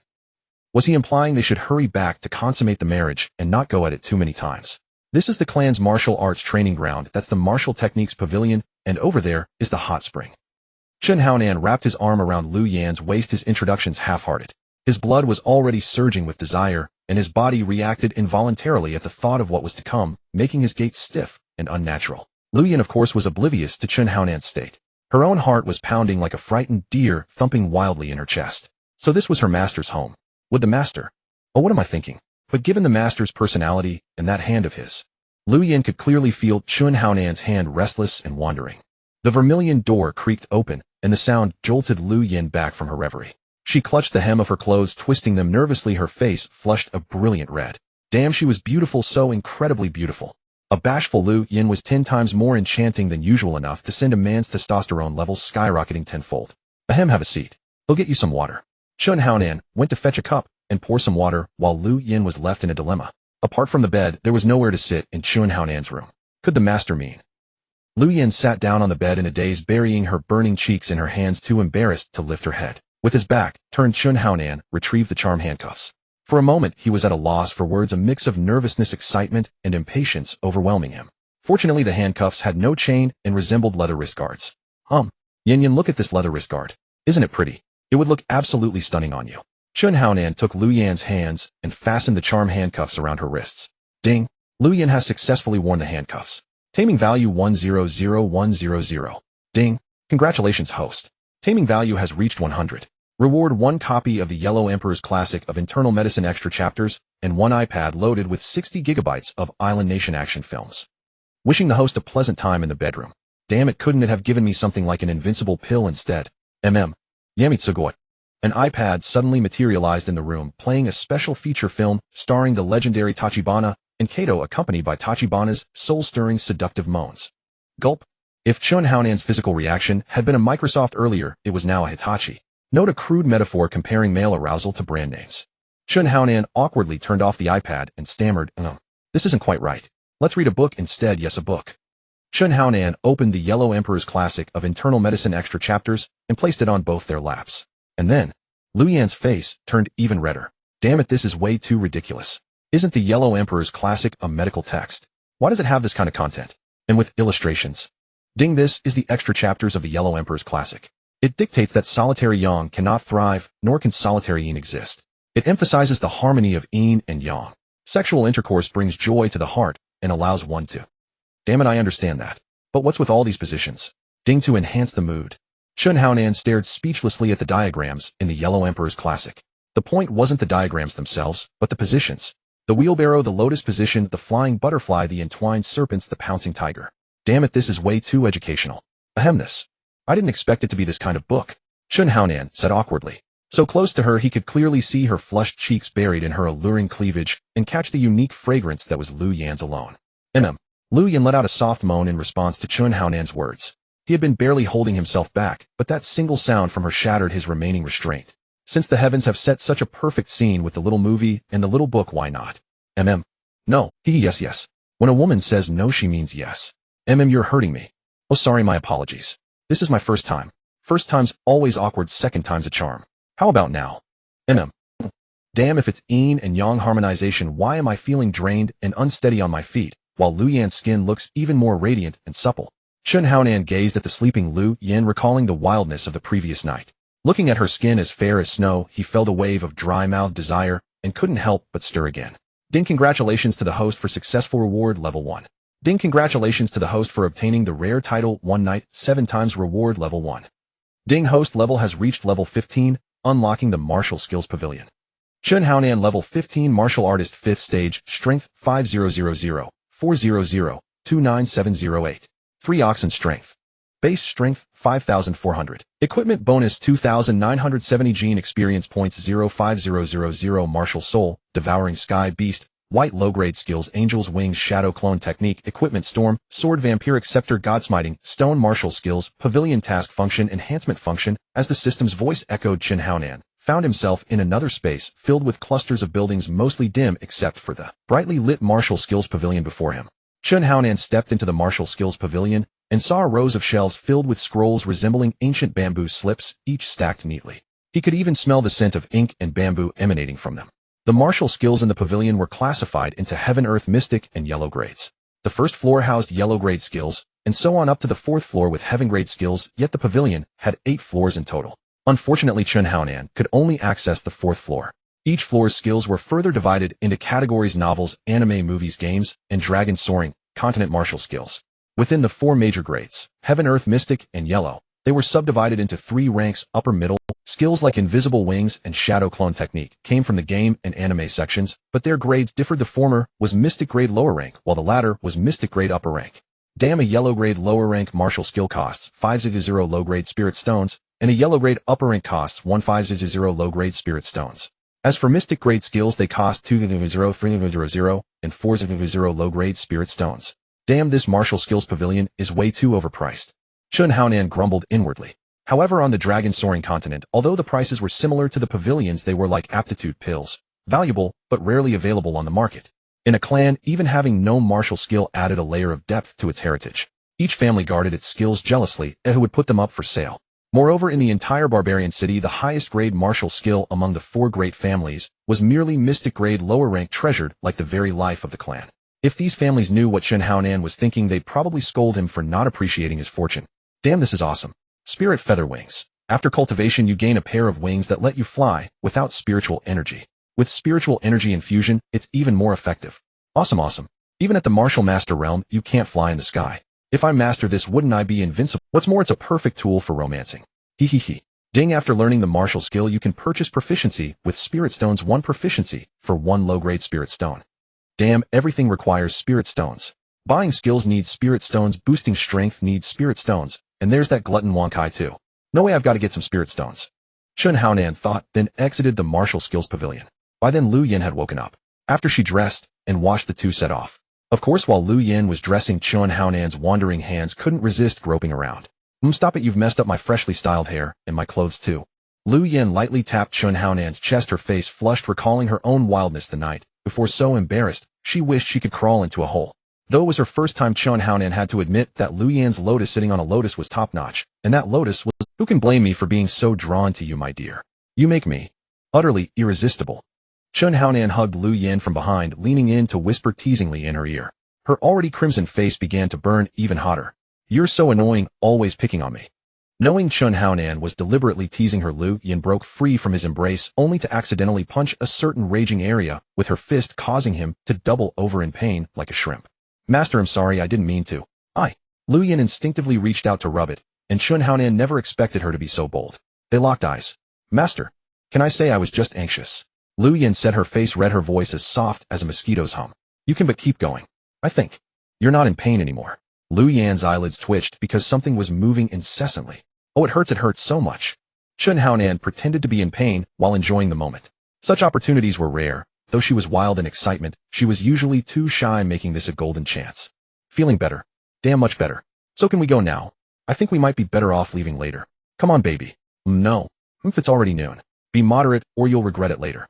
Lu Yin pouted, her face pink, and gestured with her fist at Chen Haonan's face. Damn, no worries. I've got the Yellow Emperor's Inner Classic Extra chapter, so we'll only get stronger. You? Lu Yin was speechless because Chen Haonan was right. Oh, I'm ignoring you. Let's go, my dear. Chen Haonan wrapped his arm around Lu Yan's waist, laughing heartily as they walked out, feeling immensely proud. The 3 great tragedies in life: having no strength yourself, seeing your goddess taken by another, and even the ugliest one, being hogged by a pig. But now Chen Haonan had strength, his goddess in hand, and this damn. Chen Haonan. Damn, just when I feared something, here it comes. Chen Haonan felt like had been caught by his wife while out with a mistress. Wait, damn, in this world men having multiple wives was normal. Why was he scared? And if there was a main wife, it would definitely be Lu Yin. Thank you for before. And this is— Although Song Ruolin remained outwardly polite, the gunpowder in her eyes threatened to ignite everything to ashes. I am his fiancée, Lu Yin. Damn, a goddess is a goddess. Just a moment ago she was as cute as a kitten, but faced with hostility, she instantly turned into a high and mighty goddess. You? What kind of fiancé are you? The one with parental consent and a matchmaker is me. Where did you pop up from? At best you're a concubine. Song Ruolin glared fiercely at Lu Yin. If the term mistress existed in this other world, it would surely be used. Parental consent and matchmaker. What era is this? Still clinging to that. Besides, can those little buns of yours satisfy him? Lu Yin deliberately puffed out her chest, while pulling Chen Haonan's arm into her deep cleavage, looking as if to say, you have no right to speak with such small breasts. Song Ruolin was flushed red by Lu Yin's words. In terms of hardware, let alone eloquence, she couldn't compete. After all, what was Lu Yin in her past life? She was a host. Even though this wasn't the real Lu Yin, just a high-tech clone, it still carried that genetic essence. Song Ruolin was momentarily at a loss for words. Comparing looks, she wasn't as pretty as Lu Yin. Comparing chest size, she was utterly crushed. Comparing figures, the woman before her had a curvaceous form, a slender waist, and long straight legs that made her feel inferior. Thinking she was the most beautiful in Barbarian City, she was now thoroughly outclassed in every way. You pervert, no wonder you said my chest was small. You found someone with big ones. And judging by their behavior, they've already been intimate. At this thought, Song Ruolin's eyes reddened. She, the main wife, was still a bud, while the concubine outside was blooming wildly. My chest may be small, but it can grow with a touch. Chen Haonan watched the 2 furious women and shrank his neck. Women were more terrifying than men when they lost their temper. Fortunately, it was only words and glares, not physical blows, or else how awkward it would have been. Ruolin, what are you doing? Who are these 2? A relatively stocky man walked up to Song Ruolin, looking at Chen Haonan and Lu Yin with suspicion. A trace of worry clearly creased Song Rulin's brow as she quickly tugged at the man's clothes and said, "These two are my friends. This is my elder cousin. Let's go to the auction." The man noticed Song Rulin's reddened eyes furrowed his brow, then instantly relaxed, and said gently, "You go ahead. He'll buy 2 materials and be right there." "All right," Song Rulin said, turning back to look repeatedly. She saw her elder cousin was indeed buying things, so she relaxed and disappeared into the crowd. "TCH, stop pretending. With that acting you could be a movie king." Kid, making Song Rulin unhappy means you're asking for death." As he spoke, the man's right hand shot directly for Chun Haonan's collar. His move was fast, accurate, and ruthless, clearly showing his strength far surpassed Chun Haonan's. "What are you doing? Let go." Lu Yin panicked, not expecting this brutish man to resort to violence after barely 2 words. But then she saw Chun Haonan's hand swing out lightly. Slap. A crisp sound silenced the noisy marketplace. Everyone looked up at the 2 men pointing. As for Song Rulin's elder cousin, he was utterly stunned. He was at the 3rd order of martial master, intending to scare the kid, but the kid actually dared to strike back, and from the look of his strength, he was only around the 5th order of martial disciple. "Roar, you want to die? He'll grant your wish." Slap. "TCH, enough with the crap. Wang Sai, bite him." Chun Haonan summoned Wang Kai. Since Wang Kai had been a glaring third wheel while he was with Lu Yin, he had returned it to the system's pet space. Now, after being confined for so long, Wang Kai was naturally very displeased. Whoa, Wang Kai pounced its small claws, swiping at the bewildered elder cousin in midair. Mount Tai collapsed. The elder cousin roared, swinging his fists in the air as if shattering a real Mount Tai looming above his head. Wang Kai's claws clashed with the elder cousin's fists, producing a piercing boom. The elder cousin staggered back 3 steps before stopping, while Chun Haonan smoothly caught Wang Kai as it flew back. "Wang Sai, good job. Hey, race, a treat for you." Chun Haonan casually produced a crystal core, but Wang Kai didn't open its mouth to eat it. Instead, it rubbed its small paws through Chun Haonan's hair. Whoa. TCH, stop it, I grabbed the wrong thing. Big guy, don't think you're all that just because you're strong. First, this is my Chun family's turf. Second, even going by strength, it seems you can't beat me. What Chun Haonan said was true. During their exchange, though the elder cousin wasn't afraid of Chun Haonan, he was deeply wary of the little beast on his shoulder. He was at the 4th order of martial master, yet he couldn't gain any advantage against that little beast. Chun Haonan, the great waste of the Chun family. Song Rulin's fiancé. Fine, he'll remember you. Thanks for the compliment. Hey, race, your medical fee. Getting scratched by a dog can give you rabies. Whoa. Chun Haonan tossed a healing pill, which could be bought for a low-grade spirit stone, to the elder cousin, pointing at his swollen face. "Hurry up and apply it. Don't let Rulin see and think I bullied her elder cousin. Let's go, honey. My bad, earlier I scared you." You're so annoying." Watching the lovey-dovey Chun Haonan and Lu Yin walk away, the elder cousin's eyes blazed with fury. How could the goddess of his heart marry a man like that? If she married me, I would only cherish her alone. Bang! The elder cousin punched a stone pillar, muttering to himself, "Song Rulin is mine. Whoever tries to take her from me, I'll kill them." In the distance, Chun Haonan was already arm-in-arm with Lu Yin, arriving at the entrance of the auction house. This auction house wasn't under the control of the 4 great families of Baron City. It was from a much larger place with branches in every city. Golden Auction House, Baron Branch. Welcome. As soon as they entered, 2 rows of girls in fiery red Chong Sam greeted them. Their curvaceous figures were enough to stir one's blood. It had to be said the auction house was clever. When customers' blood rushed, they would spend a fortune. Of course, whether certain private rooms offered more. Well, that was another matter. "Sir, are you here to buy or to sell?" A young woman in a deep neck red dress approached gracefully. Amidst her pleasant smiles, she carried an exotic fragrance that seemed to enchant the soul. Her deep cleavage compared to Lu Yan's was not far off, perhaps slightly inferior. The main thing was, although Lu Yan had a hot figure, she was still an 18-year-old maiden. Even though Chun Haonan had already plowed her, she naturally lacked the allure of a woman in her 20s. More. It was a matter of sentiment. SSS. Lu Yan hummed softly, pinching Chun Haonan's waist, making him wince. "I do have something to sell, but you'd better get your manager. I doubt you have the authority. Then I need to inspect the goods first. If it's as you say, you'll personally go get our manager." The woman in the red dress smiled charmingly and led Chun Haonan to a VIP room. "Please have a seat, sir. May I ask what you wish to sell?" "A few talent pills." Chun Haonan casually placed a bottle on the table. "What? Talent pills?" The woman in red lost her previous composure. Staring at Chun Haonan in shock, she quickly opened the bottle to examine its contents, her expression one of utter disbelief. Even for the families of Baron City, acquiring a single one required a huge price. But this young man before her had produced 5 talent pills at once. "Please wait a moment. He'll call our manager." The woman in red left and entered another room. "Uncle Wong." "Young miss, what's wrong?" Uncle Wong was surprised to see the young miss looking flustered. He knew this young lady was someone who remained calm in a crisis, sent here for training from higher up. But today she had completely broken that image. "Do you know what I saw? Talent pills. 5 of them at once." "What?" Uncle Wong stood up from his seat.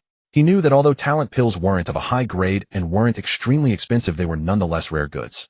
Because the materials and the process of refining talent pills consumed immense resources and effort, and the success rate was extremely low.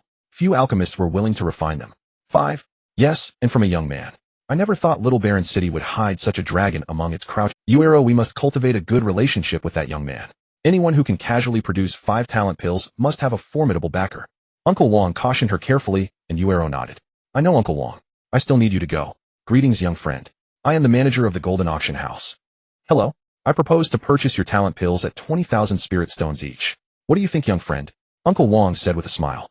20,000 low-grade spirit stones was already double the market price. What 20,000 spirit stones? So what do you think, young friend? Uncle Wong smiled confidently, believing he had given Chun Haonan sufficient face. Only 20,000. How could that possibly be enough? Chun Haonan stood up, looking at Uncle Wong with a smile. Upon hearing Chun Haonan's words, Uncle Wong furrowed his brows, thinking that the Golden Auction House was also one of the most formidable powers on the continent. Even if the young man had a powerful backer, he should not speak to him in such a manner which stirred a hint of displeasure in his heart. Then, young friend, what do you suggest? It's simple. I believe Uncle Wong knows the saying, rarity makes things precious. If we sell only 1 pill per month, how many would Manager Wong need? Chun Haonan crossed his legs, tapping the table leisurely with one finger. His expression relaxed. Well, Uncle Wong pondered for a moment, then nodded and spoke with a smile. That could work, but the auction house will take a 10% fee. As for the quantity, Uncle Wong extended 5 fingers, smiling awkwardly. 5. That's acceptable. Even at 5 pills a month, with each foundation pill priced at 10,000, the monthly profit would be 50,000 low-grade spirit stones. No. It's 50.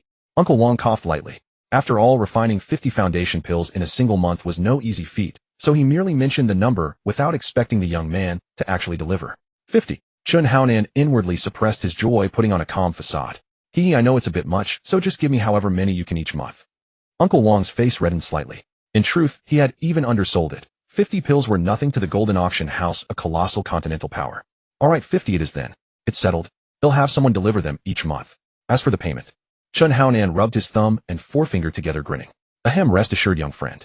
Yuero, give our young guest a super VIP card.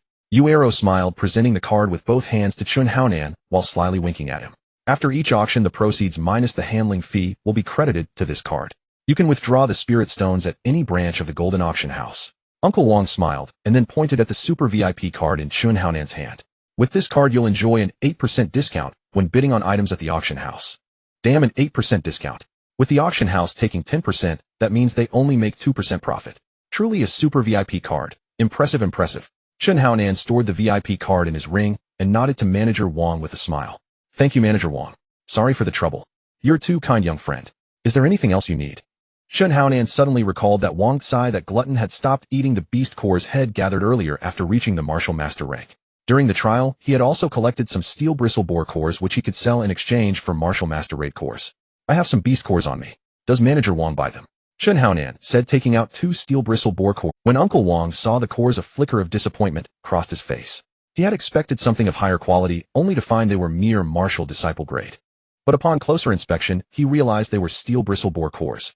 Although steel bristle boar cores were of low grade, they were essential in many alchemical processes. However, these boars were notoriously difficult to kill and time-consuming, making them the least cost-effective prey. No one bothered to hunt them. No one wanted to take on such a thankless task, and Chun Haonan was no exception. If not for Kato Eagle's prowess, he wouldn't have bothered hunting steel bristle boars either. That's fine. How many do you have? Uncle Wong asked cheerfully, knowing these were a hot commodity in high demand. A few hundred, Chun Haonan said calmly, causing both Uncle Wong and Yuera's hearts to skip a beat. Even the usually unflappable Uncle Wong couldn't help but twitch at the corner of his mouth.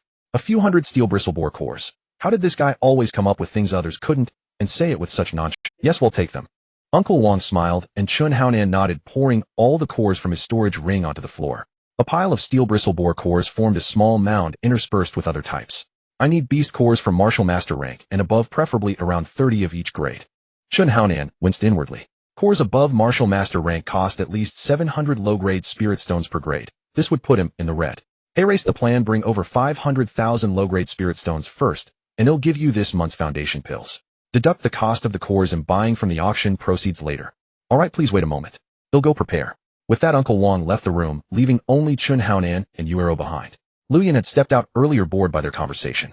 Yuero rose gracefully and approached Chun Haonan, her fragrant scent wafting through the air along with the sight of her snowy, deep cleavage before his eyes. May I ask, young sir, who your master is? Yuero leaned in her pale cleavage right in front of Chun Haonan, tempting him to peer deeper. My master never revealed his name. He only visits me once a month. Chun Haonan licked his dry lips before continuing. Miss Yuero, talking this close is putting quite some pressure on me. Yuero covered her mouth with a light laugh, then deliberately leaned even closer. And what about this? Damn, you're the one tempting me. I may keep my composure, but am no saint. In that case, there's no pressure at all. Chun Haonan said with a grin, then catching her off guard planted a kiss on that snowy expanse. The intoxicating fragrance at the tip of his nose left him deeply entranced. Yuero hadn't expected Chun Haonan to suddenly kiss her chest. After a moment of stunned silence, her face flushed with shyness as she pointed at him. Sorry, my leg just cramped and I accidentally kissed you. My apologies. Yuero, having been raised in a great clan and having spent considerable time gaining experience in various places, had only briefly revealed a hint of bashfulness before swiftly returning to her composed demeanor. But sir, you did kiss me. Does that mean? Very well, I will take responsibility for you. You shall come home with me. Chun Haonan sat there, lifted the freshly brewed tea, and took a sip, his face as impassive as a turnip. Sir, you jest, Yuero said with a smile, yet inwardly she was grumbling. Truly his audacity had reached a realm of its own, if such thick skin were forged into a shield it could withstand the attacks of a war god. Sir, here is your card. Butler Wong approached, speaking with a smile, but Chun Haonan furrowed his brow. System, can I use the spirit stones in this card to exchange for talent pills? Ding. No. Raw spirit stones are required. Damn it, where would he find 500,000 low-grade spirit stones? Wouldn't they fill the entire room? Butler Wong, can I pay with cash? Butler Wong was taken aback by Chun Haonan's words, then exchanged the card and handed Chun Haonan 50 spirit stones instead. Damn, he had completely forgotten about mid-grade spirit stones. One mid-grade spirit stone was equivalent to 10,000 low-grade ones. Chun Haonan accepted the Super VIP card and the spirit stones, then stored them in his ring. Exchange for 50 talent pills. Exchanging, please wait. Exchange successful. As the system's voice faded, 10 bottles of talent pills lay quietly within Chun Haonan's storage ring. Chun Haonan nodded in satisfaction and took out the pills. Manager Wong, here are 50 talent pills. Please, no need for such trouble. We trust you, young friend. Butler Wong said with a squinting smile. Chun Haonan knew full well that he would not actually refrain from checking. It was merely a gesture to give Chun Haonan the impression of trust, thereby earning his goodwill. Then I trouble you, Manager Wong, and you miss Yuero. When Chun Haonan spoke Yuero's name, he deliberately licked his lips, causing her eyelids to twitch in irritation. She had seen shamelessness before, but never to such a degree. Damn, you think you can pry words out of me, girl? You're too green. Truly soft. I wonder how she'd feel. Seeing Yuero's unnatural expression, Chun Haonan chuckled and walked out of the room. He wrapped his arm around Lu Yan, who stood by the door, and deliberately inhaled her scent, suddenly realizing that every woman had a unique fragrance. If Yuero's scent was a subtle, secluded fragrance laced with a hint of temptation, then Lu Yan's was a secluded fragrance imbued with an aggressive allure. Simply put, in those moments, Lu Yan was like an untamed mare galloping freely across Chun Haonan's land, while Yuero was one waiting for Chun Haonan to. Ding. Congratulations, host, for mastering the recognizing women by scent skill. The host is rewarded with the Golden Finger technique. Golden Finger, created by the legendary Japanese actor Kato. It is an irresistible technique for women. Damn, this skill is incredible. Tonight, Hehe with this skill had never have to worry about being drained again. In the Chun family courtyard inside Chun Haonan's room. Master Wong Kai is so adorable. Lu Yan said, scooping up Wong Kai and pressing him into her deep cleavage.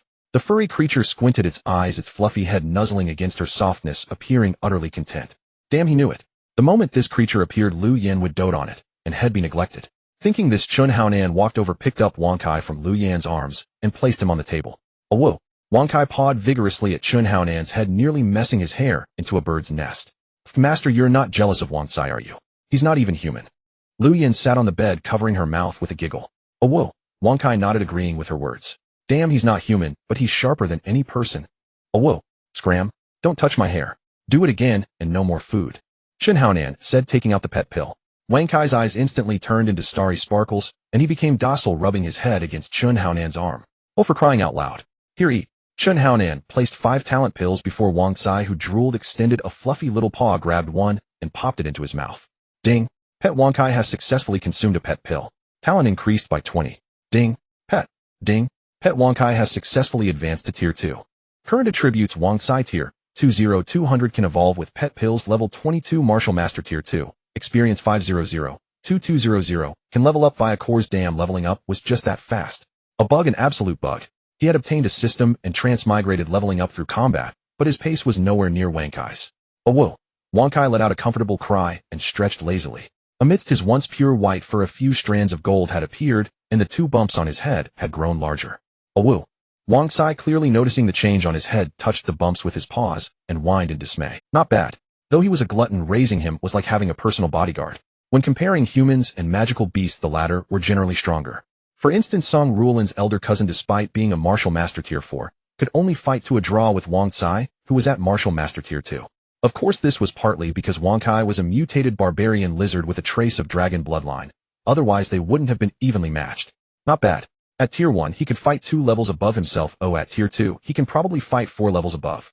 Chen Haonan stroked Wang Kai's head and said with a smile, "Alright, you need to go back now. I have important matters to attend to." Yu Rao's earlier teasing had ignited an unquenchable fire within Chen Haonan. Now back home, seeing Lu Yin sitting on the bed, he could no longer contain himself. The primal force within him was about to erupt. Awoo! Wang Kai slapped his fluffy paws on the table in protest. Protest denied. Go back. Awoo! Before Wang Kai could finish his cry, the system automatically recalled him to the pet space. Chen Haonan's breathing grew ragged as he rushed toward Lu Yin on the bed. No master, it's not even dark yet. Then let's play a little longer. Master, you need to exercise restraint. Damn, I just learned a new technique called Golden Finger. How do you find it, my dear? Calm. For table. S-T-O-P. It. You. No. A ray of morning sunlight streamed into Chen Haonan's modest dwelling, where the soundly sleeping Lu Yin murmured in her dreams. Chen Haonan opened his eyes, gazing at the sunlight that fell upon Lu Yin's snow-white skin, and a wave of happiness welled up within him. The greatest joy in life is to wake up each morning and find the one you love bathed in sunlight. That is the life everyone yearns for. Young master, the master summons you to the clan council hall. Creak. Chen Haonan opened the door to find a maidservant standing there, her expression one of great impatience. Yet when the door swung open, she first caught sight of his disheveled attire, then glimpsed Lu Yin's bare shoulder, and her cheeks flushed crimson. What is it? Don't you know I was sleeping soundly? Chen Haonan said irritably. In the past, as a good for nothing, even a maidservant could bully the young master. Thus, when Chen Haonan unleashed his domineering aura as the young master, the maidservant instantly cowered. It was the master who called for you. Fine, I understand. Next time, remember your manners. The Ichuan Pavilion isn't short of sisters with your looks. Chen Haonan finished speaking, and the maidservant's expression turned panicked as she quickly replied, Thank you, young master. Thank you, young master. Whether on Earth or in another world, one truth holds: without strength, you'll be bullied everywhere. Even a mangy cur will come to bite you. Chen Haonan shook his head. Fortunately, he had this invincible system, otherwise coming to this other world would truly have meant being tormented by others. Haonan, you're here. Come sit. Today we celebrate the Grand Elder's breakthrough to Martial Master, so all the notable figures in the city will be coming. Understood, father. Chen Haonan said, taking a seat at a prominent side position, a spot reserved for the most capable among the younger generation. Chen Zhan glanced at Chen Haonan and smiled with relief. Indeed, his son had changed greatly since returning. Previously, in such situations, Chen Haonan would have hidden in a corner, but today was different. At the very least, he now possessed the heart of a true powerhouse. Just as Chen Zhan was thinking this, Chen Haonan's second uncle Chen Nan arrived with Chen Feng. However, upon seeing Chen Haonan's seat, Chen Nan frowned and signaled to Chen Feng. Chen Feng understood immediately. Besides, the grudge from the Beast Mountain Range incident had yet to be settled. Though Chen Haonan had caught him off guard, then it was only because he had been too excited and let his guard down. Otherwise, how could this waste possibly contend with him? Chen Feng grinned. He had been looking for an excuse to bully this good for nothing, and now the fool had given him one. Why the wide grin? About to spew filth. Chen Haonan took a sip of tea and said impatiently, Waste, what did you say? Say it again. Stay away from me. Open your mouth and filth flies out. Did you eat crap this morning? Chen Haonan's nonchalant demeanor made Chen Feng breathe heavily with rage. Pointing at Chen Haonan's nose, he said, You waste, don't you know you're sitting in the wrong place? How dare you? My son, the clan leader's son, why can't he sit there? Chen Zhan roared, his eyes blazing with fury. Big brother, that seat has always been reserved for young prodigies. This is nepotism. Indeed, the ancestral rules are clear. Clan leader, do not break the tradition. Hearing the elders support, Chen Feng couldn't help but feel smug. Let's see how you act arrogant now. Waste, do you hear me? Must I physically remove you? Yes, young master, it's best you don't sit there, or when other clans arrive, they'll mock our Chen family. Not everyone is worthy of that seat. It's an ancestral rule that cannot be broken. The elders spoke in turns, all echoing the same sentiment. Chen Haonan was a waste who shamed the family, and they even crowned him with the heavy charge of breaking ancestral traditions. As for Chen Haonan, he didn't budge an inch. He took out a cup, poured tea, placed Wang Kai on the table, and said, Try this tea. A single cup costs 100 low-grade spirit stones. Drink up and remember to do your work after. Chen Haonan patted Wang Kai's head. Wang Kai let out a low growl of protest, then lapped up the tea with his tongue, a look of delight spreading across his face. How outrageous. This tea is meant for guests, not for a beast. Nephew has lost his mind again. Take him away before he shames the Chen family. Please, young Master Chen. Chen Feng moved to act, but a thunderous roar from Chen Zhan stopped him. Who dares? As Chen Zhan's anger erupted, the aura of a martial master burst forth, startling everyone.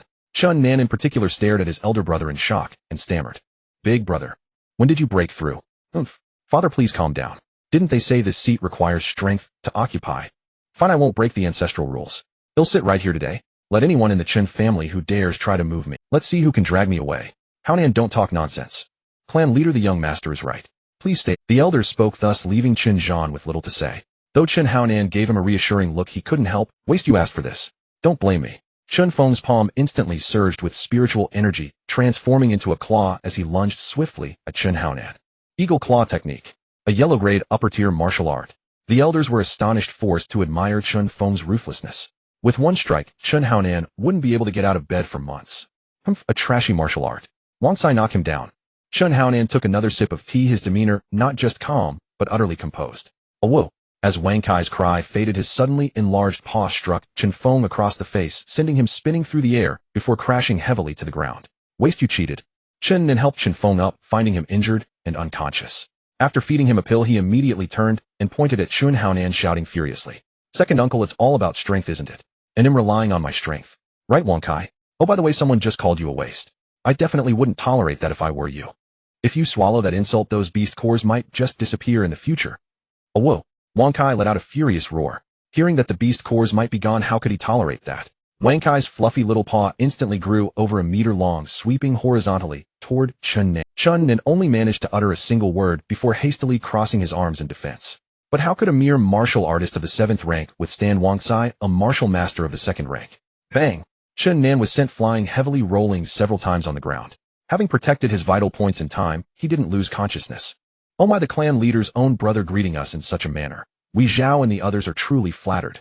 The Zhao clan leader narrowed his eyes, a smile playing on his lips, as he made a show of helping Chen Nan to his feet. But just as he bent over, he suddenly clutched his lower back, feigning a face full of agony. This old back pain of mine is acting up again. My apologies, truly my apologies. As he spoke under Chen Nan's furious gaze, the Zhao clan leader lifted his leg and stepped over Chen Nan. Right behind him came representatives from the Song Wang and several other minor clan factions. Chen Haonan cast a glance and noticed that Song Rulin of the Song clan, Zhao Kuo of the Zhao clan, and Wang Zheng of the Wang clan, the 3 prodigious youths, had all arrived. Even Song Rulin's elder cousin had come, accompanied by some unfamiliar young disciples. Just by looking at their demeanor, Chen Haonan knew they were undoubtedly the elder cousin's lackeys. Congratulations to Elder Chen on successfully advancing to Martial Master. From this day forth, the Barbarian Wei city has gained another Martial Master-level powerhouse. Truly a great fortune for our city.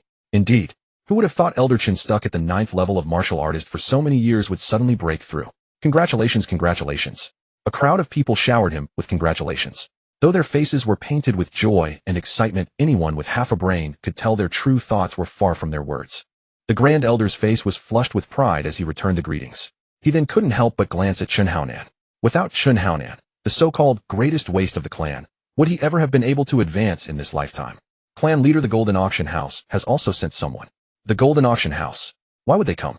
Quickly invite them in. Chen Zhan frowned. Though the Golden Auction House shared the same city as the 4 great clans, its status was transcendent and aloof. Normally, it paid the clans no heed. Why would they send someone today? Just as Chen Zhan was puzzling over this, Yuro, clad in a flowing red dress, entered with an elegant grace.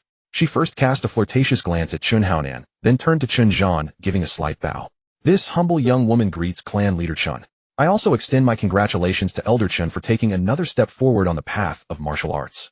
Though Yuro's words were modest, her every gesture and tone exuded a refined elegance that ordinary clan. Although Yuro had only briefly glanced at Chen Haonan, Chen Zhan's eyes were sharp as a hawk's. He thought to himself, when did Haonan ever get involved with the Golden Auction House? Could he have actually won this girl over? Thinking quickly, he replied, Miss, you are too kind. Please have a seat. Yuro sat gracefully on a stool, then instructed her attendant to hand an exquisite gift box to the Grand Elder before speaking. This is a small token from the auction house. I hope Elder Chen will not disdain it. As soon as Yuro finished, the Grand Elder promptly responded. How could I? The mere presence of the auction house is already the greatest blessing this old man could ask for. But as he opened the gift box, his jaw dropped, and he was rendered utterly speechless. This is a martial meridian pill. This. It's far too precious. The Grand Elder held the box with trembling hands, his expression one of awe and reverence. Damn it, this old fool has no dignity at all. Grand Elder, since this is your Rouse sincere gift, let's just accept it. Chen Haonan said this while taking a sip of tea, his expression nonchalant. He didn't find it particularly valuable. After all, he had a monthly order with them for 50 aptitude pills. If those were auctioned, the price would definitely exceed $1 million. Compared to that, a pill worth a few tens of thousands of low-grade spirit stones was nothing. Is it appropriate? Hearing Chen Haonan's words, the Grand Elder hesitated and looked at Yu Rou. This pill was undeniably valuable, and more importantly, it had always been the four clans groveling to the auction house, offering gifts they often refused. When had the auction house ever given them gifts? Grand Elder, please don't overthink it. After all, the young clan leader Chen. Sorry, choked on my water. Chen Haonan coughed. Damn it, weren't you supposed to keep customer information confidential? You're so unreliable. Yu Rou said nothing, merely casting a seductive, knowing glance at Chen Haonan. Anyone else would be thrilled to have others know of their connection to the auction house. But Chen Haonan wanted it kept secret. Truly an ungrateful wretch. If the Grand Elder still couldn't see the hidden truth, by now he would have lived his many years in vain. He cast a grateful look at Chen Haonan. Elder Chen, clan leader Chen, aside from celebrating Elder Chen's achievement, I Song have another matter to discuss. Please speak your mind, clan leader Song. Chen Zhan frowned. What matter required being brought up in front of everyone, including the auction house's representative? It concerns my daughter's marriage. In a few days, the Clear Wind Academy will begin its enrollment. Given Song Ruolin's talent, she will surely be selected to enter the academy. As clan leader Song finished, he lifted his head with an air of pride. Upon hearing this, Chen Zhan's heart tightened, and a foreboding sense of dread washed over him. What exactly is clan leader Song implying? It's quite simple. Everyone here knows the disparity in talent between Song Ruolin and Chen Haonan. My daughter will surely soar to great heights, but with Chen Haonan's talent, he certainly won't enter the Clear Wind Academy. Therefore, a surge of anger rose within Chen Zhan. How dare the Song clan bring this up in front of so many people? Weren't they just publicly declaring that his son was unworthy of their daughter, and using this as an excuse to break off the engagement? There was an unwritten rule on the dragon-soaring continent regarding childhood betrothals. If the gap in talent between the two became too vast, the engagement could be annulled. After all, dragons bore dragons, phoenixes bore phoenixes. No one would match a peerless genius with a worthless waste. So you mean to break off the engagement? Precisely. Boom. Chen Zhan slammed his palm down, shattering the table into splinters, then pointed a finger at clan leader Song's nose. Don't forget, back then it was your Song clan that begged my Chen clan for this union. We only reluctantly agreed. Now you want to renege. Clan leader Chen, I admit to that. But given Chen Haonan's talent, is there anything improper about our Song clan annulling the engagement? Clan leader Song looked at the other two clan leaders, who smiled and nodded slightly. After all, sowing discord between the two families could only benefit them. Seeing this, the fury in Chen Zhan's heart instantly dissipated, and he seemed to have aged a decade. Clearly the Song clan had planned this, using the crowd's presence to pressure him. This was the continent's custom. Could he really argue that the Song clan was wrong? Father, I didn't say I wanted to break the engagement. Silence. Children shouldn't meddle in adult affairs. Before Song Ruolin could finish, clan leader Song bellowed her into silence. Glancing at the elder cousin beside her, who wore a smug, triumphant expression, as if to say I win, Chen Haonan immediately grasped the situation. Song Ruolin's elder cousin came from a family of considerable power. Even 3 Chen clans combined couldn't match a single one of his. Given this, it was only natural for clan leader Song to choose to marry his daughter to that elder cousin. Why else would he choose this very moment with the auction house present to propose annulling the engagement? The Song clan was no fool. Clan leader Song, don't you realize that your so-called prodigious daughter owes her very life to me? Without me, where would your soaring daughter be? Wang Cai, do you know why clan leader Song has no beard? Chen Haonan patted Wang Cai on the head and sighed dramatically. Wang Cai shook its head, feigning ignorance. Because his face is so thick that even a beard can't pierce through. The entire hall was astounded, for the clan leader of the Song family had no beard. This was a taboo. Even casual remarks, if they reached his ears, would never be forgiven, let alone being uttered in his presence. The corners of Patriarch Song's mouth twitched as he fumed with rage, pointing at Chen Haonan. You worthless fool. Don't think that just because you saved my daughter's life, I'll marry her off to you. How could a waste like you be worthy of my daughter? What are you but a toad lusting after swan meat? Patriarch Song, now fully enraged, lashed out at Chen Haonan, then casually tossed a box onto the table before. Tisk, you say you want marry your daughter to me, yet you bring a dowry. Patriarch Song, quite the actor. Chen Haonan stroked Wang Cai's chin, speaking with mockery. Bah? I'd rather my daughter remain unwed for life than marry you. This is your reward for saving her. From now on you're even. You take your broad road, and my daughter her single plank bridge. Oh, then let me see what fine treasure Patriarch Song has to offer. Chen Haonan opened the box and took a closer look. Wasn't this the very talent pill he had sent to the auction house? This Patriarch Song, you dare offer a horse dung pill as a reward? Do you think the Chen family has no one? Horse dung pill. A waste is a waste, utterly ignorant of value. Yuero couldn't help but cover her mouth and laugh, leaving Chenjian embarrassed. This was clearly a talent pill, not a horse dung pill. Ahem, Haonan, that's a talent pill. Oh, so you fobbed me off with some cheap trinket. I thought it was something worthwhile. Chen Haonan flicked his sleeve, sending the talent pill flying toward Patriarch Song. You? A waste is a waste. You don't even recognize good stuff. Chen Haonan flicked his sleeve, sending the talent pill flying toward Patriarch Song. You? A waste is a waste. You don't even recognize good stuff. Chen Haonan asked nonchalantly, thinking to himself that it was only worth about 20,000 low-grade spirit stones. How much more could it be? 50,000 low-grade spirit stones. Impressive, my friend. 50,000. Chen Haonan exclaimed in astonishment, then glanced at Yuero. He had originally thought a talent pill was worth only 20,000 low-grade spirit stones, but it had sold for 50,000. How many low-grade spirit stones would these 50 pills fetch? Tisk happiness came too suddenly. Hearing Chen Haonan's words, especially the shock on his face, Patriarch Song felt a surge of smugness. Well, is this reward enough? Patriarch Song turned to the others, who all nodded. A talent pill was a rare find. How could its value be measured in mere stones? It was clear that Patriarch Song was willing to go to great lengths to avoid marrying his daughter to a waste. Tisk enough. So a genius daughter is worth only 50,000 spirit stones. That's cheap. Patriarch Song, do you have any other daughters? If so, we'll take them all. Chen Haonan spoke, then a pained expression crossed his face. I'll raise the offer. I'll give you 100,000 low-grade spirit stones for each daughter. I'll take however many you have, and before everyone in Manhuang City, Chen Haonan won't go back on my word. You? Cough cough. Patriarch Song was so furious that he coughed violently, nearly choking, and was momentarily speechless with rage. Chen Haonan, you waste. All you have is a sharp tongue, but you'll never get into Qingfeng Academy. A toad lusting after swan meat, bah. At this point the elder cousin could no longer sit still. After all, he was waiting for the engagement to be called off, so he could win Song Rulan's hand. How could he afford to lose ground now? Whether I get in or not is none of your damn business, you piece of trash. What are you flailing around like a fool? Fall talk. Let me ask you this, dare to face me in battle? The elder cousin stood tall, his fighting spirit blazing, completely forgetting the humiliation of his earlier defeat. Tisk face healed. Once I give him a few slaps. Chen Haonan said calmly, but it startled the elder cousin, who quickly retorted. Chen Haonan, are you even a man? If you've got guts, don't hide behind your pet. Fine, but I have one condition. Chen Haonan looked at the elder cousin with a smile. Damn, just from the young clan leader's expression, you know he's about to pull another trick. In the corner, Chen Ergu looked at the elder cousin with pity. Why pick a fight with Chen Haonan of all people? You don't even need to see the expression. Just hearing that tone says it all. Hearing that Chen Haonan had agreed, the elder cousin was overjoyed and declared loudly, I agree to not just one condition, but two. Good, then it's settled. First, if I lose, the engagement is off. If I win, Song Rulan becomes my maidservant. Do you agree? Agreed. Name the second one quickly. The elder cousin waved his sleeve dismissively. How could he possibly lose to that waste? Chen Haonan nodded, then pulled out a spittoon. He first spat a thick gob of phlegm into it before saying, second, whoever loses has to eat the phlegm from this spittoon. Ugh, that's disgusting. Hearing Chen Haonan's words, everyone felt nauseous and wanted to vomit. Only the elder cousin was brimming with excitement. Chen Haonan, you're digging your own grave. Don't blame me. Thinking this, the elder cousin also spat, while signaling his lackeys. Had 2 mouthfuls aren't enough. Well, add some too. The lackeys said, spouting thick phlegm into the spittoon until it was. They couldn't imagine that the elder cousin, a second-rank martial artist, would lose to a waste, so they eagerly pitched in to. Excellent. The elder cousin nodded approvingly, looking as if victory was already in his grasp, convinced he had Chen Haonan cornered. Haonan, don't. Chenjian frowned. His son was merely a martial artist. How could he defeat a martial artist of the second rank? He had remained silent, thinking that losing would just mean not marrying Song Rulan. After all, Lu Yin was far superior to her, except in talent. But that spittoon full of phlegm. Eating it would leave psychological scars for life. What? The bet is set. Is Patriarch Chen trying to back out?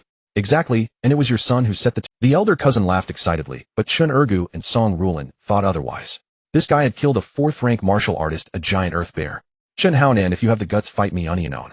He'll kill you. Chen Feng, having just taken his medicine and regained consciousness, sat up with a start, his eyes bloodshot, as he pointed at Chen Haonan and roared.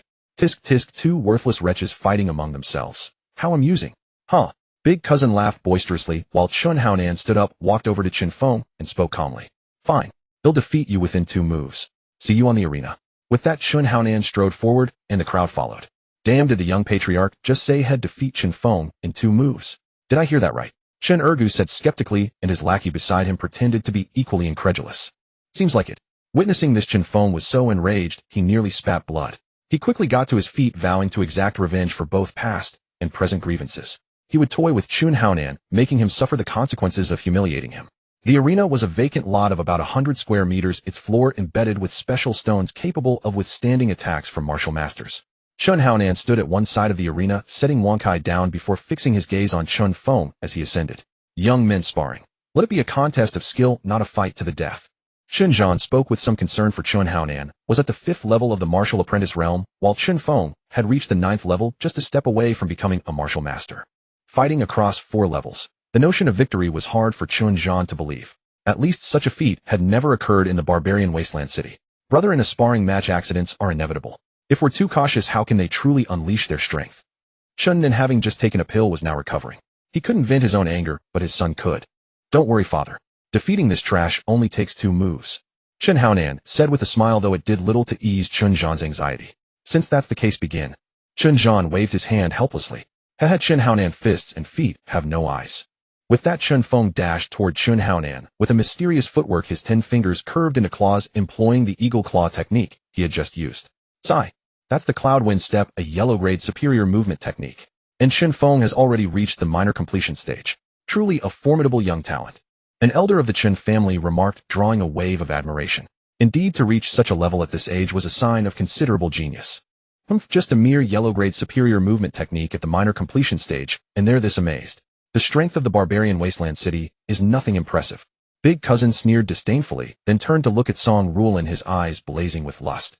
But Song Ruolin was focused on the arena and didn't notice. Chun Feng's eagle claw aimed directly for Chun Haonan's head. This was far beyond fists and feet have no eyes. It was a lethal strike. In contrast, Chun Haonan stood there with a foolish grin, as if completely unresponsive. Damn it, young patriarch, move. What are you standing there for? Chun Haonan, what are you doing? At this moment, not only Chin Ergu was frantic, but even the usually restrained Song Ruolin couldn't help shouting. Yet Chun Haonan remained motionless. A waste is a waste. Under my exquisite footwork, he doesn't even have a chance to react.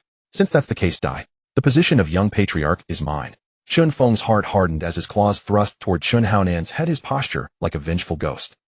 With only a single scream, Chun Feng's gleaming claws pierced through Chun Haonan's head. Haonan. Damn it, young patriarch. Chun Haonan. Song Ruolin watched as Chun Haonan's body collapsed limply to the ground, utterly stunned. Her mind replayed scenes from the Beast Mountain range. All right, but I have one condition. If you lose, you have to kiss me. Your chest is too small. Your husband needs to help make it bigger. No, my wife is here. Do I want leave? The final image froze on Chun Haonan, repeatedly injured, yet stubbornly rising to save Song Ruolin. How can this be? You could kill a giant earth bear, so how could you die? Ha, the great waste of the Chun family is dead. Chun Zhan, it's time for you to step down as patriarch. Chun Feng laughed arrogantly. He and his father had waited far too long for this day. Haonan, it's all father's fault. Chun Zhan's body trembled, and he nearly collapsed, supported by the Grand Elder. All these reactions occurred simultaneously, taking no more than 2 seconds in total. Damn, that's not right. If the young patriarch is dead, why isn't there any blood from his head? Chun Ergu blurted out this puzzling remark. At first, everyone thought he was crazy, but then they suddenly realized and turned to examine the wound on Chun Haonan's head. Bang! Chun Haonan's body suddenly exploded into a cloud of smoke. Chun Ergu, being closest, was terrified out of his wits, collapsing to the ground with a loud wail. Holy crap! A corpse reanimating. Damn, that's not right. Why is it a wooden block? What kind of sorcery? It was unheard of for a body struck in the head by the eagle claw to explode and turn into a wooden stump. Even the arrogant Chun Feng bent down, utterly bewildered, staring at the block of wood. He's up there. From the crowd, someone suddenly shouted. Everyone looked up to see Chun Haonan appearing midair, one foot rapidly stomping toward Chun Feng's back. Before Chun Feng could react, he was knocked to the ground, his head smashing heavily against the arena floor. And that wasn't all. Due to inertia, Chun Feng slid more than 2 meters across the smooth arena surface. A chilling sound arose. The arena floor was smooth, but outside it was paved with jagged gravel. A shiver ran through the crowd. Chun Ergu rubbed his arms and muttered under his breath. Damn, his face is ruined. Finger.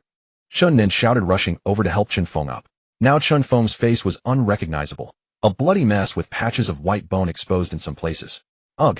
Some disciples who had never seen such a sight vomited at the sight of Chun Feng's face. Even with miraculous medicines, that face was beyond repair. Chun Haonan, you are so cruel. In a spar between clan members, how could you strike so viciously? Chun Nin pointed at Chun Haonan, furious. Several clan elders also joined in condemning Chun Haonan. How are you all blind? When he tried to kill me with his eagle claw, why didn't you call him cruel? Are your eyes stuck up your ass? Who was it? You, and you. Very well, since you're all senile, you're just wasting food alive. Wang Cai crushed them all. Oh whoa. Haonan, no. Why not? When others try to kill me, you say nothing. Now that Chen Feng is merely crippled, you all come after me. Evil must be punished with evil. Chen Zhan wanted to speak, wanted to stop it, but his strength was no match for Wang Kai's, and it was too late. Young patriarch him soar, bang, bang, bang, bang, for consecutive sounds.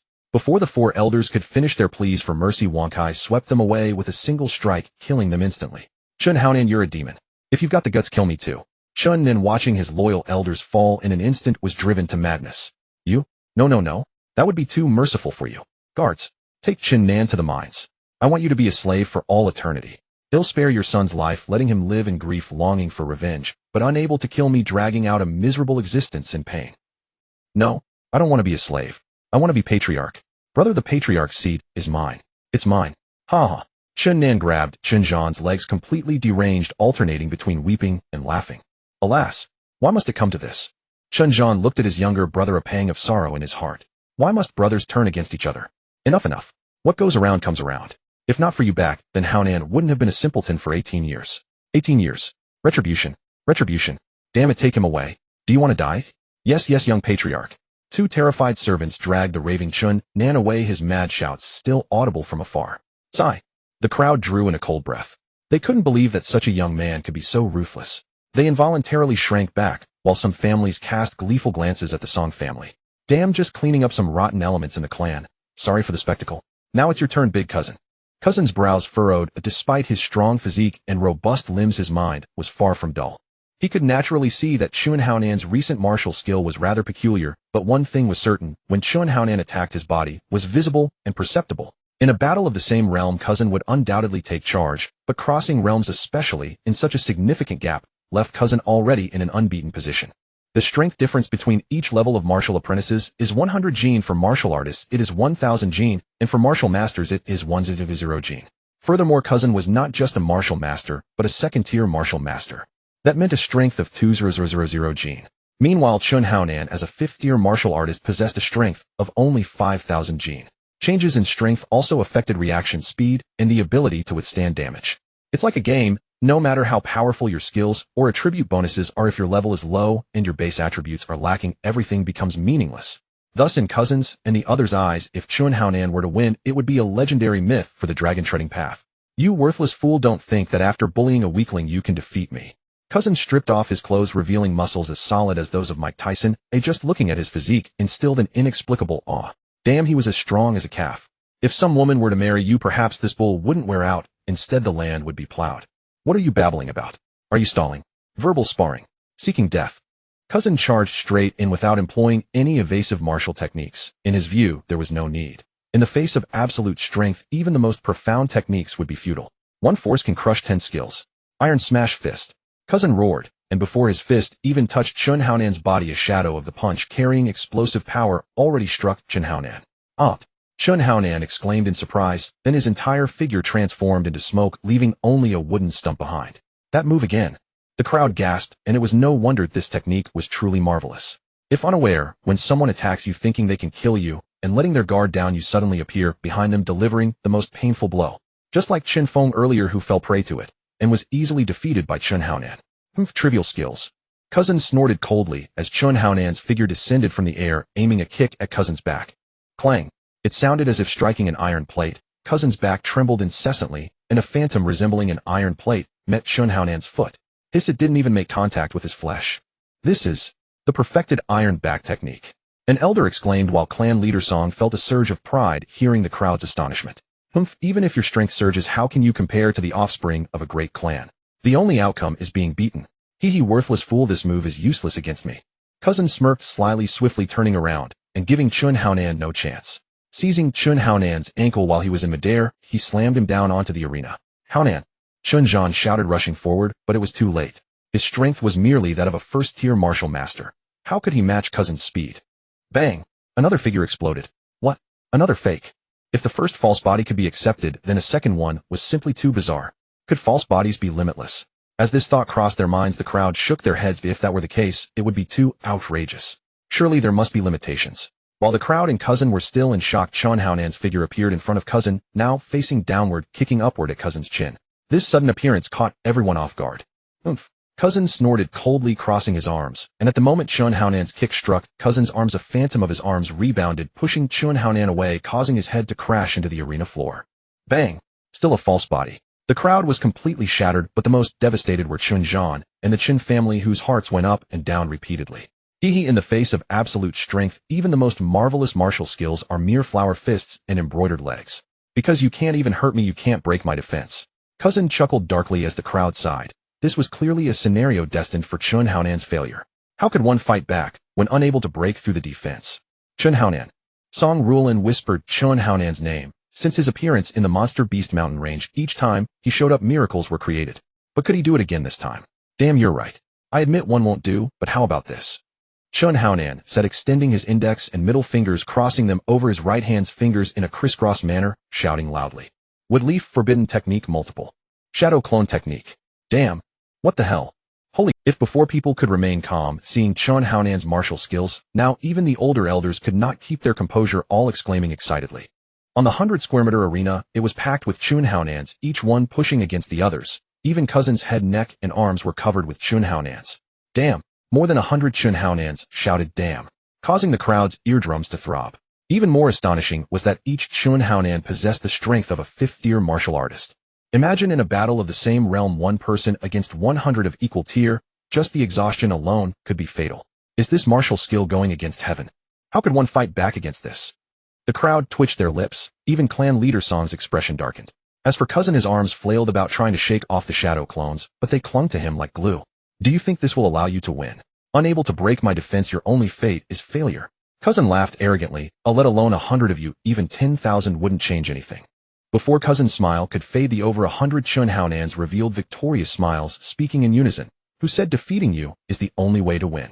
This is a competition. What? Cousin was startled, suddenly realizing that there were two ways to win a competition. One was to defeat the opponent, and the other was to push them out of the arena. Chun Haonan. Song Rulin looked at Chun Haonan with hopeful eyes. Was he going to create another miracle? Over 100 Chun Haonans shouted in unison, with the shadow clones near Cousin pulling him forcefully toward the edge of the arena, while those a bit farther away charged in for shoulder tackles, and the ones even further took off into the air, kicking towards Cousin's chest. Bang bang bang. Each shadow clone that collided against Cousin's chest exploded, pushing him back slightly. Yet there were over 100 shadow clones on the arena. Bang bang bang. Bang. Most of the shadow clones disappeared, and Cousin was already half a foot off the ground with only one figure leaping into the air. That was Chun Haonan's true self. Damn, go Pikachu! Chun Haonan shouted as his foot struck Cousin's chest, and this hit was the last straw that broke the camel's back. Bang! Cousin landed heavily outside the arena, his eyes vacant in shock. He could hardly believe that he, a second-tier martial master, had lost to a fifth-tier martial artist whom he deemed worthless. Bang! The remaining figures exploded, leaving only Chun Haonan standing on the arena. Silence. The sound of a pin drop could be heard. The crowd held their breath, their eyes wide, staring intently at the scene before them. A fifth-tier martial artist battling across realms, defeating a second-tier martial master. The first person in history. Chun Haonan created the myth of the dragon-treading path. Hey he. Chun Haonan grinned foolishly, then turned to the dazed Cousin, smiling as he spoke. You lost, congratulations. A full spittoon of phlegm belongs to you. How can this be? How could I lose to a waste like you? The elder Cousin was still dumbfounded, unable to come to it. Hell, here comes a spittoon full of thick phlegm. The elder Cousin took the spittoon from Chun Ergu, gazing at the brimming vessel covered in green and yellow phlegm. Hell, here comes a spittoon full of thick phlegm. The elder Cousin took the spittoon from Chun Ergu, gazing at the brimming vessel covered in green and yellow phlegm, still bubbly. Chun Haonan, I can offer you a profound grade technique to cancel this bet. The elder Cousin frowned, though he was willing to accept defeat. This. A profound grade technique. Everyone gasped in awe. In all of Manhuang City, obtaining a profound grade technique was impossible without a connection, so exchanging one for not eating phlegm was a huge gain for Chun Haonan. Well, Haonan, this might be acceptable. Chun Zhan opened his mouth. After all, a profound grade technique could elevate one's strength severalfold, and for a clan, it could make them the foremost family in Manhuang City. No, this truly isn't acceptable. Don't give me that nonsense. In front of the people of Manhuang City, will you eat it? Arf. Wang Kai stood on Chun Haonan's shoulder, barking fiercely at the elder Cousin. The elder Cousin was startled, inwardly wondering how this beast had grown even stronger in just a few days. If during their last encounter the elder Cousin could have barely matched Wang Kai with all his might, now there was no hope. Chun Haonan, think carefully. My clan is not one you can afford to provoke. Damn, are you threatening me? How much sway do you hold in your clan? If you had any real influence, would you be here trying to assert yourself? The elder cousin flushed red, stammering incoherently. Let me tell you, even if your clan comes, I'll kill one for each that arrives and two for a pair. So just eat up. It's just my spit in there, the rest is from your men. Hearing this, the elder cousin felt like dying. Who would have thought, if only he hadn't let them do it. And what infuriated him more was that Chun Haonan didn't just spit once, but filled the entire spittoon. At the thought, the elder cousin glared viciously at his lackeys. Be a man and stop dawdling. 3 counts, wonk. 3-1. Damn, you will eat. The elder cousin roared. Damn it, this guy didn't follow the rules at all. Where was 2? Did he let that beast eat it? Steeling himself, the elder cousin closed his eyes, lifted the spittoon, with his right hand opened wide, and shoved the entire mouthful of phlegm into his mouth. Damn impressive little bro. Chun Haonan exclaimed in admiration, curious about the elder cousin's current sensation. Ugh.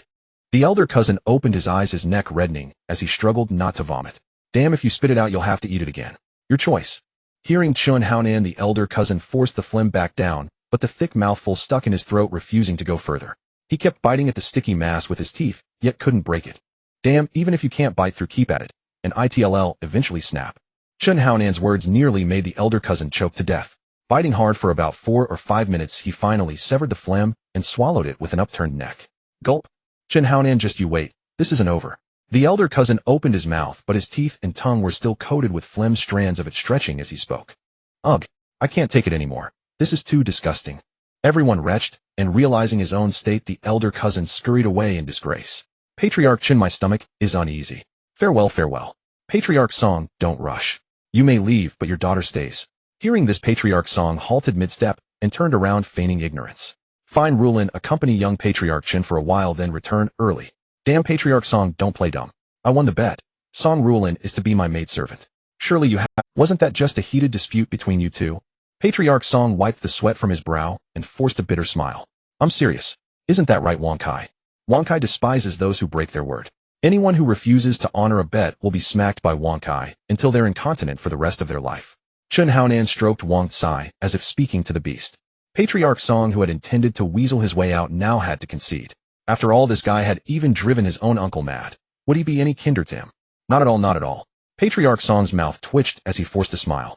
It's Song Rulin's fortune from a past life to serve young Patriarch Chun as a maidservant. Damn, is that so?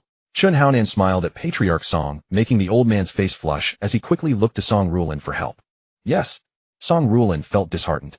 As a prodigious maiden and a phoenix among mortals, her fate was controlled by her father like a mere object, and now she was to become Chun Haonan's maidservant. But being his maidservant wasn't so bad. She thought, then paused. Why did she think that? If that's how you feel, that's wonderful. But I worry Rulin will be lonely with me. Should I find a few sisters to keep her company? This? Patriarch Song hesitated outwardly, but inwardly, he cursed a few. Do you take me for a breed? 1 child per litter.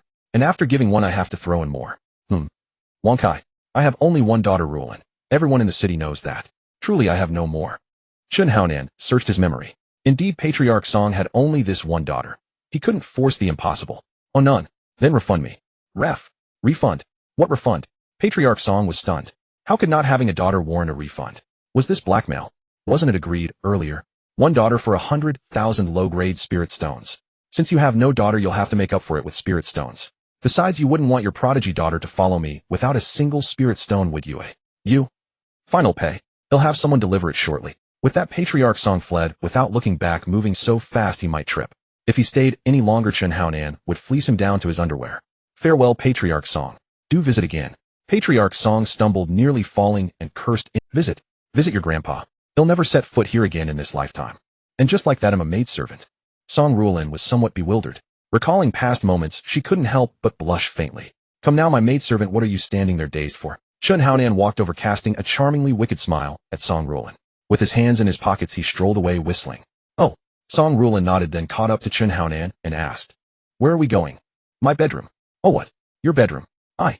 Walking behind Song Rulin clutched the hem of her clothes, her heart filled with trepidation. He wants me in his bedroom. What does he intend to do? Could it be? No, I absolutely won't let him have his way. Song Rulin's heart pounded like a startled doe. She closed her eyes, shaking her head like a rattle drum to expel those impure thoughts. But when she opened her eyes, she saw Chun Haonan's face, so close it nearly touched hers, and her cheeks instantly burned like fire.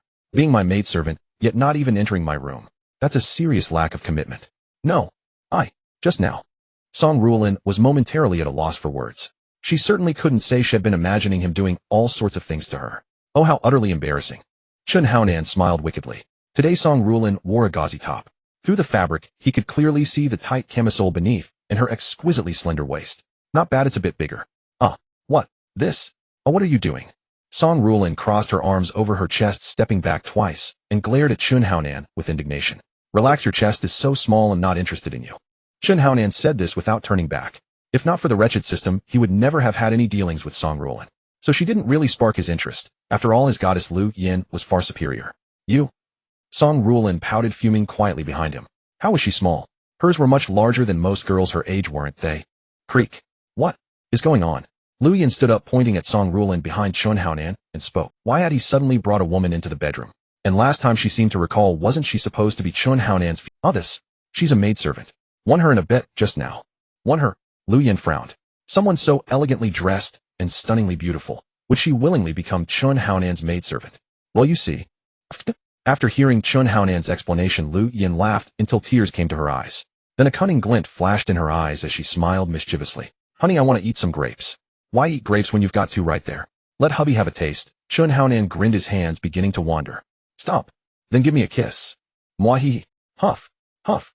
Song Rulin breathed heavily. These two were far too casual. They were completely ignoring her, weren't they? And they were kissing and touching. Pervert total lecher, I hope you can't get it up tonight. Song Rulin angrily twisted the hem of her clothes. But Chun Haonan, oblivious, held a plate piled high with grapes. Without turning his head, he extended the plate behind him. Go wash the grapes. The young mistress wants to eat them. What? You want me to wash grapes for her? I. Song Rulin's fiery temper nearly erupted. No, I have to endure it. He'll hold back. What are you standing there for? Hurry up. Seeing Song Rulin not moving, Chun Haonan turned and looked at her. Song Rulin took the plate. Just as she stepped out the door, she caught Lu Yan's sly smile, which only stoked her anger further. Why should I wash grapes for her? Because her chest is bigger. Squish. Squish. Song Rulin squeezed the grapes hard, as if she were crushing Chun Haonan himself. One. There are only two left. What now? Song Rulin snapped back to reality, relieved. She suddenly noticed only two grapes remained while the floor was littered with the corpses of the rest, and grape juice stained her hands. Here, your grapes. Only two left. Chun Haonan asked speechlessly. How could this be? A full plate of grapes. Where had they all gone after washing? The others were too small, so I threw them away. I'm giving you two big ones. If you wanted to eat grapes, didn't you? I'll give you two grapes. Chun Haonan's mouth twitched. He felt like he hadn't hired a maidservant, but a prima donna. Alright, it's getting late. You can leave now. The room next door is cleaned daily, so you can move right in. Song Rulin snorted coldly. He was even kicking her out, definitely up to no good. Tell me, did you bring her to our home with any ulterior motives? Lu Yin pressed a delicate foot against Chun Haonan's chest, her expression clearly saying, if you don't explain yourself today, you're not getting into this bed. Damn it, haven't I already made it clear to you, eh? Chun Haonan said helplessly. But Lu Yin just raised a perfectly You think I'd actually believe that? Chun Haonan wore a bitter expression. He never expected his goddess to act like, damn it, what will it take for you to believe me? Lu Yan's eyes darted around before she smiled cunningly. Swear an oath. If you brought her here with even a hint of improper intentions, may you be impotent and suffer from premature ejaculation forever. Damn, that was one vicious oath. Chun Haonan's mouth twitched. Fortunately, he had no such intentions. He was upright and unafraid. He'd swear it. I, Chun Haonan. That's more like it. I believe you. Lu Yin withdrew her foot. Chun Haonan grinned, quickly stripped off his clothes, and climbed into bed. Wah! You pervert, you actually dared to swear that oath. You really made me come here as a maidservant. Song Rulin pressed her ear to the wall, pouting and clenching her fists as she muttered angrily. But Chun Haonan's next words made her fiery temper explode. Damn right. Think about it. How could she compare to my wife's beauty? Besides, hers are so small. Stop. You're touching again. Chun Haonan, I've had enough. Song Rulin roared inwardly. Then with the force of a martial master, her fist slammed into the wall. With a loud boom, the wall before her slowly tilted forward. Oh, could you ease up a bit? You're about to bring the whole house down. How is that even possible? This is barely anything. No sooner had Chun Haonan spoken than a sudden bang echoed the entire house, shuddered, and a whiff of dust filled his nostrils. Damn, was that an earthquake? Chun Haonan turned around. It was no earthquake at all, but a wall that had collapsed. As the thick smoke cleared, Song Rulin emerged, her face smudged black with dust, yet her bright eyes blinked playfully at Chun Haonan and Lu Yin on the bed. Damn, do you want to fly to the heavens? How did she have any idea that getting startled at a moment like this could ruin my lifelong happiness? Was she doing it on purpose? Or on purpose? Cough, cough. Song Rulin fanned the dust with her small hand, coughing as she spoke. Your wall is way too flimsy. How did it just fall down like that? Damn, what did you expect? Should I have thrown 14 punches and trained for a whole cycle? Sis. Chun Haonan grimaced, pondering whether to kick Song Rulin out. She was really messing things up. You two were too loud. I couldn't sleep. Song Rulin pouted her hands on her hips. You could have gone farther away. No one asked you to listen. There are only 2 rooms. Where do you want me?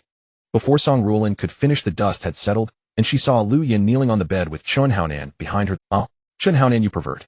You big scoundrel. Sis, you punched a hole through the wall, and I haven't called you a hooligan yet. What right do you have to accuse me? Chun Haonan said gloomily, his mood completely ruined by Song Rulin's antics. He simply put on his clothes and sat on the bed while Lu Yin pulled the covers over herself, revealing her fair bare shoulders. Boo-hoo, I don't care. You were so loud you kept me awake. Chun Haonan looked helplessly at Lu Yin, who shot him a look of "This is all your fault," clearly unsatisfied. You go sleep in that room. I'll sleep here with her so you 2 won't be restless. With that, Song Rulin darted to the bedside and slipped under the covers with Lu Yin. Hey, wait, why should I? This is my home and you're my maid. You can't just barge into my personal life, can you? Damn, when women get thick-skinned, they're no worse than me. I am your fiancé. It's all written in black and white. It's perfectly normal for me to be in your house. You call me a maid. Where's the proof? Damn, honestly, you just can't reason with women. Fine, Lu Yin, let's go sleep in the other room. Humph. Lu Yin let out a cold snort, not budging an inch, her expression saying, you got yourself into this mess. Deal with it. Song Rulin, are you really going to sleep here? Think carefully. Do you think I was born yesterday? Fine. Very well. Chun Haonan pointed at Song Rulin, his frustration mounting as his own fire was still burning. Oomph. Song Rulin snorted, her demeanor screaming, so what? What are you going to do about it? Since you put it that way, you must not mind the 3 of us sharing a bed. Chun Haonan made a move toward the bed. No. Song Rulin and Lu Yin shouted in unison, but Chun Haonan, already fuming, thought, why the hell not? Chun Haonan squeezed onto the bed with Song Rulin at the innermost side, Lu Yin in the middle, and himself on the outer edge. The 3 of them crammed together. Damn, sleeping 3 to a bed isn't so bad. Chun Haonan slipped under the covers, but Song Rulin froze, then shot out from beneath them. If she stayed under the blanket, wouldn't that mean she was indirectly sleeping with Chun Haonan? Well, thanks. This blanket is just right for 2. Chun Haonan tugged the covers toward himself, turned sideways, and held Lu Yin like a pillow, his hands already wandering. You? Song Rulin was so furious she couldn't speak. Was this pervert completely ignoring her while she was right there? I need the blanket too, and I can't sleep without holding something. Song Rulin grabbed the covers and wrapped herself up, then mimicked Chun Haonan by hugging Lu Yin. But the moment she did, she instantly regretted it. Lu Yin was naked in her hand. Even though they were both female, Song Rulin had never touched another girl, especially not in such intimate places, in all her life. Her face flushed crimson, though thankfully it was dark and no one could see. How come hers was so much bigger than mine? Was it natural, or did that pervert make it grow? Song Rulin touched her own, her mind beginning to wander. Then she felt a hand creeping up. Chun Haonan, what are you doing? Song Rulin instinctively tried to pull her hand back, but then thought if she did, wouldn't Chun Haonan get his way? Chun Haonan was equally baffled. He had meant to touch a soft spot, but ended up grabbing Song Rulin's arm instead. I'm holding my wife while we sleep. What are you doing? Take your hand off. I won't. Song Rulin said defiantly, and an angry Chun Haonan steeled himself. Then don't blame me. What are you doing? Chun Haonan, don't touch me. Song Rulin yelped, shielding her vital parts with one hand, while keeping the other firmly in place. Who's touching you? I'm touching my wife. You definitely just touched me, and you won't admit it. Chun Haonan smirked to himself. If I did touch you, let's see how long you stick around. You want to cling? Go ahead. Are you crazy? Yours are so small I can't even get a handful. Why would I grab you? Come on, wife, let's sleep. No sooner had Chun Haonan spoken than Song Rulin felt a wandering hand on her rear.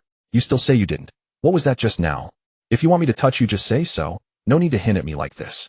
Chun Haonan put on an impatient act, infuriating Song Rulin to the brink of tears. He was clearly doing it on purpose, and yet he claimed she was hinting at him. Thinking you can drive me away. Dream on. I won't let you have your way today. Song Rulin was too furious to speak, while Chun Haonan, after testing every angle to no avail, shifted his focus to Lu Yin. Both of them had been holding back a fire, and now that Lu Yin's was ignited, she no longer restrained herself. Though she was from Earth, the system had instilled in her some customs of the Longting continent, including the practice of multiple wives. And since Song Rulin was Chun Haonan's fiancé, some things were bound to happen eventually. If someone wants to be a third, we'll let her be. Let's continue, shall we? Okay. Lu Yin responded, and Song Rulin was dumbfounded. How could these 2 be doing this while she was right there?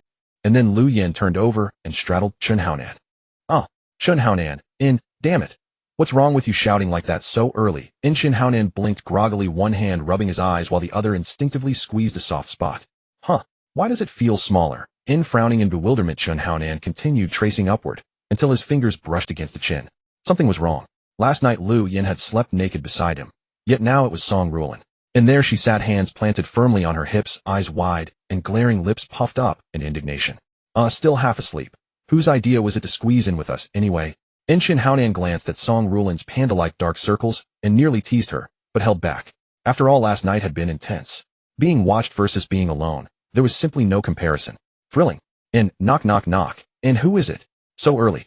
Chun Haonan muttered under his breath before opening the door, to find the maid who'd summoned him earlier.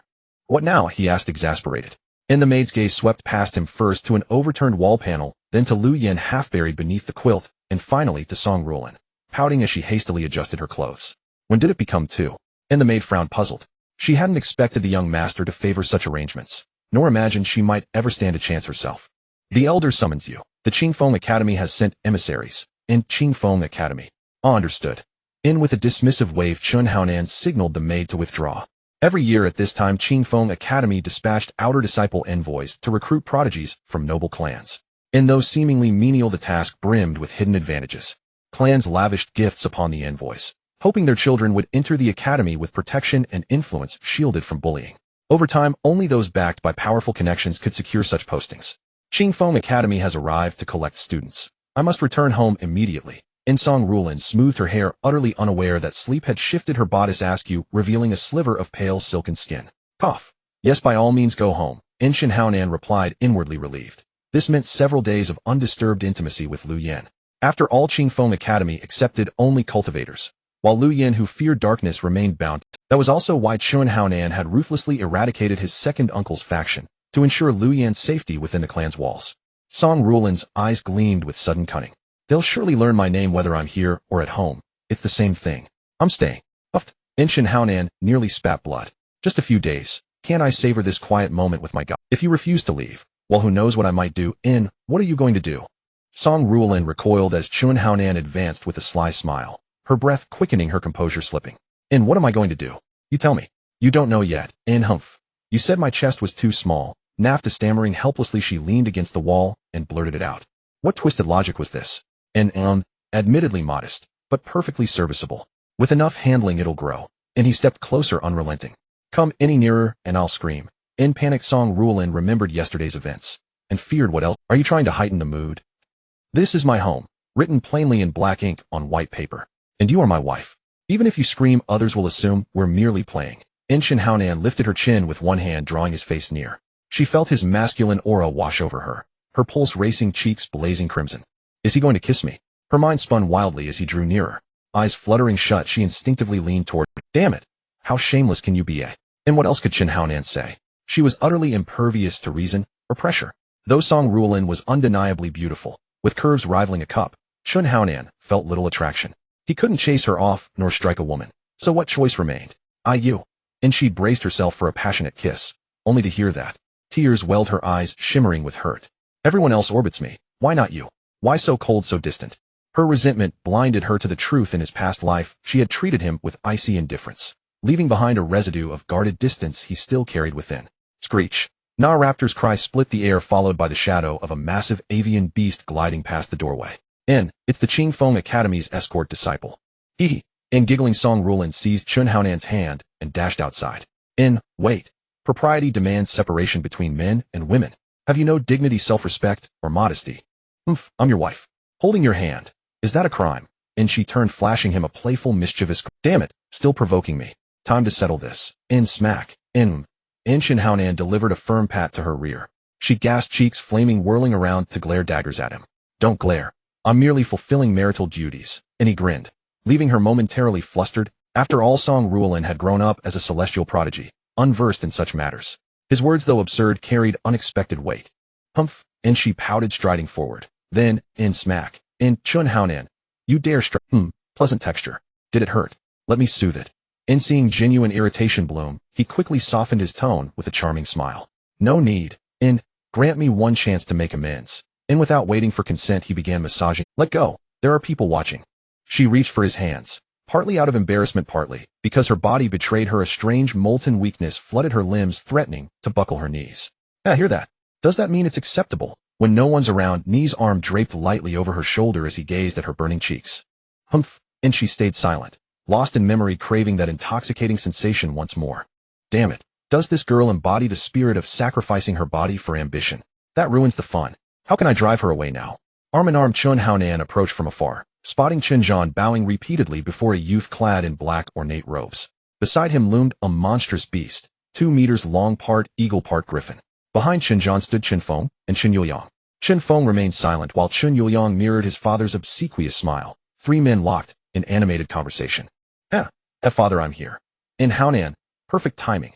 Let me introduce you. This is Li Hao of Qingfeng Academy. An old acquaintance. Quickly greet senior brother Li Hao.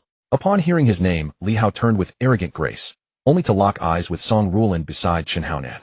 A flash of sharp interest ignited in his gaze, swiftly masked. And who might she be? This is Song Ruolin of the Song family, my son's fiancée. Qinzhan interjected promptly. The disciple had not asked about Qin Haonan, but directly inquired after Song Ruolin, so Qinzhan felt obliged to clarify. Oh, I see. She is the Song family's daughter, the prodigy blessed with the crimson talent. Song Ruolin. Indeed.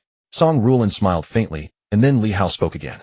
My master often speaks of you, saying he may consider taking you as his disciple in due time. Li Hao declared with unmistakable pride, while Song Ruolin wore an expression of utter bewilderment. And your master is? Senior Elder Wang Ji of Qingfeng Academy. Wang Ji. Qinzhan was taken aback. Wang Ji ranked only below the Academy's president and vice president. To become his disciple would assuredly guarantee a luminous future. Truly, did Senior Elder Wang really say that?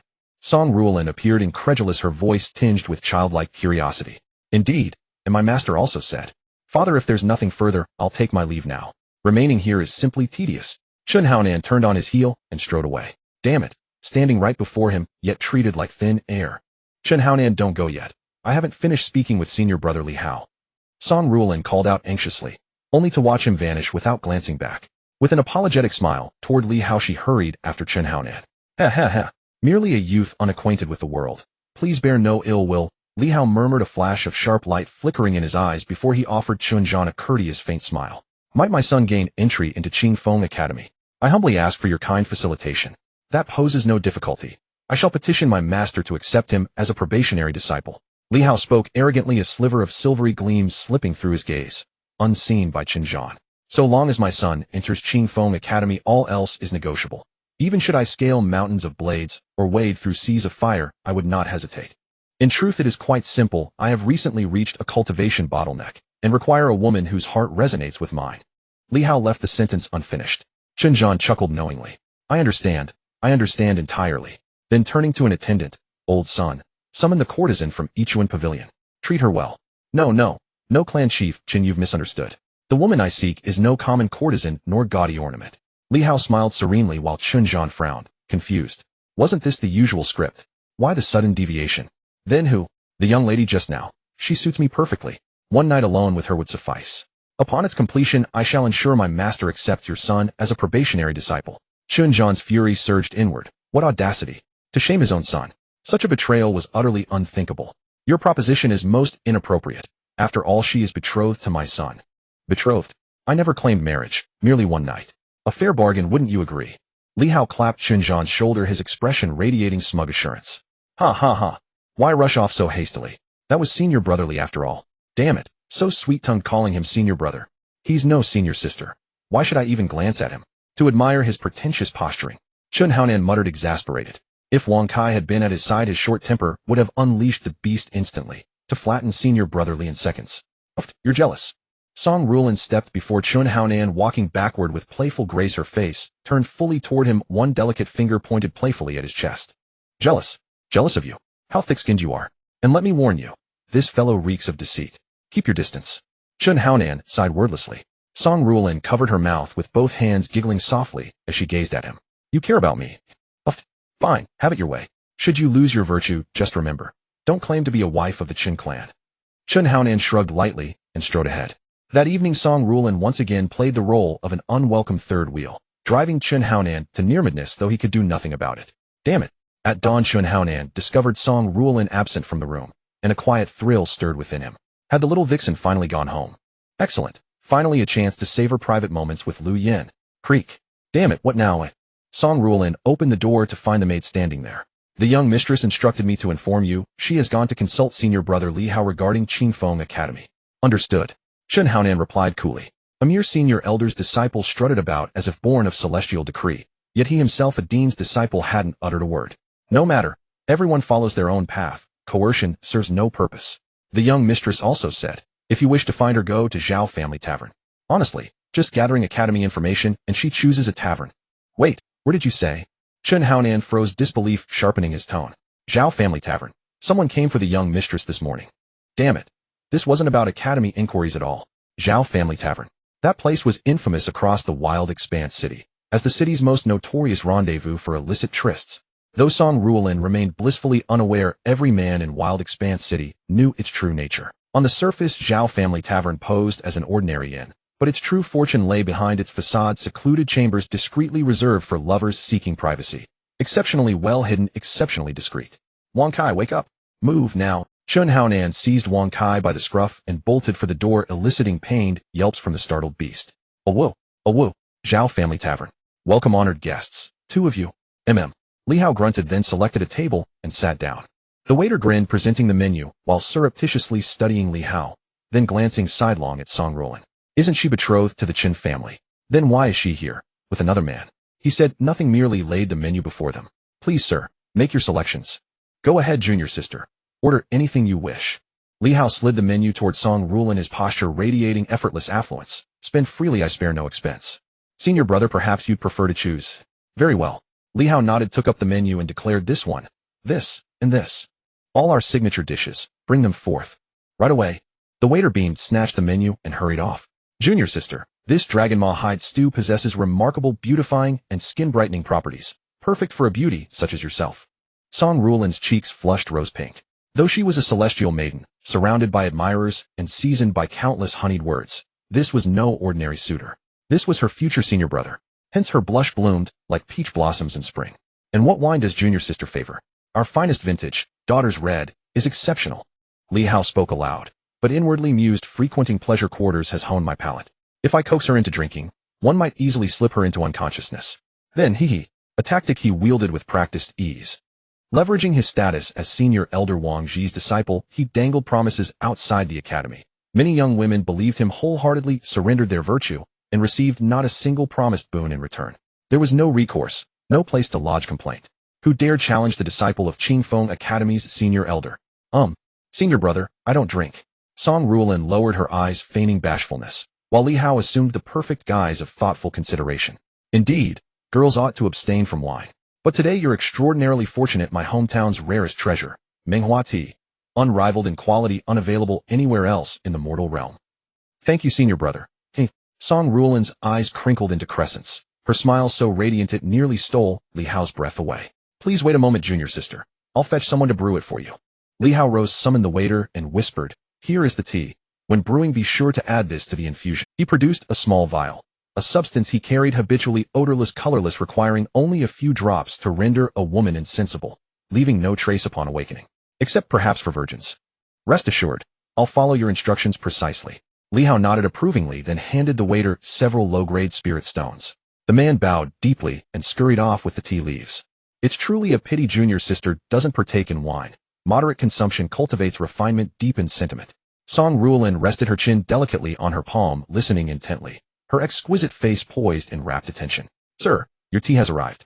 Please enjoy. The waiter set down the teapot and cup with obsequious deference, flashing Li Hao a fawning grin. A silvery gleam flashed, gone in an instant, in Li Hao's eyes. Smiling warmly, he lifted the teapot and cup. Here, junior sister, let me pour you a cup of our hometown's treasured tea. Ha ha ha. Li Hao watched as Song Ruolin's delicate lips gently touched the rim of her teacup, taking a small sip before her face lit up with delight. The tea from your hometown senior brother is truly extraordinary. Its fragrance lingers around the nose, enduring without fading. Song Ruolin tilted her head, gazing at Li Hao with astonishment. Of course it is. Even back home this tea is hard to come by. But fine tea paired with a beauty, that's the perfect match. Li Hao raised his wine cup and took a sip, using it to mask the excitement surging within him. Just that one small sip Song Ruolin had taken meant she wouldn't wake for hours. The thought of soon laying the beautiful woman before him onto the bed, savoring every inch of such a stunning creature, especially pressing a genius like her beneath him, sent a thrill through his mind. Moreover, from the way she walked earlier, Li Hao observed that her legs were tightly closed with no gap between them. He could be certain that Song Ruolin was still a virgin. Li Hao never imagined that coming to the Chun family to welcome new students would lead him to discover a woman with such extraordinary talent, a perfect figure, and untouched purity. The mere thought made his blood boil with excitement, his breathing growing heavy. Senior brother, tell me about the academy.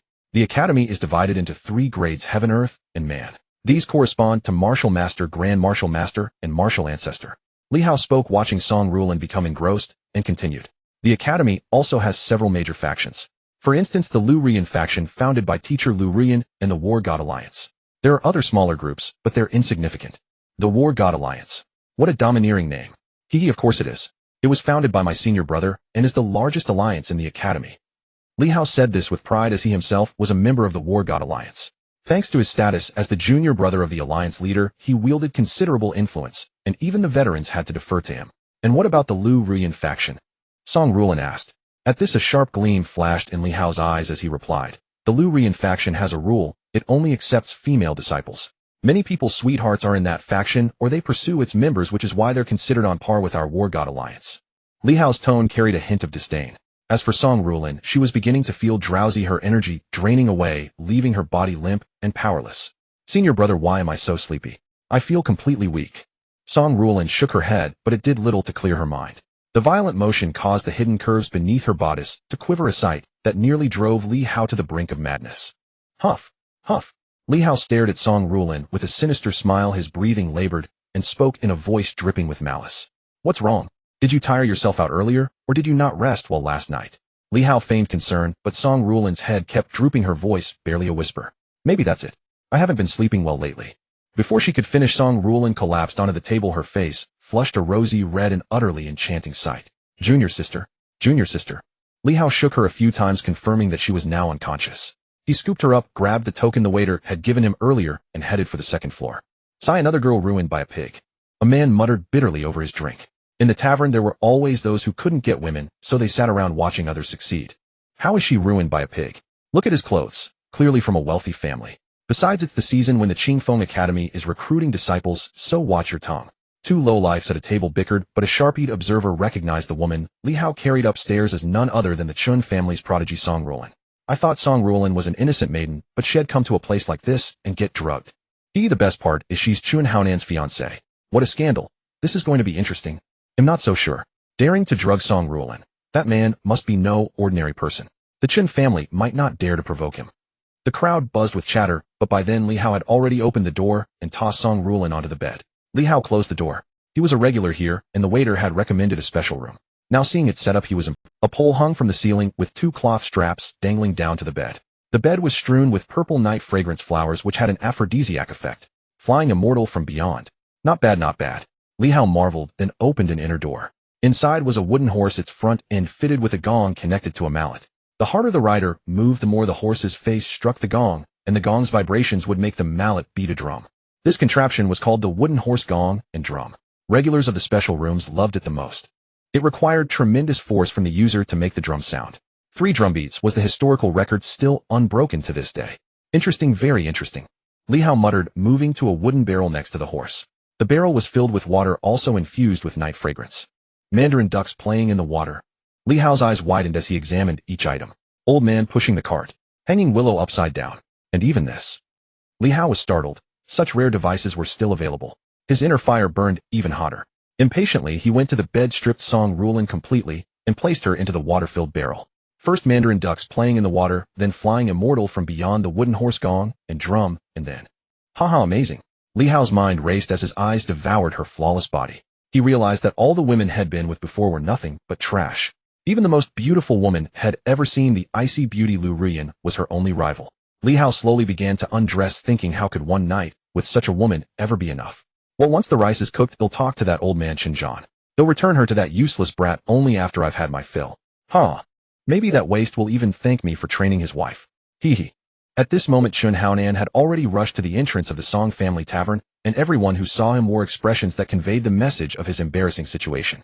Hello, welcome. The attendant approached with a cheerful smile, pretending to be completely unaware despite knowing. After all, the customers entering the tavern were kept confidential, which was precisely the reason for the Zhao family tavern's popularity. Damn it, where is Song Rulan? Song Rulan. What's Song Rulan? The attendant retorted to Chun Haonan, as if to say, how would I know? With a loud shout, the attendant spun in the air before landing on the ground, covering his flushed face, and yelling, help! Someone is causing a ruckus in the tavern. Immediately after the shout, several burly men with fierce expressions, all above the 5th rank of martial artists, charged out from inside, glaring angrily at Chun Haonan. Kid, are you tired of living? Dare to cause trouble at the Zhao family tavern. I'm asking you one last time. Where's Song Rulan? Chen Haonan did not respond, but instead looked at the attendant. There's no Song Rulan here. You're clearly the one causing trouble. What are you waiting for? Get him. The attendant covered his face, instructing the burly man. Then don't blame me. It's you who is looking for trouble. Wang Sai, kill everyone from the Zhao family tavern, leave no roar. Wang Kai jumped down from Chen Haonan's shoulders, swiping at one of the men, sending him flying and crashing into a pillar, his body turning into an A-shape, utterly crushed and dead. Are you going to talk or not? If you do, I might spare your life.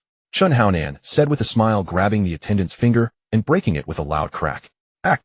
The attendant howled like a wolf, seeing Wang Kai wreaking havoc and feeling the pain himself. He could no longer pretend to be foolish. Room 402, the special room. Good, I'm satisfied. He'll give you a quick death. After saying this, Chen Haonan tossed the attendant into the air and kicked him in the head like a soccer ball, sending him spinning through the air and into the crowd. Hiss! Wasn't it said that Chen Haonan of the Chen family is a waste? How can he be so strong? Waste! Didn't you hear that Chen Haonan defeated a second-rank martial artist from the Liu family a few days ago? Big cousin. Without pausing, Chen Haonan dashed directly into the special room, and upon reaching room 402, he kicked, bang! Who the hell is it? Li Hao shouted angrily. He had just undressed and was about to step into the tub when he heard the sound of the door breaking. Damn it, isn't that my uncle? Why don't you come in and see me? Chen Haonan roared as he stepped into the inner door, seeing Song Rulan unconscious and naked in the tub, while Li Hao stood outside the tub, fully exposed, his black rod still waving in the wind. Chen Haonan, what are you doing here? Li Hao was bewildered. Oh, why had this guy come? That's right, I'm here to deal with you. Li Hao, hearing this, clutched his stomach as if he had heard something unbelievable. Just you. Not to mention, if you, this waste, can defeat me, aren't you afraid that your family will be annihilated? Li Hao's voice dropped, and the aura of a fourth-rank martial artist burst forth. Damn it, are you threatening me? Chen Haonan was the type who would not be intimidated. If you confronted him, he would confront you to the end. Li Hao thought Chen Haonan had given in and said, it's just a woman. Wait for my senior brother to play with her for a few days, and then he'll return her to you. Isn't it better to keep good relations? As long as you let me play with her for a few days, I will definitely persuade the master to accept you as a disciple. By then, what kind of women won't you be able to have? Li Hao said this with a smile. After all, Chen Haonan was also the young clan leader of the Chen family. If things got too stiff, it would be awkward when he needed benefits in the future. What if I say no? Hee, so you also like this? How about this, let's split it. I take the front, you take the back, and we both talk together. How about it? Li Hao said with a laugh, as he often made such jokes. The front, the back. Chen Haonan was momentarily confused, but quickly reacted, damn, you're really something. Exactly, how about it? Senior brother is already giving you face. Li Hao said patiently, but saw a hint of a smile on Chen Haonan's face. I said I like men, do you believe it? If you let me have some fun with your back door, I will let her go. Li Hao felt a chill in his heart at Chen Haonan's words, and goosebumps rose all over his body. Chen Haonan, don't force me to kill you. I can kill you in minutes, and your family wouldn't even dare to collect your corpse. Li Hao lunged at Chen Haonan, his palm glowing with a dazzling light, striking Chen Haonan's chest. Li Hao looked at the shocked expression on Chen Haonan's face and felt a sense of pride. How dare a mere junior from a small family act so smug? However, at this moment, the struck Chen Haonan suddenly exploded with a bang, turning into a puff of smoke. Shadow substitute technique. Li Hao was startled. Although this technique wasn't very advanced, it was rare. Even at the Qing Feng Academy, few had used. Over here. Li Hao heard Chen Haonan's voice behind him as Chen Haonan kicked at him while midair. Li Hao easily turned around, extending a hand to catch Chen Haonan's foot. Bang! Another fake. Li Hao was astonished. After all, the shadow substitute technique could only be used once. If it were to be used a second time, it would take several hours, yet how could Chen Haonan possibly use it again? Interesting. I must have this technique. Li Hao said while Chen Haonan stood there astonished. This guy's reaction speed was significantly faster than that of Big Cousin. When he defeated Big Cousin, he hadn't even broken through. To defeat Li Hao seemed impossible. Wang Kai! Chen Haonan shouted loudly, and then crossed his fingers, yelling loudly. Petty tricks. Li Hao snorted coldly, transforming his right hand into a knife and slicing through the air towards Chen Haonan. Petty tricks. Li Hao snorted coldly, transforming his right hand into a knife and slicing through the air towards Chen Haonan's direction, sending a blade of energy towards him. In the martial artist realm, fighting spirit is unleashed. As the energy blade passed, the clones exploded into smoke, over 100 copies disappearing instantly, yet the energy blade remained heading towards Chen Haonan. Damn, so strong. Chen Haonan exclaimed while raising the vampire staff in his left hand and placing the storm sword across his chest with his right. Clang! The sound of metal clashing rang out, shocking Chen Haonan's eardrums, causing the storm sword in his hand to fly out, and his whole body was slammed to the ground by the tremendous impact, sliding backward. Bang! Chen Haonan seemed to hear the sound of the wooden boards cracking, and suddenly saw a flash of light, realizing he was floating in the air, clearly seeing Li Hao looking at him disdainfully, as well as the people on the first floor pointing up at him. Damn it, why aren't the walls here made of bricks? Chun Haonan could only think this as he rapidly fell down. Damn it, even though it's only the second floor, if I fall, I'll end up with a bruised backside. A man can be hurt, but he can't lose face. I'd rather die standing than live kneeling. Wang Sai, come here. Chun Haonan shouted. At that moment Wang Kai was on the ground, his body stretching over 2 meters long. He leaped with all his might, and Chun Haonan landed squarely on Wang Kai's back. Wang Kai's momentum didn't wane. He carried Chun Haonan straight through the wooden wall, leaving the shape of a man and his beast etched into the planks. Wang Sai bite him. Oh whoa, Wang Kai responded and swung a massive paw at Li Hao. Damn it, how tough can you be? With my system I raise a divine pet. One I crush you. Li Hao saw Wang Kai's paw coming and struck out repeatedly with his palms, unleashing the profound rank low-grade martial skill, Thousand Mountain Palm, which he had even mastered to the minor completion stage. A heavy force like the weight of a mountain surged toward Wang Kai and Chun Haonan, even causing Chun Haonan's clothes to flutter under its pressure. If you think a mere beast can beat me. Li Hao thought this, but when the paw and palm collided, he felt a tremendous force surge through his hand into his internal organs. Unable to suppress it, a sweetness rose in his throat, and he staggered back 4 or 5 steps before stopping. Gulp! Li Hao forced the blood back down and glanced at Wang Kai. The beast, over 2 meters long, retreated 2 steps before halting. How is this beast so strong? It's only at the 2nd level of martial master, yet it suppresses me at the 4th. Oh whoa! Wang Kai shook his paw in the air, not giving Li Hao a moment to breathe, and struck again. Simple and brutal. Li Hao now exerted all his strength. Though somewhat suppressed by Wang Sai, the fight was fiercely contested, with neither side gaining an immediate upper hand. Taking advantage of this, Chun Haonan grabbed Song Rulin's clothes and looked at her in the tub, feeling troubled. Damn it, how am I supposed to dress her? I'm not worried about the impropriety of a man and woman touching, but what if Song Rulin later claims I've seen her all over and demands I take responsibility? Forget it, I don't care anymore. If I don't dress her soon and someone comes in and sees something, our Chun family's reputation will be utterly ruined. Damn it, I told you, but you wouldn't listen. A little girl like you, how would you know how dangerous the outside world is? Amitball form is emptiness, emptiness is form. Chun Haonan muttered as he reached into the wooden tub, lifting Song Rulin's body out, and began dressing her. This bodice smells so good. Though her figure isn't as full as Lu Yan's, the feel of it is even better. Wait, I can't believe it. She's a snow white beauty. A rare treasure this. Isn't bad either. Damn it, what am I thinking? I'm supposed to be a man of virtue, unmoved by temptation. How can I dwell on such things? But the touch is truly wonderful, so bouncy. Amid his inner turmoil, Chun Haonan finally managed to dress Song Rulin, though it seemed the bodice was put on backward. Still, that wasn't his fault. It was his first time after all. As Chun Haonan finished, the battle between Wang Kai and Li Hao was nearing its end. Wang Kai's claw came crashing down like the heavenly king's earth-covering palm, while Li Hao, with his breath unsteady, had no time to dodge and could only cross his arms to shield his head. Thud!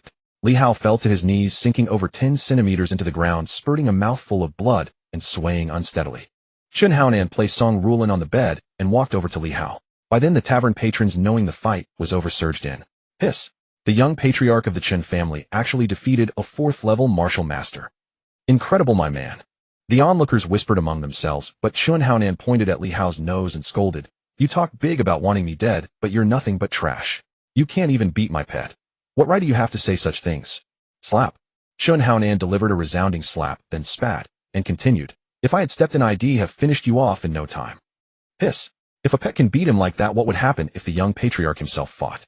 Exactly, exactly. The crowd murmured in agreement. Li Hao, enraged, coughed up another mouthful of blood and spoke through the bloody froth. Do you know who my mother is? In a few days I guarantee you'll die horribly. Damn, I'm so scared. Your mother is so impressive. But it doesn't matter. They'll beat you so badly that even your mother won't recognize you, so how will you go home to see her? Slap. Slap. Chun Haonan struck him twice more, then grabbed Li Hao by the hair and asked, Do you submit? No. Slap, slap. After a flurry of slaps, Li Hao's face was swollen like a pig's head, but he still refused to yield. Damn, you've got a tough mouth. Wang Sai, go bite his little brother. Oh whoa. Wang Kai shrank down and shook his head in refusal. Be good, there's a crystal core for you after the bite. At the mention of a crystal core, Wang Kai's eyes lit up, and he lunged at Li Hao's crotch. Stop. I submit, I submit. You submit. Your mouth was so tough just now, wasn't it? Chun Haonan feigned disbelief, nearly making Li Hao faint from anger. I was wrong, I submit. I apologize to the young patriarch, Chun. Acceptable, but this isn't over. Call me Dad, and if it sounds good, well, let it slide. Chun Haonan said with a grin. Even with Li Hao's face swollen like a pig's head, the bulging veins on his forehead were clearly visible. Dad, I'm here. You didn't have to call me that. Uncle would have been fine.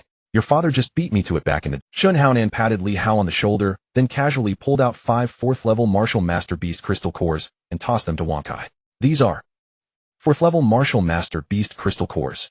5 of them just like that. The crowd was stunned and tears welled in their eyes. They had to struggle for years just to afford a single 4th-level Martial Master Beast crystal core, yet Chun Haonan, like it was candy, casually fed 5 to his pet. Don't die on me. The tavern's still a ways from home. Here, take a recovery pill. Chun Haonan placed the pill into Li Hao's mouth, prompting a wave of admiration from the crowd. I never thought the young patriarch Chun was so kind. He almost got cuckolded, yet he still gives pills to his enemy. That's right, the young patriarch has a good heart. The crowd sighed in admiration, but the next moment they were all left dumbfounded. Chun Haonan produced a rope, tied Li Hao up, and fastened him to Wang Kai's tail. Then carrying Song Rulin in his arms, he sat atop the enlarged Wang Kai, and shouted, "Let's go." Awoo. Wang Kai let out a howl, and sprinted on all 4s. Li Hao, though not fatally wounded, couldn't move quickly, and was dragged along the ground by Wang Kai. The crowd finally understood what Chun Haonan meant earlier: the tavern's still a ways from home. Here, take a recovery pill. Chun Haonan placed Song Rulin in front of him, facing backward. She was as limp as a boneless doll, leaning against him, her head resting on his shoulder. As Wang Kai ran, she bounced up and down. Damn it, it's a bit small, but it feels pretty good. Chun Haonan was riding Wang Kai home when a servant of the Chun family spotted him from a distance and couldn't help but shout loudly. The servant, seeing Li Hao behind him, was puzzled as to why he looked different from this morning when he had left. Aren't you going to untie him? This person is a disciple of the Grand Elder of Qingfeng Academy, we cannot. After Chun Haonan spoke, everyone was momentarily stunned. How could the young clan leader bring someone back, while saying they couldn't be provoked? Though confused, they had to follow the young clan leader's orders. So they went to untie Li Hao. Oh, how foolish of me, my apologies, the servant quickly said, then untied the rope from Wang Kai's tail. Chun Haonan, holding the rope, led Li Hao into the family reception hall, as if he were walking a dog. Haonan, who is this? Chun Zhan looked at the unconscious Song Rulin in Chun Haonan's arms, and then at Li Hao, who was almost unrecognizable, with a puzzled expression. This scoundrel dared to use drugs on Song Rulin. Chun Haonan said angrily. If you pursued her openly, even if she is my fiancée, I would have to accept that.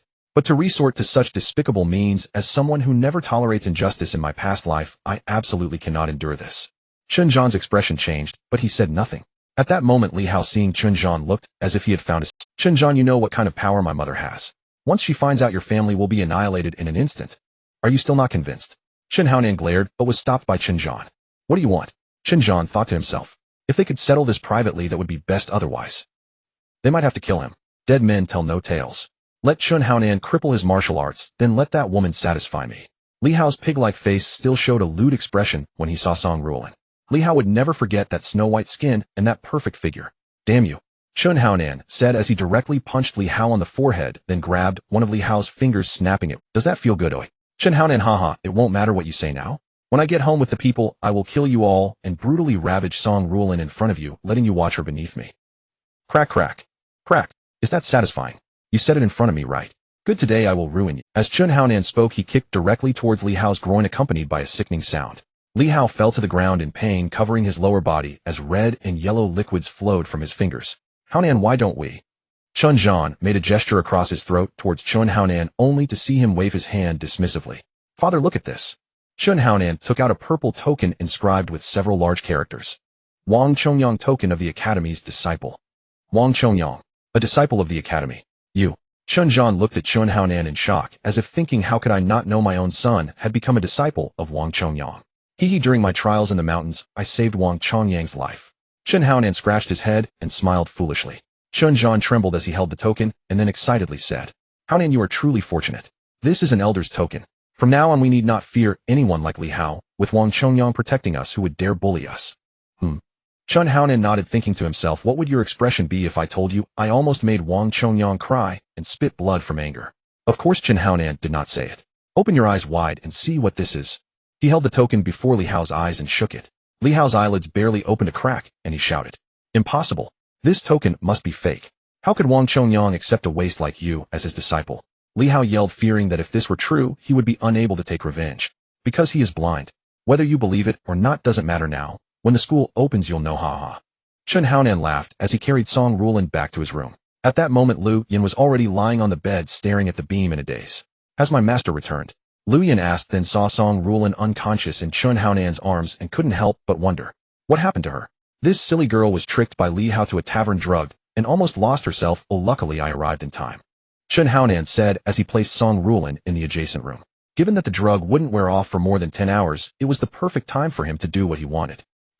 Lu Yin sighed, feeling a bit disappointed. Though she did not oppose a man having multiple wives, she still hoped to have Chun Haonan all to herself. Now that this girl is here, we haven't had a proper time together. Since she won't be a bother, shouldn't we? Chun Haonan pulled Lu Yin close, speaking as he leaned towards her two snowy peaks. Don't forget to come back every week to pay your dues. Don't go fooling around outside. If I find the dues are insufficient, you will bear the consequences. When Song Rulin woke up the next day, she was utterly bewildered, completely forgetting what had happened. Although Chun Haonan had not told her, the whole city was abuzz with rumors about the envoy from Qingfeng Academy almost cuckolding Chun Haonan, and how Chun Haonan, without lifting a finger, had his pet defeat Li Hao. Thank you. Song Rulin murmured, her heart filled with both warmth and a chill. The chill came from the realization of how dangerous the outside world was, while the warmth stemmed from Chun Haonan saving her once again. No need to thank me. Be more careful from now on. I warned you before, Chun Haonan said, placing a grape in his mouth and smiling. So sweet. Song Rulin hummed in response, then sat on the bed in a daze. Why was the difference between men so vast? One man, outwardly warm, only sought to toy with her body, while another, seemingly indifferent, saved her at every critical moment. The following days passed peacefully. Only when it was time to leave did Lu Yin cling to Chun Haonan's arm, reluctant to let go. Remember to come back and see me. He'll miss you, Lu Yin said, tears shimmering in her eyes. Chun Haonan gently wiped the tears from the corner of her eye with his thumb and smiled. Silly girl, it's not like him never coming back. Be good and wait for me at home. When your husband descends to rule the world, I will make you the most beautiful and happiest bride in the world. Will wait for you. Lu Yin nodded, watching Chun Haonan, standing on Li Hao's flying beast, waving goodbye with tears in her eyes. Son, study hard out there. Remember to come back soon. Your old man is waiting to hold his grandkids. Chun Zhan said with a hearty laugh, breaking the somber mood. Chun Haonan scratched the back of his head awkwardly and replied, all right, I'll give you a whole bunch of grandkids, enough for you to hold for a lifetime. The flying beast let out a cry, flapped its wings, and took off. Chun Haonan stopped waving only when the people on the ground turned into tiny black dots. Farewell, desolate city. He wondered if his parents would worry about him, and how he wished he could one day shatter the void and return to that hometown, though he didn't know if his parents back there were still alive. Wait for me. What? Damn it, what are you crying about? Song Rulin pouted, crying pitifully, leaving Chun Haonan utterly confused. I wish there was someone who could say to me, let me rule the world with you, and you will be my most beautiful bride. Chun Haonan scratched his head, looking at Song Rulin, who was staring at him with tearful eyes, momentarily at a loss for words. Damn it, is she hinting at me? I don't know. I don't understand what you're saying. Yeah, I just don't get it. There, look over there. Song Rulin followed Chun Haonan's finger and saw him pointing at Li Hao, who was standing ahead with his back to them. Anger immediately surged within her. Ow. You pinched me. Wang Sai, am giving her to you as a wife. Oh, woo. Wang Kai nodded in agreement, then pounced on Song Rulin, its paws patting her chest, looking quite delighted. Hee, you lecherous Wang Sai, where are your paws going? You've definitely been corrupted by someone. Damn it, when did I ever teach it to touch you there? You'd better explain yourself. Chun Haonan pointed at Song Rulin, looking as if she had slandered his character. You're the one who corrupted it. Damn it, you're wronging me like this. If I don't do something, you'll be so wronged. Chun Haonan said, making grabbing motions in the air towards Song Rulin's chest. Seeing this, Song Rulin thrust out her chest and snorted. Go ahead if you dare. I'd love to see how you corrupt it. Holy crap. Holy crap. Both Chun Haonan and Li Hao cursed, but the former thought, you're a girl, how can you be like this? The latter, however, felt bitter inside. He desperately wanted to play with her, but couldn't, yet Chun Haonan had her practically offering herself. How could the gap between their fortunes be so vast? But it was fine. Once they arrived at Qingfeng Academy, it would be the territory of his war god alliance. Even if Chun Haonan was Wang Chongyang's disciple, accidental severe injuries during academy sparring were inevitable. Thinking this, Li Hao smiled sinisterly. His revenge would soon be at hand. Desolate City, as its name implied, was a city in the desolate lands, essentially a city bordering the endless Beast Mountain Range. The Beast Mountain Range was located on the easternmost side of the Dragon Subcontinent. Chun Haonan and his group were traveling from the direction of the mountain range towards the west, passing by a city every few hours. In this desolate region, there were dozens of cities. If the people of these cities wanted to study, they could only go to Qingfeng Academy. The importance of the academy was self-evident, and naturally, it also possessed absolute strength. 2 days later, at the foot of Qingfeng Academy. Damn it, are you doing this on purpose? Why can't we just fly straight up? We have to stop here and climb this endless staircase. How long will that take? Chun Haonan pointed at Li Hao, who said disdainfully, flying is forbidden over the academy. The only entrance is here. If you can't handle a little hardship to enter the academy, you might as well go home. Damn it, if a loser like you can do it, why can't I? Chun Haonan said contemptuously to Li Hao, then muttered, can't fly, but that doesn't mean I can't ride a pet. Wang Kai, oh woo. Wang Kai buried its head between Song Rulin's breasts, then looked up at her with tearful eyes, looking extremely wronged. How about we just walk up?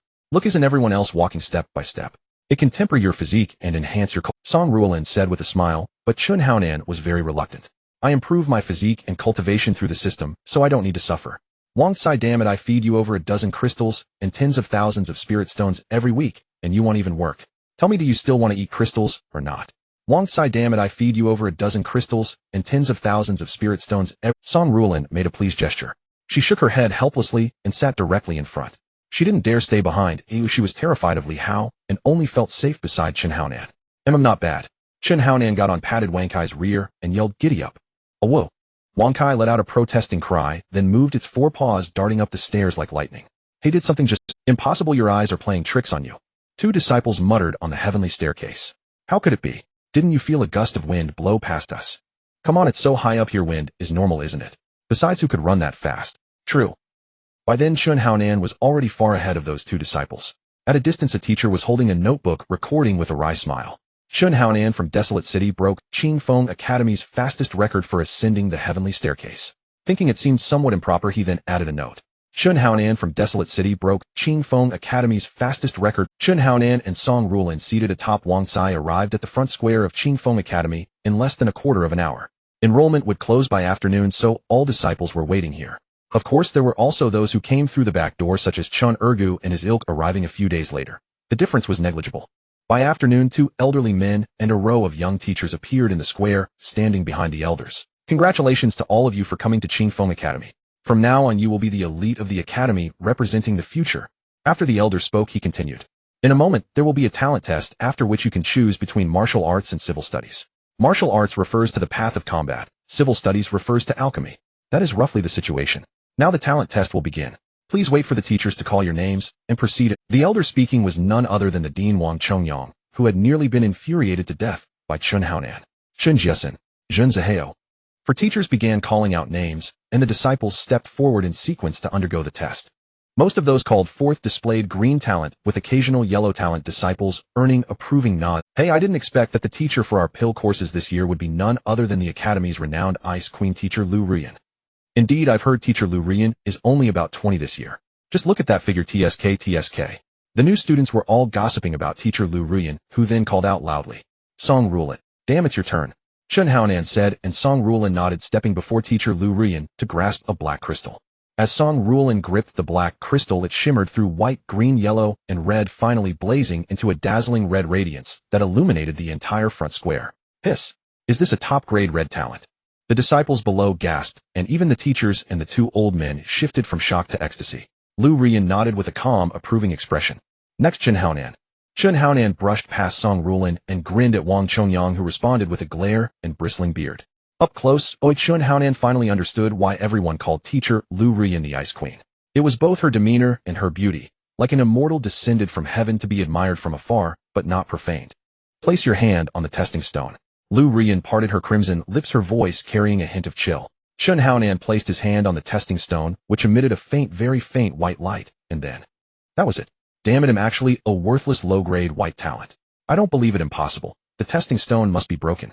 Yu Ro frowned at the faint white light, then took another teacher's testing stone and said, "Try placing your hand on—" "Oh." Chen Haonan placed his hand on it, and the result was the same. Only a faint glow appeared on the The surrounding teachers were perplexed. Logically, everyone who came here had passed some screening, so a white talent disciple, let alone a low-grade white, should be impossible. Who recruited this one? How careless was that recruiting disciple? A burly male teacher with a long, bushy beard that quivered as he spoke. "Teacher, I didn't recruit this person."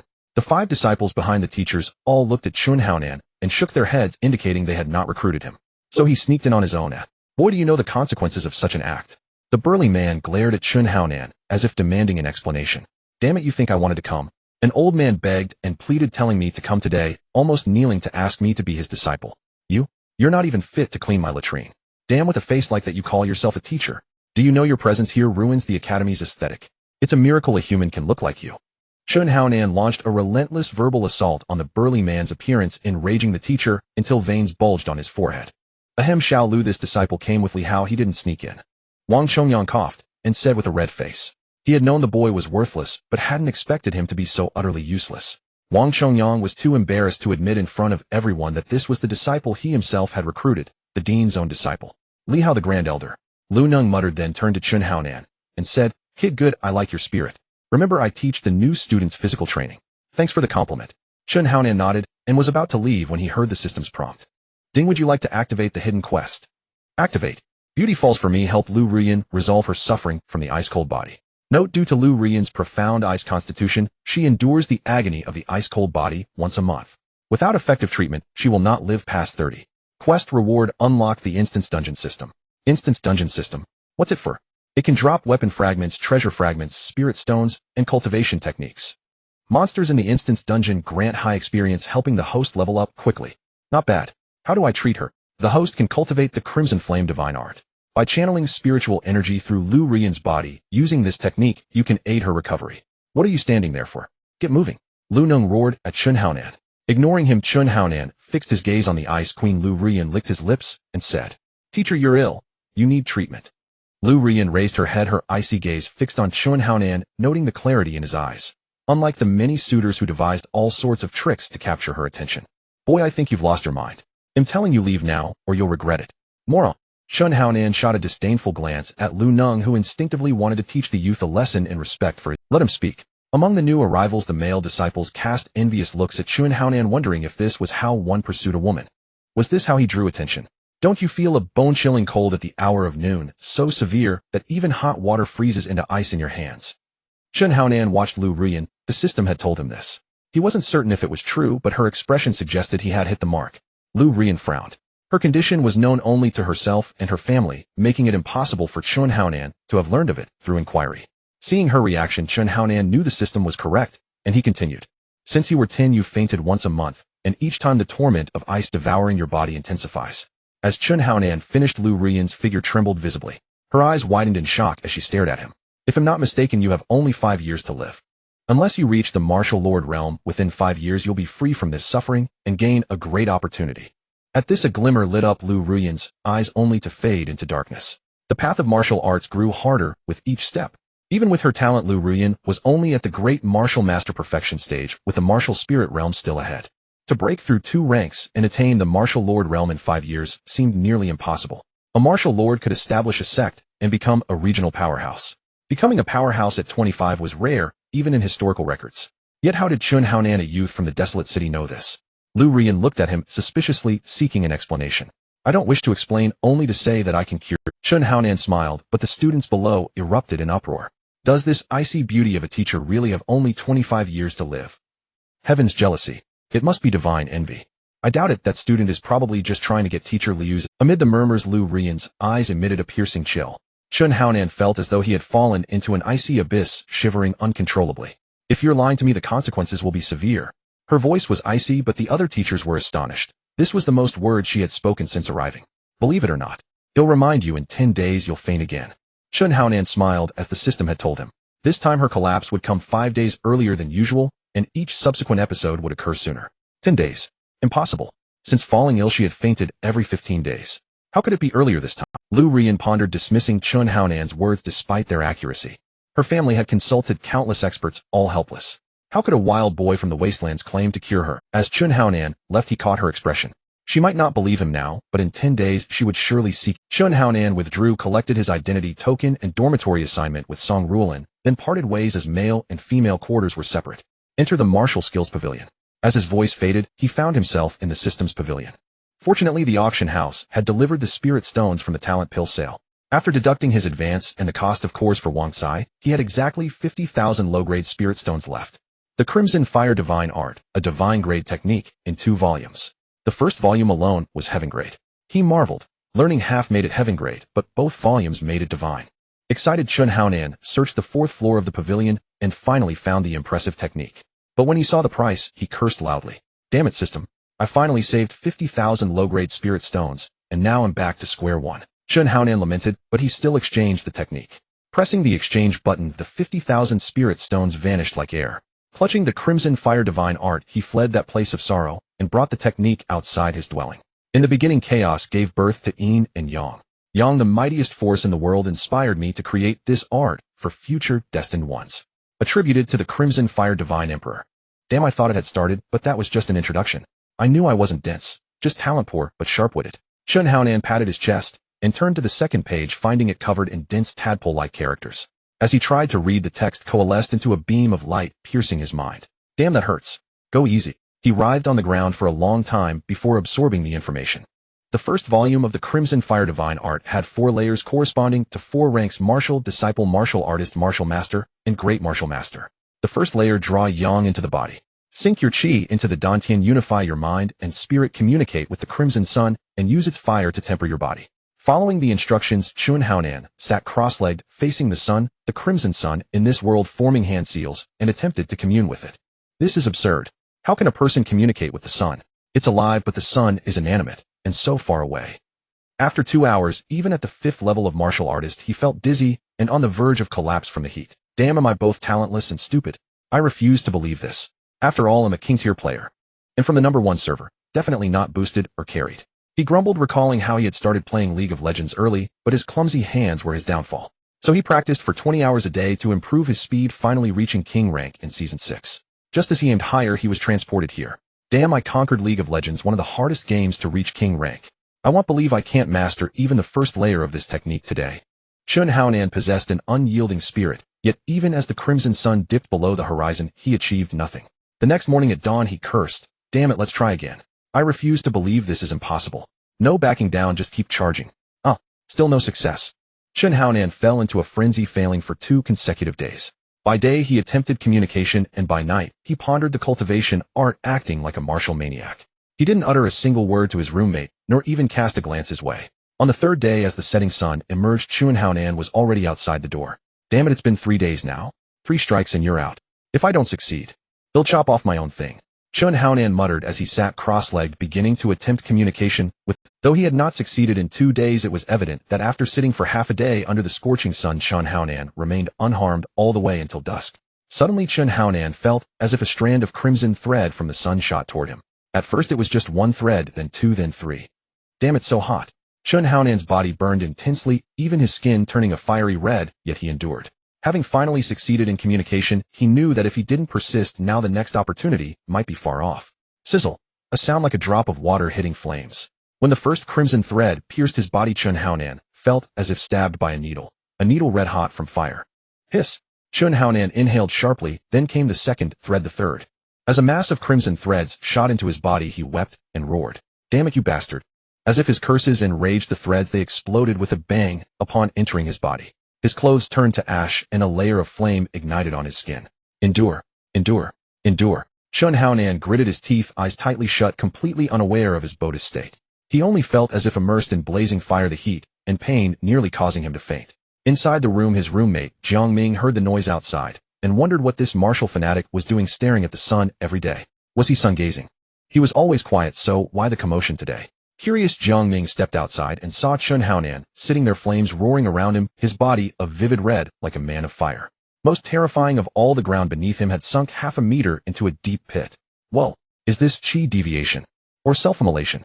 Jiang Ming thought, recalling that his own family was wealthy, possessing over a dozen martial arts techniques of at least profound grade upper class. Yet none of them involved bathing the body in flames. Chun Haonan, unaware that someone had witnessed him in complete nudity, felt utterly drained, as if all his vitality and spirit were being evaporated by the intense heat of his body. Ding. Host level decreased. Current level warrior 4th order. Ding. Host level decreased. Current level warrior 3rd order. Ding. Ding. Host level decreased. Current level martial apprentice 1st order. Damn it, you bastard. What's going on? Where did all my hard-earned levels go? Ding.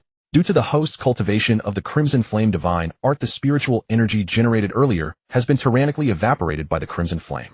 To return to the previous level, you must cultivate anew. Damn it, isn't this a scam?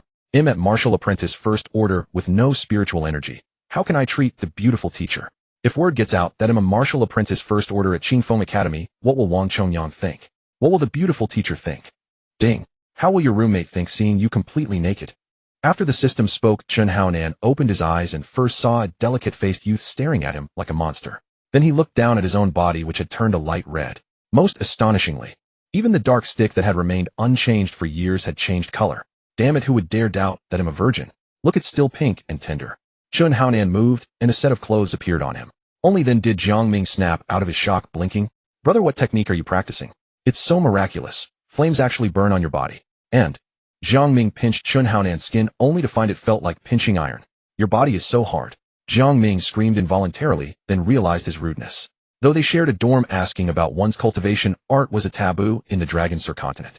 Chun Haonan glanced sideways at Jiang Ming, his first thought being this guy is so delicate, and for a martial artist, he's awfully slender. Could he be a bottom? Ain't no touching between men. Don't get handsy, brother.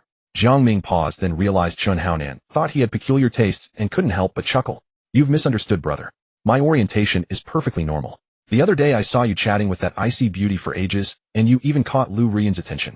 Your flirting skills are truly profound. Could you teach me a few tricks? Chun Haonan rubbed his nose in bewilderment. Damn it, I was just doing a system quest. Who told you I was flirting? But of course Chun Haonan wouldn't say that. And though he was a bit of a homebody as a 21st century youth, what flirting techniques didn't he know? Like a forceful wall slam, following a girl off the bus, and claiming you had a long way to go just to ask for her number. Ahem, no problem. Since we're roommates, as they say, 1,000 years of cultivation bring you to share a boat, 100 years to share a bunk bed. But I need to know the personality of the girl you're chasing, or I won't know where to start. As the art of war says, the supreme art of war is to subdue the enemy without fighting. Tricks like drugging Li Hao are just too low. Even if you're playing games, you want the girl to come willingly to your room, and then know yourself and know your enemy, and you'll never be defeated. I get that. A blush crept onto Jiang Ming's face. Damn, a man's shyness is no less than a woman's. Clearly I'm older than you. Stop calling me brother. My name is Chun Haonan. Oh, just call me Brother Nan from now on. Yes, Brother Nan. Your little brother is Jiang Ming. Damn, his name suits him. So delicate. I wonder what kind of girl such a gentle soul has set his sights on. Let me tell you, no matter what your family situation is, once you come here, you must listen to me. Anyone who disobeys can just get lost. Do you understand? The students shouted in unison, and Lu Ning nodded with satisfaction. Then he swung the teaching rod in his hand, producing a loud bang in the air, which turned the students' faces pale with fright. After all, most of those who came here were from prestigious families accustomed to a life of luxury. Even a small cut might cause their families to worry excessively. When have they ever experienced being whipped? Very well, among these piles of stone blocks in front of you, there are stones corresponding to your respective weight levels. For example, a first-tier martial artist should find a stone weighing 10,000 pounds, which is equivalent to the weight of a tiger. A first-tier warrior should find a stone weighing 1,000 pounds, which is equivalent to the weight of an ox. A thin young man stepped forward, coughed a couple of times, and said, Teacher, we are alchemists, not martial artists. How can we be treated the same? Did you not hear what I said? Here, you will listen to me. Lu Nong snapped the whip, glaring fiercely at the young man, causing him to take a few steps back, his already pale face growing even whiter. Do you see that flag? That is your endpoint. Each of you must do it 1,000 times today. If you do one less, it will be one lash of the whip. As Lu Nong spoke, the imposing aura of a fifth-tier martial master radiated from him, causing everyone to shudder. Although they were all martial artists, the distance was too far, and 1,000 repetitions was an impossible task. Exactly. I want you to be unable to complete it. If you were to succeed, how would you experience hardship? In every session of physical training, at most 2 or 3 people might complete the task, while those who fell short would receive hundreds of lashes, some not even being able to get out of bed for months. Get moving, do you want to feel the whip? Lu Ning shouted, causing everyone to lift their respective stones and shout in unison as they began. Nangu, the girl I want to pursue, is named Fang Qian. Please keep an eye on her for me. Jiang Ming said, blushing slightly and awkwardly pointing at Fang Qian. Nangu, I'm starting now. All right. Chun Haonan gave Jiang Ming a reassuring gesture and began observing. This girl was not very beautiful. She belonged to the cute and delicate type, looking somewhat charming and lovable. No wonder she caught the attention of someone like Jiang Ming. Fang Qian lifted the stone block, but as soon as it was halfway up, her strength gave out, and it fell from her hands. Fortunately, she reacted quickly and wasn't injured. As soon as the stone block hit the ground, Fang Qian lifted it again and repeated the previous action.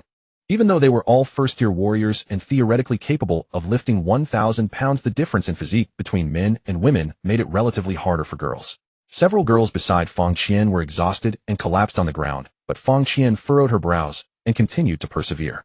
Though her arms were trembling on the 10th try, she finally managed to lift it. Wow, I didn't expect Fang Qian to be so— Crack! A whip crack echoed beside Chun Haonan's ear, causing his eardrum to buzz. What the hell, are you crazy? Chun Haonan turned around and yelled at Lu Nong. Hurry up, do you want to feel the whip? Lu Nong glared at Chun Haonan. Chun Haonan didn't say more. After all, when under the roof, one must bow their head. He was just looking for a reason to deal with Chun Haonan. Why would he give him a chance? Chun Haonan approached the stone blocks, and to his dismay found that there was no stone block corresponding to his first-tier martial artist level. Do you have a stone block that weighs 100 pounds? Chun Haonan awkwardly scratched his nose, only to see Lu Ning's eyes widen, looking as if he wanted to lash him. Don't glare at me, I really am only a first-tier martial artist. If you don't believe me, take a look. Chun Haonan extended his hand, but Lu Nong looked unconvinced. Even if he were to pull strings, he wouldn't let a first-tier martial artist enter the school. If that were the case, it would break the minimum enrollment record of Qingfeng Academy. Lu Neng reached out to feel Chun Haonan's arm, thinking to himself, let's see what trick you're trying to pull. But when he touched Chun Haonan's arm, he was baffled because Chun Haonan was indeed a first-tier martial artist. You were brought in by the Grand Elder. Lu Neng shouted angrily.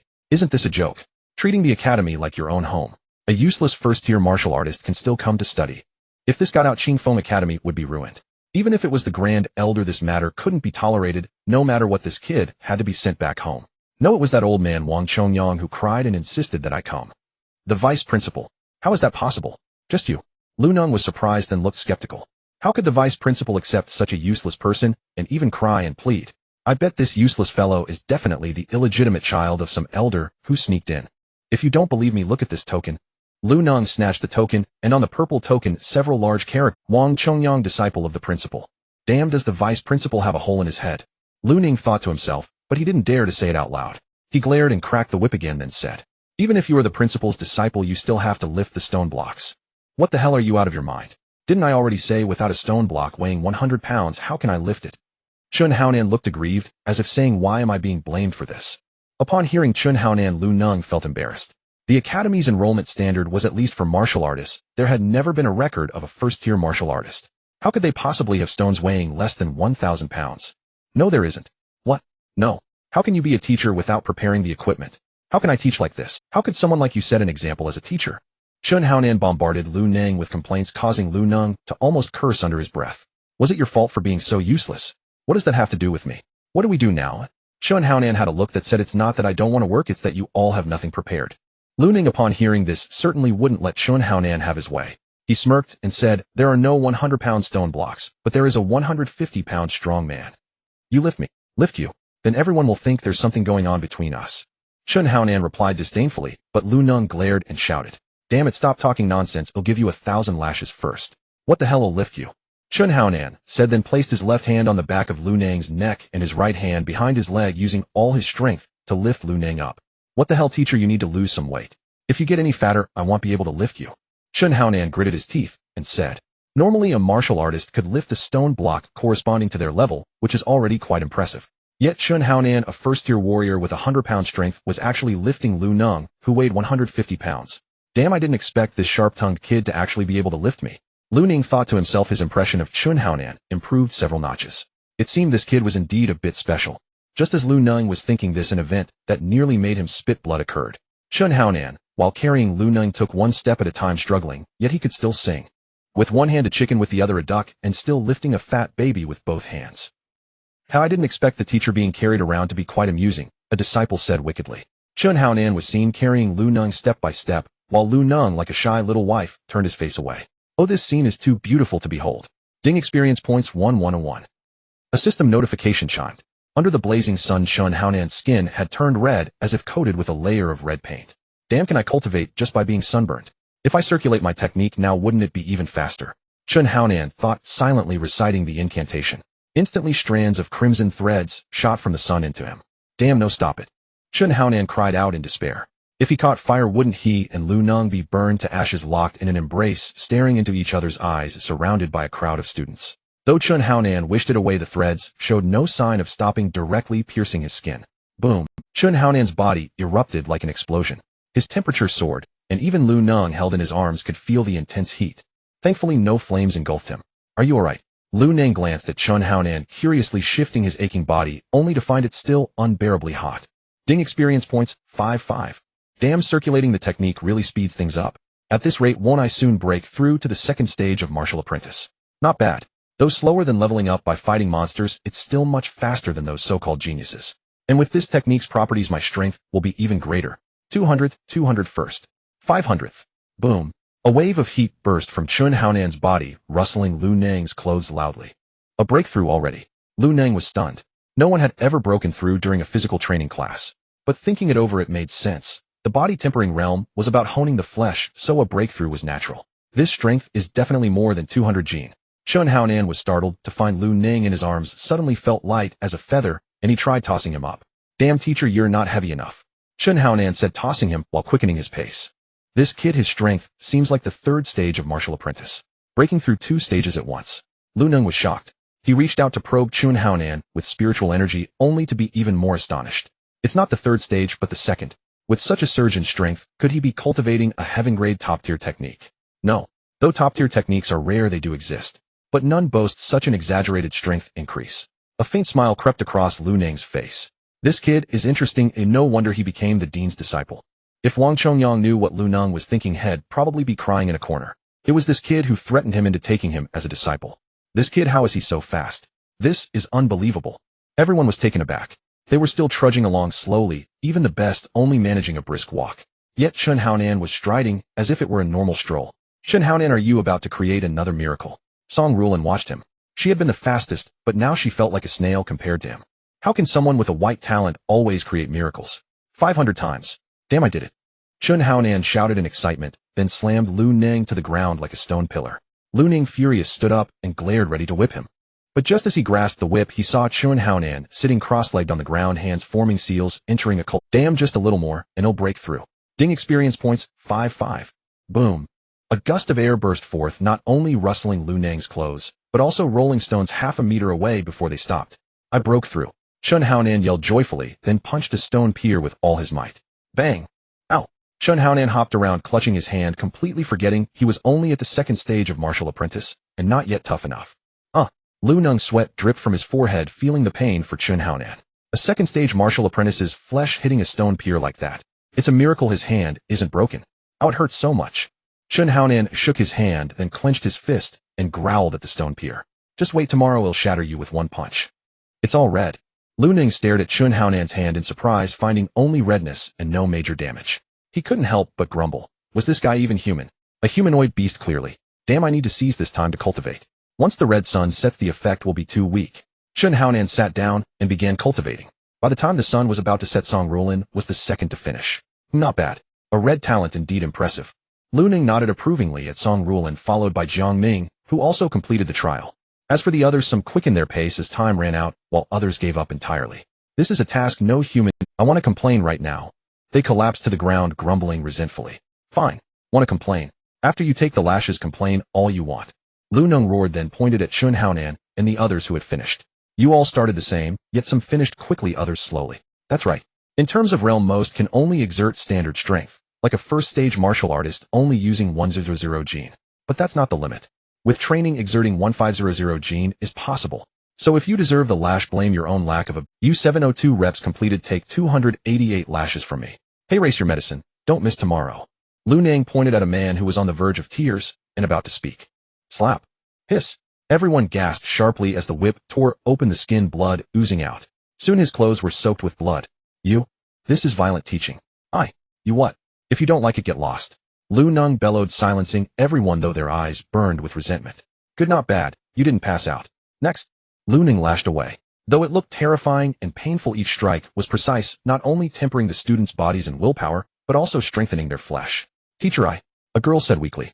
Women were more concerned about their bodies, fearing scars that would mar their appearance. Teacher, can you spare the girls? Jiang Ming stood up and spoke. Other boys wanted to say the same, but feared Lu Nang. True to form, Lu Nang glared and cracked his whip toward Jiang Ming with a whistle. Oh no, that lash would be brutal. Looks like the teacher held back earlier. Everyone sighed, already imagining Jiang Ming coughing up blood from the blow. But as the whip neared, he caught it firmly in his hand. Blood dripped from Jiang Ming's grip onto the ground. Impressive, but rules are rules. When fighting an enemy, would they spare her, because she's a woman? So the lash is unavoidable. Lu Nang said, tossing a thick cloth pad in front of the girl. Any more complaints? You still have to suffer the consequences.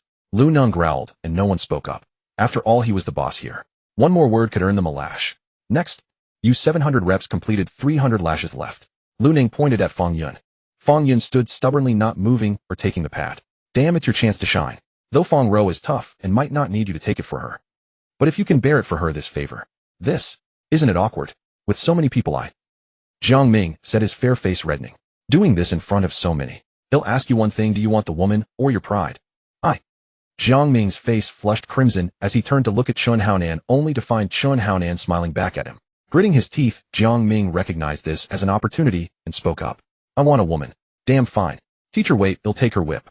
Jiang Ming stopped Lu Nang, then stepped forward, his face still red. Can't you understand? Her whip is for her alone to bear. Damn, that's not right. When facing an enemy, someone else can protect you. Lu Nang paused, glanced at Jiang Ming, then at Fang Qian, as if understanding something. Teacher, I'll take my own whip. I don't need anyone else to bear it for me. Fang Qian said stubbornly, leaving Jiang Ming looking deeply embarrassed. He stood there gazing at Chun Haonan, momentarily unsure of what to do. Damn teacher, don't you know what to do? Kid, it's 300 lashes for her. If you take them for her, you'll have to endure 600 because rules are rules. Breaking them comes with a price. Still willing a hiss. 600 lashes and hell be ruined. Even with pills it'll take days to recover. This teacher is truly cruel. The students murmured in condemnation of Lu Neng, while Jiang Ming stepped forward and let out a roar. I accept. Wow, I envy Fang Qian so much. If someone were willing to take 600 lashes for me, I'd marry him on the spot. You. A black-haired one. But want you. A few girls chattered noisily while Fang Qian's face turned cold and she spoke in a low voice. Teacher, I said I don't need him to bear it for me. Jiang Ming's heart sank as he heard Fang Qian's tone grow icy, fearing it might backfire. But when he looked at Chun Haonan, he received an encouraging glance. No more words, teacher. Bring it on. 600 lashes, I can handle it. Jiang Ming said, tossing aside his outer robe to reveal pale, delicate shoulders. In the modern world with a figure like that, he'd be perfect for cosplay. No one would guess he was a man. Good teacher likes students like you. State your name. Jiang Ming. Jiang Ming shouted loudly. Lu Ning nodded and his whip cracked. Good, you've got guts. Here we go. With Lu Ning's words, the whip struck the pale shoulder, leaving only a red. Lu Ning looked at Jiang Ming in surprise. Chun Haonan had already astonished him today, but this kid was also intriguing. Crack. This strike used 80% of Lu Ning's strength. It landed on Jiang Ming's shoulder, leaving a deep red welt. Hiss. The crowd gasped. Even with such force, it only left a deep red mark. Was Jiang Ming defying the heavens? Not bad, excellent bone structure. Again, Lu Ning shouted excitedly, then increased his strength using all. Crack. The whip descended, no longer leaving just a red mark. The skin split open and blood slowly seeped out from beneath. Damn, this Jiang Ming seems pretty tough. Not bad. If I help him win over Fang Qian, he'll have a formidable. Chun Haonan thought, glancing toward Fang Qian. He saw her fists clenched tightly, her eyes misty, staring unblinkingly at Jiang Ming. Chun Haonan sidled over and lowered his voice. I don't know what your relationship is with this fool, but when he heard you were going to be whipped, he charged in recklessly. I couldn't stop him. Chun Haonan finished speaking and continued watching the whip fall on Jiang Ming's back. By now his back was a mess. Where was that pale womanly shoulder? Fang Qian's delicate face twisted in anger as she glared at Chun Haonan, having noticed him whispering with Jiang Ming. Caught in his lie, Chun Haonan rubbed his nose and coughed. Ahem, that's not important. What matters is if you don't want him to take the lashes for you, remember to complete the task tomorrow. Look how many lashes he's taken for you. It's only right that you help him apply medicine. I'm a clumsy man after all. Chun Haonan said with a smile. Given Fang Qian's stubborn and proud nature, she would surely feel obligated to return the favor and apply medicine for Jiang Ming. Thus the first step of breaking the ice was set. From Chun Haonan's observations, Jiang Ming's shy personality would never allow him to get close to Fang Qian. According to foreign psychologists, humans, like animals, have a safety distance. Beyond that distance, you're just strangers. Within it, there's a 20-centimeter gap. That's friendship. To get closer, you must breach the love line. 10 centimeters. That's intimate distance. You get it? Applying medicine would naturally require intimate distance. Chun Haonan's plan was the first step. Once there's a first time, there'll be a second. Scientifically, this process is called breaking the ice. Fang Qian nodded firmly. Chun Haonan continued. Erase our room address. He'll carry him back later. In half an hour, go and apply medicine for him. If you carry him back, his shyness will make him refuse your help no matter what. Chun Haonan chuckled. With the right bait, the fish would surely bite. Chun Haonan, what are you doing? Song Rulan approached, linking her arm with Chun Haonan's. Her eyes blazed with jealousy as she glared at Fang Qian. Though Fang Qian wasn't beautiful, her delicate charm was endearing, making Song Rulan jealous as she secretly pinched Chun Haonan's waist. Hiss. Chun Haonan sucked in a breath. Remember, he said, grabbing Song Rulan's pinching hand and turning to leave. As Song Rulan left, she puffed out her chest, as if to say, I've got more than you. Finally found someone with smaller breasts. Song Rulan thought. Compared to Lu Yin, she was utterly defeated, but against others, she certainly had the advantage. Damn, what are you doing? Once far away, Chun Haonan shook off Song Rulan's hand and rubbed his sore flesh in frustration.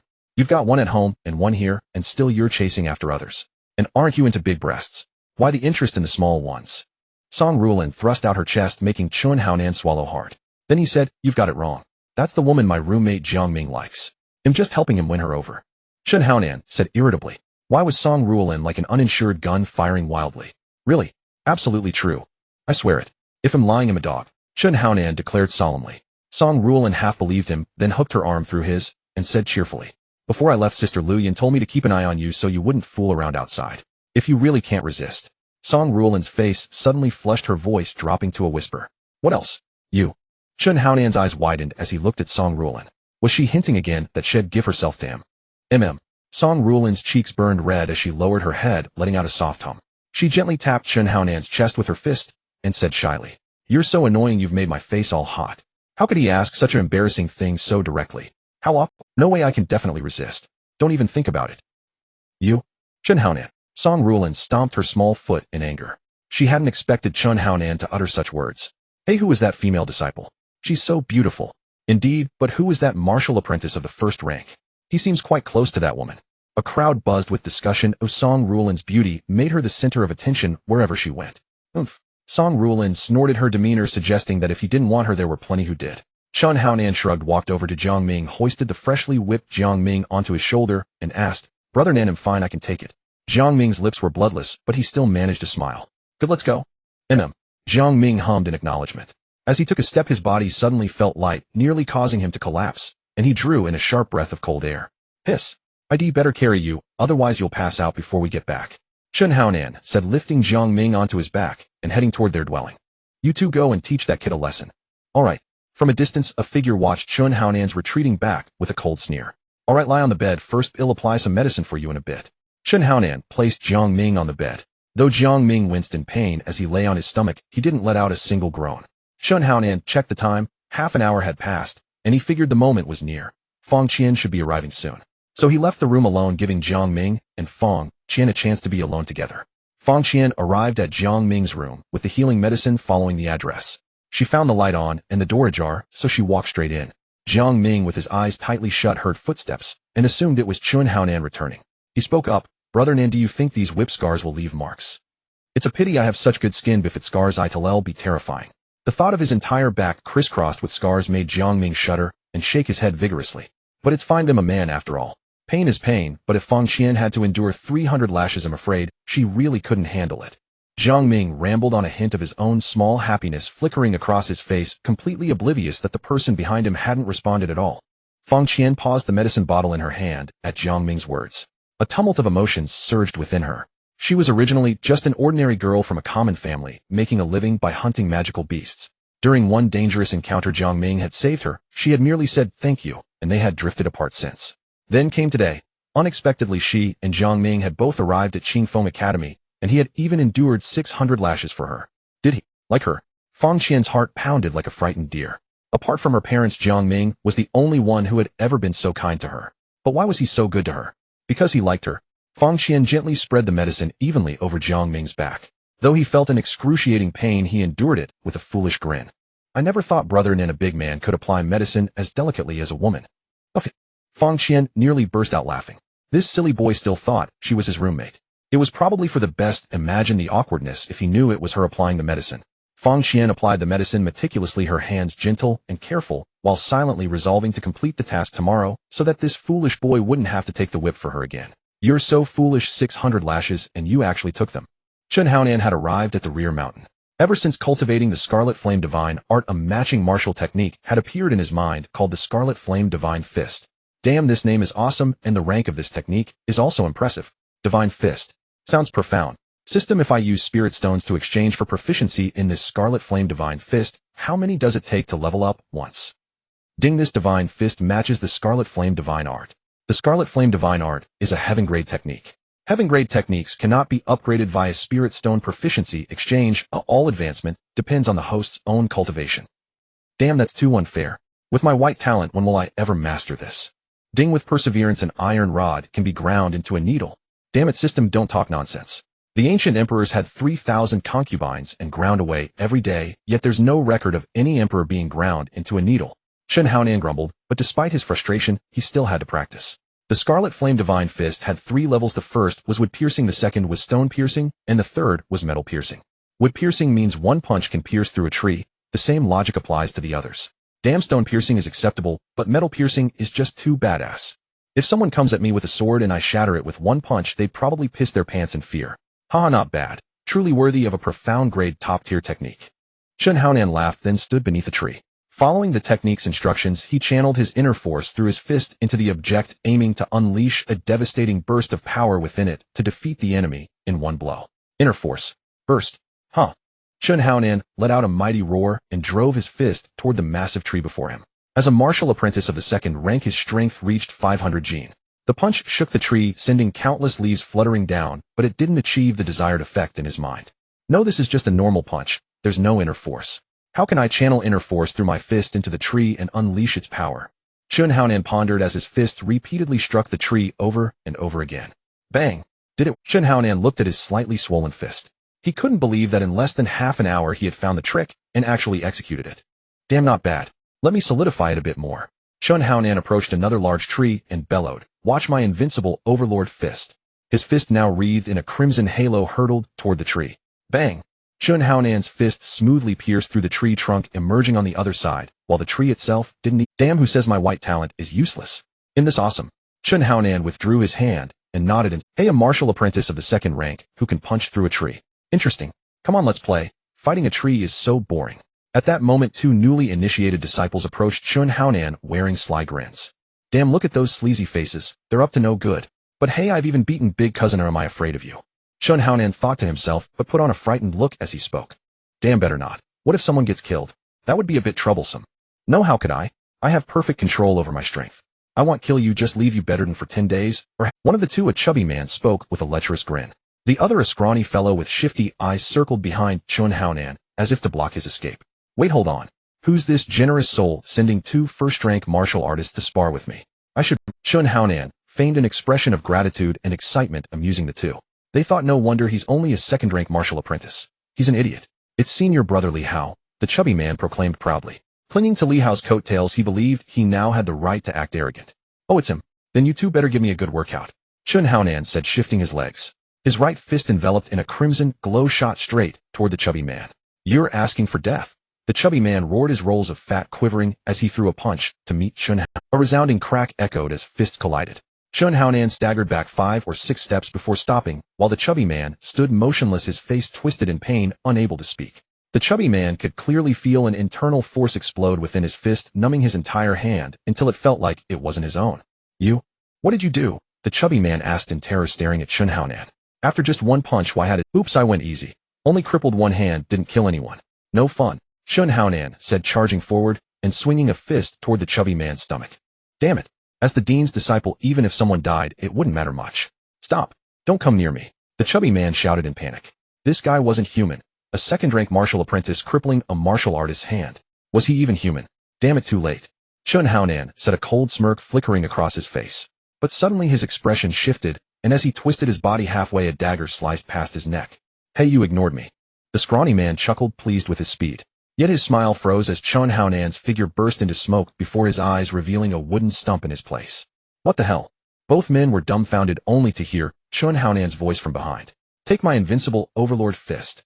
The scrawny man spat out a mouthful of blood, feeling his internal organs shattered by Chun Haonan's punch. With a thud, he collapsed. Bleeding profusely, the scrawny man fell to the ground, revealing Chun Haonan facing the chubby man. "Still want to spar?" Chun Haonan cracked his wrist, a wicked grin curling at his lips. "Spar? Spar your mother."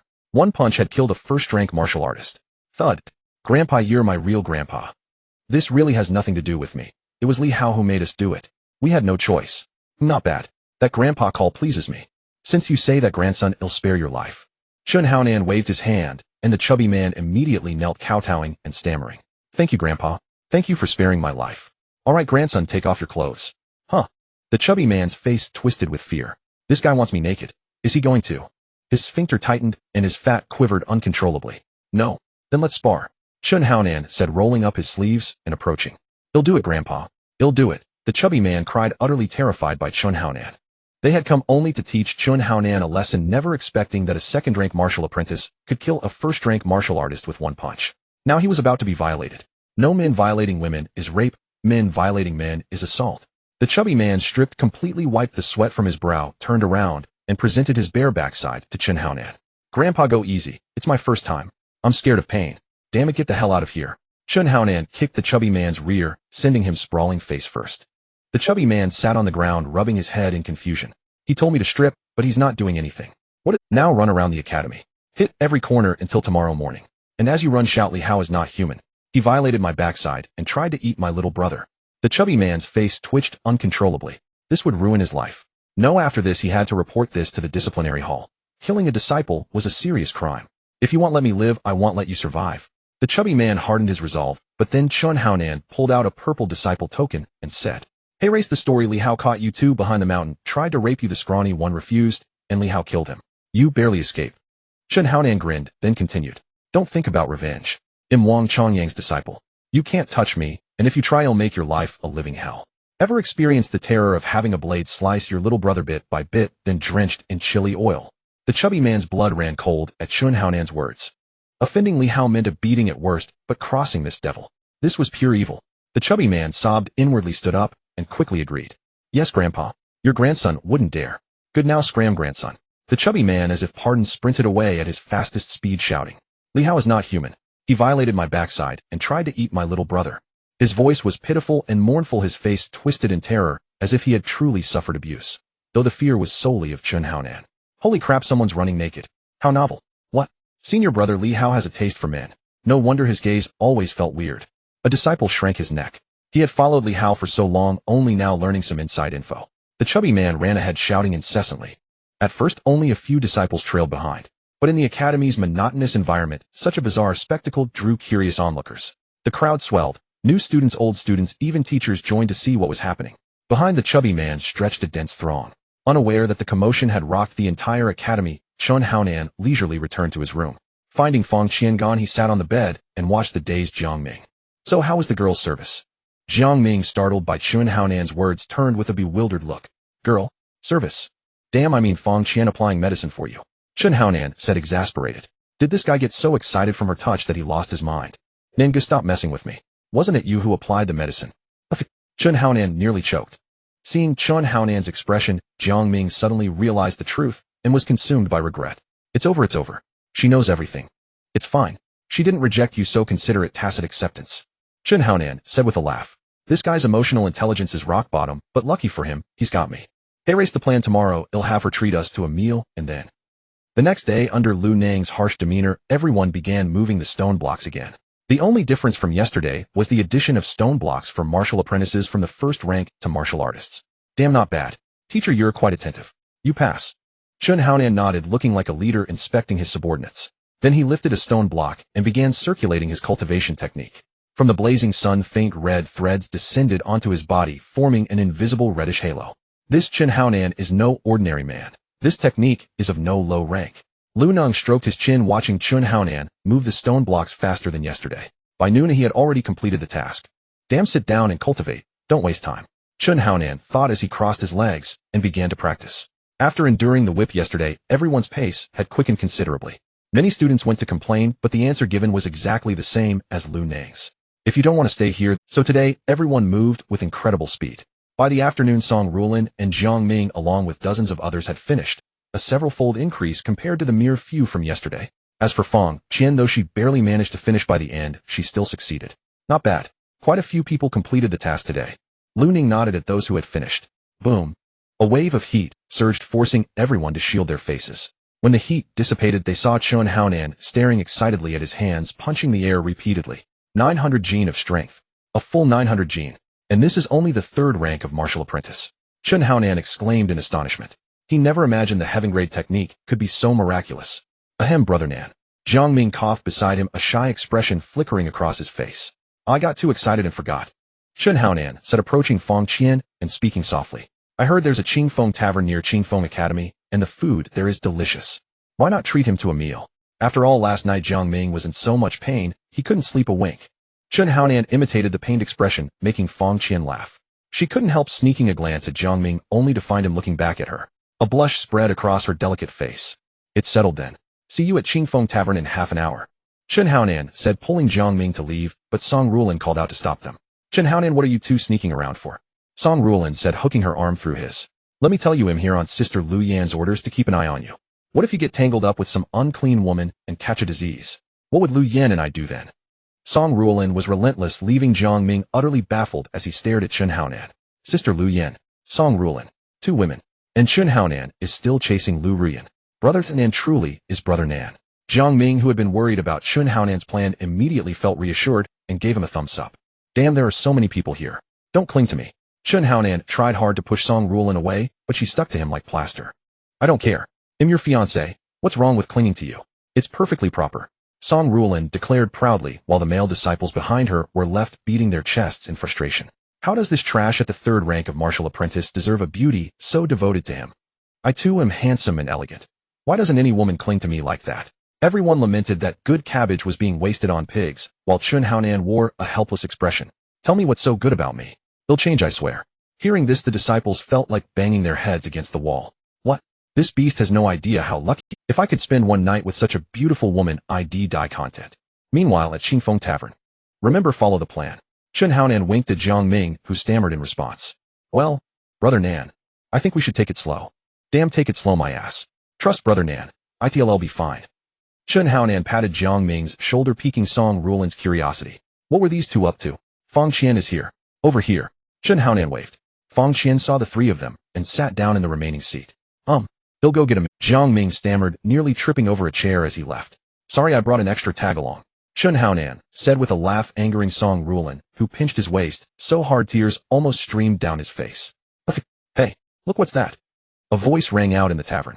Everyone turned to look, spotting a 10-square-meter wooden board covered in purple love flowers, with 5 large characters spelled out in the blossoms: Fang Qian, I love you.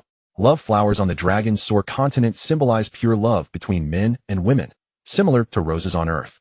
Wow, so many love flowers. That must cost thousands of low-grade spirit stones. So rich. Sigh, another spoiled young master using money to trick girls into bed. The crowd murmured among themselves. Just then Jiang Ming stood at the tavern entrance beneath the board and shouted loudly at Fang Qian, who was at the table. Fang Qian, I love you. Damn, just 5 words, and he could still stammer like that. Chun Haonan's face twitched while Fang Qian was visibly stunned, never expecting Jiang Ming to pull something like this. From the first moment I saw you, I was deeply captivated. I realized that the goddess I'd been searching for all along is you. I love you. Will you be my partner? Jiang Ming said nervously, nearly forgetting the words Chun Hao. Fang Qian looked around, awkwardly twisting her hands under the table, unsure of what to do. How could this happen? We haven't known each other long. This is way too sudden. Fang Qian's heart churned. It wasn't that she felt nothing, but this was far too fast. With a girl's reserve, Fang Qian instinctively stood up to refuse, but Chun Haonan coughed. Ahem. Hearing Chun Haonan's cough, Jiang Ming quickly said, Don't rush to give me an answer. Today I just want to show you I know this is too sudden, so I've decided to start as ordinary friends. After we spend some time together, you can tell me your answer. Jiang Ming finally finished the words Chun Haonan had instructed him to say, feeling as if had been drained of all strength. Seeing Chun Haonan secretly give him a thumbs up, his confidence soared. Damn, together. Chun Haonan started cheering. The tavern patrons loved nothing more than joining in, and soon everyone was shouting together. Chun Haonan waved at Jiang Ming, who quickly ran over, his face flushed as he looked at Fang Qian. Fang Qian. Can't you see Fang Qian has agreed?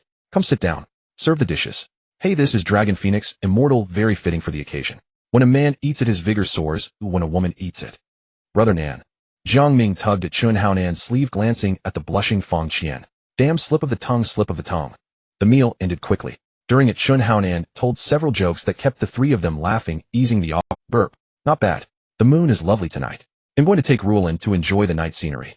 Jiang Ming, you accompany Fang Qian for a stroll too. Chun Haonan said, giving Jiang Ming a wink. He then squeezed Song Rulin's hand, put his arm around her waist, and moved his lips silently. Break the ice. Got it, Brother Nan. Jiang Ming made an okay gesture to Chun Haonan, who smiled, and led Song Rulin down the tavern. Well, look at Jiang Ming. Can't you give me a bouquet of love flowers too? I am your fiancé after all. Song Rulin pouted, shaking Chun Haonan's arm. No problem.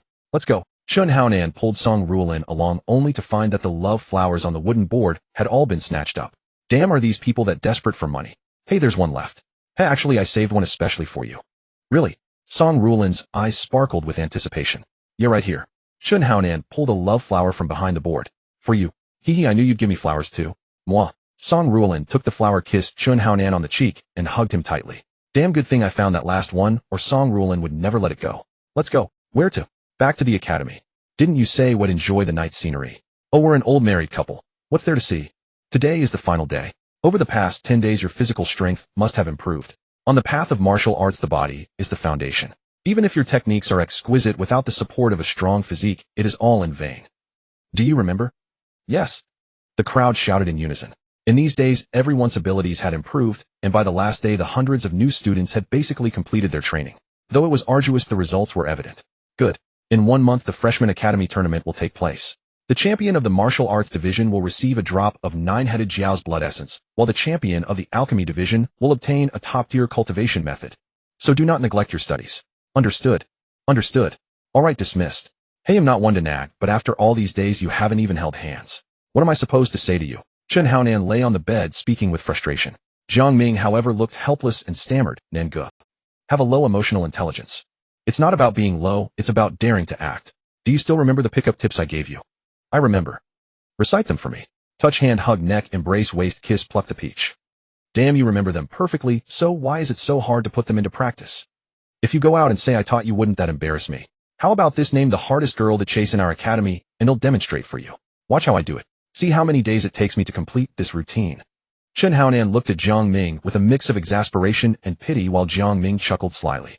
Nange, the toughest one, is undoubtedly teacher Lu Rian. She's famously an ice-cold beauty, impossible to even breach her safety zone. Jiang Ming grinned slyly. Nange, no matter how skilled you are, I don't believe you can win Lu Rian over. If all her suitors lined up, they'd circle the academy hundreds of times each year. Can you really succeed? And you talk about touching hands, hugging necks, and embracing waists. So it's Lu Rian. Fine, wait and see how I handle this. If I actually win her over, what's the bet? Chen Haonan smiled faintly. Kid, you dare to underestimate your Nange. If you can conquer Lu Rian, then I, Jiang Ming, will go through fire and water for you, without hesitation. He'll be your loyal follower for life. Damn deal. Let it be so. I tell you, there's no woman in this world I can't win over. As Chen Haonan finished speaking, a tremendous force suddenly burst the door open. He felt as if an icy arrow was shooting straight at him. Who's there? Chen Haonan roared, slapping the bed to dodge, but the speed was too fast. There was no time to— Damn it, heavens, I really wasn't showing off, so don't punish me. Chen Haonan thought miserably, then suddenly felt something embrace him. The fragrance carried an intense chill, so cold it nearly froze his blood. This is— Chen Haonan was stunned, then saw the person holding him tremblingly lift their head and utter two icy words. Help me. The person was none other than the very Lu Rian they had just discussed. Chen Haonan calculated the days. Exactly 10 had passed. Without intervention, she would faint today. Of course, with him around, it was a different story. Nange. Jiang Ming's eyes widened. He couldn't see who was in Chen Haonan's arms, but judging by the figure, it was undoubtedly a stunning beauty. What the hell?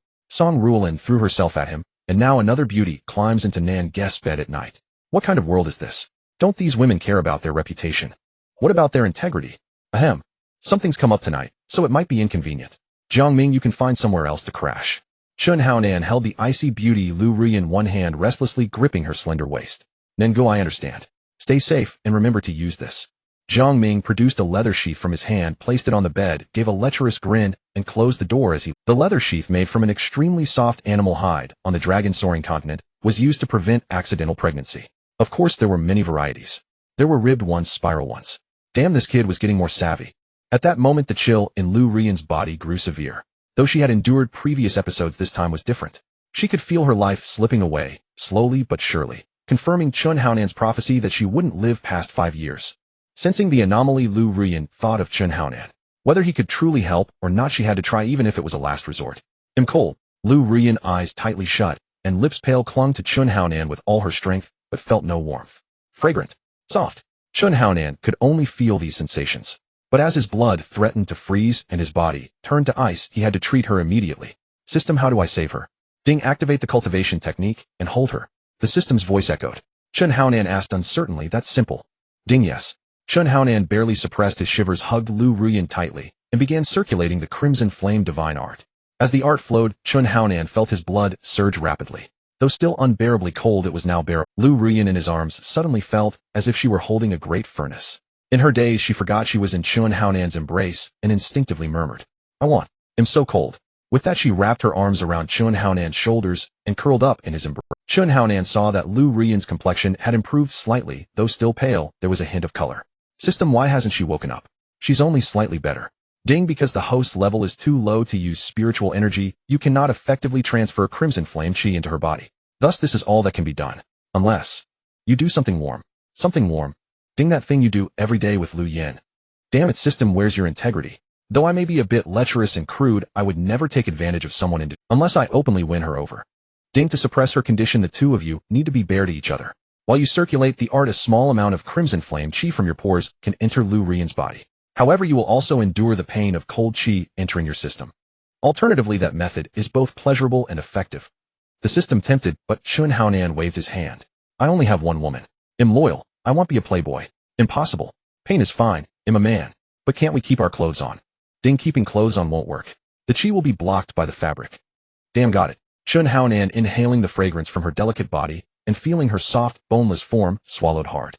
His hands trembled as he lifted a corner of her clothes, revealing skin like creamy jade. Chun Haonan felt the chill in his body vanish, replaced by a surge of heat. Damn, I'm only taking off your clothes to save you. Don't worry, I'll just hold you, no touching. That night Chun Haonan slept especially soundly and even had a wonderful dream. In his dream, he had two beautiful women massaging his shoulders while he held a busted beauty in his arms who rubbed her enormous soft bosom against his chest, cooing sweetly. Master, I feel so uncomfortable, so swollen. Could you massage me? Chun Haonan gazed at those 36C breasts, his eyes nearly narrowing into slits as he grinned mischievously. Damn, I can, but you have to beg me. Beg me, and I'll massage you. Hearing this, the beauty in his arms rubbed her enormous soft bosom even harder against his chest, her voice turning into a seductive plea. Master, please massage me, please. Feeling the softness against his chest, Chun Haonan smiled with satisfaction, spread his fingers, and reached for those huge soft mounds. Master, your massage feels so good. The beauty before him spoke seductively. Chun Haonan snickered wickedly, but then noticed something off. Why did the 36C bust look like a 34C in his hands? Had it shrunk? Had he drunk too much? Yeah, he must have drunk too much. Chun Haonan shook his head only to find the beauty before him had transformed into a delicate oval face with exquisite features that any man would remember for life. Except her face was taut, radiating a deep chill. Looking closer, this beauty was none other than the Ice Queen Lu Rian. Her fair, flawless skin, delicate collarbones, the 34C breasts he was gripping, and especially the smooth, hairless region below. How did Lu Rian end up in his bed naked and letting him touch her? Wasn't she supposed to be an ice queen? It had to be a dream within a dream. Chun Haonan was certain. Since it was a dream, nothing he did could be too outrageous. With that thought, he squeezed harder, the soft, delicate sensation utterly intoxicating. He never expected a dream could feel so real. Chun Haonan smirked. If only he could have this kind of dream every day. Had enough groping. An icy voice came, but Chun Haonan didn't care. Even in a dream, she was so cold. Well, he'd soon show her. Chun Haonan thought this, a lecherous grin spreading across his face. Enough? Impossible. He'll never have enough in this life. Not only will I touch, but he'll also slap. The sound of a slap rang out. Chun Haonan felt a sharp pain on his right cheek. Seeing Lu Rian's murderous glare, he exclaimed excitedly. Damn, even in a dream it feels so real. I can even feel pain. Come on, don't just slap one side. Give me one on the left too. Chun Haonan said eagerly, turning his left cheek toward her. A dream. Lu Rian was stunned. She had come to him for treatment, but waking up this morning, she found herself lying naked with Chun Haonan under the same blanket. This was no treatment. Fortunately, she was still a virgin, or Chun Haonan would have died 10 times over. But her body, which countless men coveted, had not only been touched by Chun Haonan, but also slept with him. If word got out, what would people think? Right, hee, I didn't expect Teacher Lu to be so cold, even in a dream. Chun Haonan grinned lecherously, his eyes roaming freely over Lu Rian's chest and lower regions filled with undisguised burning desire. You? Lu Rian grabbed the blanket and covered herself to prevent Chun Haonan from seeing everything. She believed that if he kept staring like that, something would happen that would make her want to kill. Teacher Lu, in my dream, in the master, and you're my servant. Come on, every moment of spring night is Chun Haonan snickered and lunged at Lu Rian. She was stunned, even doubting if she herself was dreaming. But even in a dream, she couldn't let him. With that thought, a faint, barely perceptible blush appeared on her icy face. Don't come any closer, Lu Rian said coldly, instinctively gripping the blanket tighter, while one of her hands glowed with an icy white light aimed at Chun Haonan. Damn, Teacher Lu, don't you know that in a dream you're invincible and can do whatever you want? Go ahead, hit me with a palm. See if it does anything to me. Chun Haonan smirked, a strong urge burning inside him. If he could make love to this ice queen in a dream, Lu Rian was exasperated. Why was she dreaming now of all times? And he was talking nonsense, even telling her to hit him. Was he out of his mind? She suddenly startled. Could it be that while treating her, the cold energy had entered his body and driven him crazy? That made sense. How could a mere martial apprentice withstand her icy chi? Thinking this, Lu Rian had originally wanted to teach Chun Haonan a harsh lesson for sleeping with her, but now seeing his state, she felt a pang of guilt. Come any closer, and I'll strike. Damn, go ahead, hit me. Come on, Chun Haonan said with a lecherous, cheeky expression, still moving toward her. You're asking for death. Lu Rian snorted coldly, her palm glowing with icy white light as she struck Chun Haonan's chest with a chilling force. The seemingly light, pale palm hit Chun Haonan, and it felt as if his internal organs were shattered. A piercing cold entered his lungs. Midair, Chun Haonan shuddered, his eyes clearing slightly as he saw the rapidly retreating scene, snapping him fully awake. Damn, it's not a dream. It's real. Chun Haonan slapped his forehead, feeling somewhat bewildered. Wasn't this supposed to be a dream? How had it become reality? He watched as Lu Rian turned around, and the robe slipped directly onto her body. Damn, putting on clothes with such an air of celestial grace, do you realize you've already exposed yourself? I warn you, for the sake of healing my wounds this time, it'll only injure you. But if there's a next time, don't be like that, Teacher Lu. You can't kill me. If you do, it'll be 2 lives lost at once. Lu Rian paused, then realized Chun Haonan meant that if he died she would too. What a clever brat, daring to threaten her. She'd make him pay. Just wait and see. Lu Rian left in a huff. She had an alchemy class to teach that morning, and to her surprise Chun Haonan followed her. Wow, Teacher Lu is so beautiful. Teacher Lu has such an amazing figure. If I could spend just one night with her, I'd die happy. As Lu Rian entered the room, she saw it was packed to the brim. In previous years it was merely full, but this time there wasn't even standing room left. Chun Haonan was taken aback when he walked in. Damn, were students in this other world always this eager for class? Back on Earth, if a university class had 10 students, it meant the teacher was exceptionally good looking. Chun Haonan stepped back out, then walked back and staring at Lu Rian in astonishment. Teacher Lu, how did your underwear end up outside the classroom? No sooner had Chun Haonan spoken than a crowd of students rushed out. Those in front found nothing and tried to turn back, but were shoved forward by those behind. Only one fat student remained in the room, leering with a lascivious grin. He glanced at Xiao Lu and gestured for Chun Haonan to sit next to him. Bro, what's your name? Why didn't you go out? Chun Haonan was very curious. The entire class had rushed out, yet this fat guy sat there as calm as could be. My name is Wang Genji. As for why I didn't go out, I've pulled that trick before myself. The fat man chuckled warmly and invited Chun Haonan to sit down. Chun Haonan sat down, feeling the name was familiar, as if had heard it before. You wouldn't be the one they call Xiao Wang, would you? As soon as he said it, Chun Haonan felt something was off. Wasn't he insulting the guy? He quickly corrected himself. Oh no, I mean you're the one they call Xiao Ji, right? No sooner had he spoken than he realized this was even worse. How awkward for a first meeting. Then a flash of inspiration struck, and he said with certainty, you must be Genji. Damn, that was it, no mistake. Wang, the fat man, rolled his eyes and clasped his hands in a bow toward Chun Haonan. Bro, can I call you my dear brother? Sure. Chun Haonan was speechless. Was he that irresistible to everyone? Meeting for the first time, and already being called bro. Damn it, which bastard said that? Step forward. How dare you trick us? Yep, that's just too wicked. I was in the front row, damn it. A few burly students stormed in, cursing loudly. Lu Rian's face flushed with embarrassment. Just as she was about to scold them, Chun Haonan stood up and said calmly, it was me. You little. That's right, it was me. Thanks for the compliment. Chun Haonan's words nearly made Lu Rian faint. A mere martial disciple, what gave him the nerve to go head-to-head with a martial artist? Was it her? You're asking for death. Today I Chun Ba swear I'll cripple you, or I'll take your damn name. Everyone stop. Our beautiful teacher, Teacher Lu, is right here. How can you behave like this, brawling and acting like brutes? If you want to fight, a true gentleman uses words, not fists. Let's have a battle of wits. A battle of wits. How? The crowd was stunned. They had never heard of such a thing. Curious, they all turned to Chun Haonan, thinking that no matter what tricks he tried, they would still beat him up today. A battle of wits means comparing knowledge. Simply put, I ask and you answer. That's easy. A useless martial disciple like you, what profound questions could you possibly ask? Right. Ha ha ha. Yeah. Amateur. Chun Haonan ignored them, cleared his throat, and said, all right, hey, raise my question. Listen carefully. One day I was walking a beautiful senior sister home. She said if I could answer her question correctly, she'd let me walk her home. And not just home, but maybe even something more. I was thrilled. What a deal. So I told her to go ahead. Her question was this: there are 4 sheep, A, B, C, and D. A wolf comes and takes sheep B away. What does sheep A, C, and D think? Go ahead, everyone. Chun Haonan spread his hands and made a go-ahead gesture.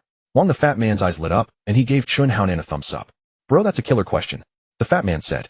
Chun Ba scratched his bushy beard and roared. How the hell should I know what those 3 sheep are thinking? I'm not one of them. Sheep B is doomed. Sheep B got eaten. Sheep B is dead. Close, but you need to connect it to the earlier context, and my senior sister. Your senior sister? This? I don't know. The crowd racked their brains, all frowning in frustration. The fat man slapped his forehead in exasperation. How can you all be so dense? The answer is sheep B is dead. Use your brains. Chun Haonan was stunned. He looked at the fat man in amazement, and couldn't help giving him a finger. Amazing, my Genji. Sheep B is dead. Haha, that's simple. No fair, no fair. We didn't expect you to pull that wordplay. It doesn't count. Give us another one. Another one. Final, test your IQ with a different question. Thump, thump, thump. Chun Ba pounded his chest and laughed loudly. This is perfect. My greatest strength is my IQ. Hit me with it. All right.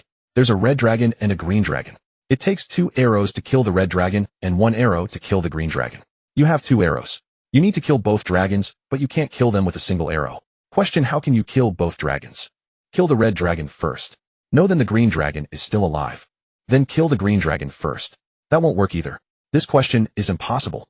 There's no way to accomplish it. Chen Ba stroked his beard and glared angrily at Chen Haonan. How is it impossible? Just because you can't answer doesn't mean no one can. Isn't that right, Genji? Though your act wasn't all that impressive, Fatty here still loves to hear it.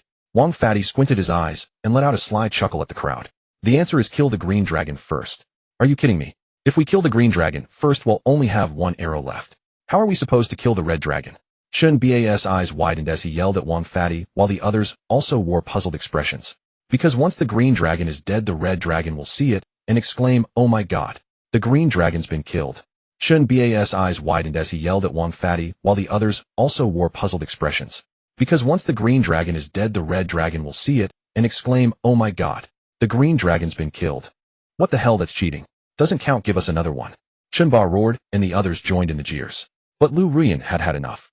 She had originally planned to use her classmates to teach that despicable Chen Haonan a lesson, but who would have thought had managed to fool the entire crowd, even including herself. Like the first riddle, Sheepy died from itching. What did that even mean? She still hadn't figured it out. She'd have to ask him about it sometime. Lu Ruyan made up her mind and cleared her throat. All right, class begins. Everyone please quiet down. Her icy voice rang out, and the students felt as if doused with cold water, their heads clearing as they hurriedly, "Fatty, I didn't know you had it in you. You've truly grasped my essence," Chen Haonan said, and Wang Fatty waved his hand dismissively, implying it was child's play all, while squinting lecherously at Lu Ruyan. "TSK Tisk, you're here for teacher Lu too, aren't you? Look at that figure, that face, those breasts. Definitely a C cup. Damn, Fatty, you can tell that just by looking. A kindred spirit indeed. To be precise, it's a 24C. And it feels super soft." Chen Haonan recalled the morning when he had touched teacher Lu Ruyan's two soft mounds, still feeling like he was dreaming, but Fatty just looked at him with disdain. "Bro, I gotta hand it to you, you tell it like it's real. What if I told you I've touched them?" Wang Fatty shook his head and pointed at Lu Ruyan. "If you've touched them, you might as well say teacher Lu Ruyan stripped naked and crawled into your bed." "Damn, Fatty, how did you know? Were you peeping?" I'm speechless. Wang Fatty rolled his eyes, thinking this guy was a pro at blowing smoke. "Alright, today we'll talk about the origins and development of alchemy. Can anyone tell me?" I see Chen Haonan is quite eager to speak. Then let Chen Haonan share with us. If he gets it wrong, he'll bear the consequences. What the hell? Fatty talks just as much, why don't you call on him? Don't abuse your power for personal revenge. Go on, bro. Fatty's the king of being sleazy, but this stuff? Can't help you there. Good luck. Wang Fatty shrugged, signaling his helplessness. Chen Haonan stepped up to the podium while silently communicating with the system. Alchemy originated from ancient elixirs, later refined through. There are 40 techniques, the 10 most common being. Ahem, that's about it, teacher Lu. Teacher Lu. I'm done. Lu Ruyan was stunned. This guy had actually spoken for half an hour. Even she couldn't lecture that long. And some of the things he said were beyond her knowledge, yet they sounded perfectly logical. I'm not bad. You pass. Lu Ruyan nodded, only to see Chen Haonan standing there with a grin staring. Teacher, if there's a penalty for wrong answers, is there a reward for correct ones? Reward? Lu Ruyan blushed involuntarily, thinking back to that morning's scene, her heart still racing with agitation. Well, given Chen Haonan's extensive knowledge and exceptional talent, I've decided to appoint him as our class monitor. This lesson's homework will be collected by the monitor. Lu Ruyan assigned the homework, gathered her books, and walked out, leaving a dumbfounded Chen Haonan behind. Damn, was that a reward or a punishment? He remembered from his school days that being the class monitor was the worst gig. You did all the work and got all the grief. Impressive, my brother. You've successfully gotten close to teacher Lu. Wang Fatty gave Chen Haonan a thumbs up. Chen Haonan saw the envy and jealousy in everyone's eyes and quickly made a run for it, but Fatty stuck to him like glue, claiming he needed tutoring from the monitor. Damn, am I your father or something? Why would I babysit you? A teacher for a day is a father for life. So technically you're not wrong, he. Damn, could your face get any thicker? Ding, system update detected. Proceed with update. Damn, the system's getting trendy too with updates. Update. Updating. Please wait. Update. To become a better system, the following features will be removed. 1. Host level up via monster slaying removed. 2. Exchange function removed. New features will be unlocked after update. World dungeons unlocked. World dungeons experience dungeon, item dungeon, character dungeon, leisure dungeon. 1. Completing dungeon quests grants achievement points which can be used to actively open dungeons. 2. Entering different dungeons yields different rewards. Damn, this seems more troublesome than before. But since cultivating the Crimson Fire art doesn't grant experience, what's this experience dungeon about? Ding, based on the host cultivation technique, the experience dungeon will yield Sunfire Stones to advance your rank. Damn, that's awesome. I was worried because the system couldn't give me experience, but now I can get Sunfire Stones. Won't my progress skyrocket again?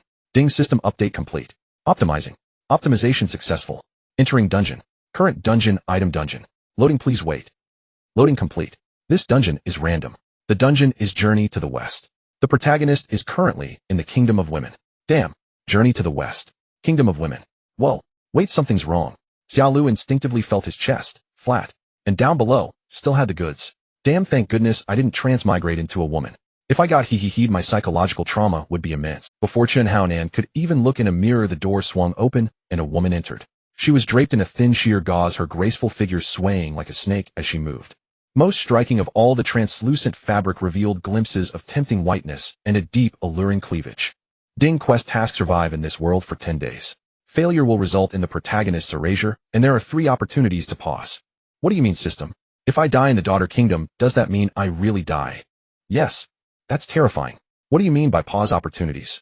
You can pause the quest to return, with each return lasting 3 days until the task ends. So that's what it means. This quest doesn't specify what to do, it only requires surviving for 10 days. Daughter Kingdom. Oh no, I want perish will I. Elder Tang, what are you thinking? Our queen is still waiting for you in the hall. Elder Tang. Am I Tang Sung? The queen is waiting for me. Shun Haonan thought, and couldn't help but recall the fierce gaze of the queen from his childhood viewings of Journey to the West, as if she were about to devour Tang Sung. They say women at 30 are like wolves, at 40 like tigers, and at 50 can even suck the soil. Just think, the queen is 30 years old, truly a starving wolf. Amitabha, how can I feed such a little starving wolf? How can I reach the Western paradise and obtain the true scriptures from the Buddha? Benefactor, please lead the way. Following the footsteps of the woman ahead, they passed through several long corridors to a side hall next to the main hall. The main hall is used for court sessions, while the side hall is for holding small meetings. Queen Elder Tang has been brought here. You may leave now. The maid gently supported her shoulder, slightly bowed, and retreated from the side hall while closing the door. Only then did Shun Haonan have the chance to observe the queen willow-like slender waist curves in all the right places, and beneath her beautiful face, she wore a long golden gauze dress that trailed along the ground as she walked. But that's not the point. The crucial issue is that besides this gauze dress, she was wearing nothing inside, was she? 2 contours adorned with pink grape-like embellishments, especially below. Oh no, this script is wrong. Why was the Journey to the West I watched as a child not featuring such clothing? Was the Journey to the West I watched as a child fake? Seeing the maid leave, the queen walked down from her seat, swaying her hips as she approached Shun Haonan, one hand resting on his shoulder, while the other traced circles near his ear, brushing against him with her softness, speaking in a coy tone. Elder Tang, have you thought about what we talked about yesterday? I've been thinking of you to the point of sleeplessness. Benefactor, please spare me. I only eat vegetarian, not meat. My nutrition can't keep up. Shun Haonan hurriedly backed away as he spoke. Elder Tang, look, as long as you agree to stay here, you will be my king. Not only am I yours, but the entire Daughter Kingdom is yours as well. Seeing Shun Haonan retreat, the queen turned and hugged him tightly, fearing he would escape. Due to the force, her soft curves pressed together, revealing a deep cleavage. Amitabha, form is emptiness, emptiness is form. Benefactor, even the largest bosom is merely a handrail, and no matter how beautiful the legs are, they are just a frame. I've long since looked past worldly desires. Shun Haonan joined his hands in prayer, but the queen moved closer, speaking sweetly. Elder, you are lying. You are bleeding from your nose. Let me wipe your blood. It's nothing, I just ate too much garlic in the morning. The queen took out a handkerchief ready to wipe Shun Haonan's nosebleed, but just as she placed it there, a loud bang was heard. Master, something bad has happened. Second senior brother. Oh dear Wukong, how many times have I told you must knock before entering a room? Why don't you listen? This is so unbecoming. Shun Haonan said, pushing the queen away, addressing Wukong. Wukong scratched his head, blinked, and said, Master, when did you ever tell me to knock on the door? And why were you holding the queen's hand just now? Hearing Wukong say this, Shun Haonan's face turned red. Wukong, you are being mischievous again. I was merely explaining the Buddhist teachings of the Tang dynasty to the benefactor. When it got exciting, I couldn't help but be a bit careless. Master, regarding the profundity of Buddhist teachings, I have to respect you, but there is one matter that is quite troublesome right now. What matter?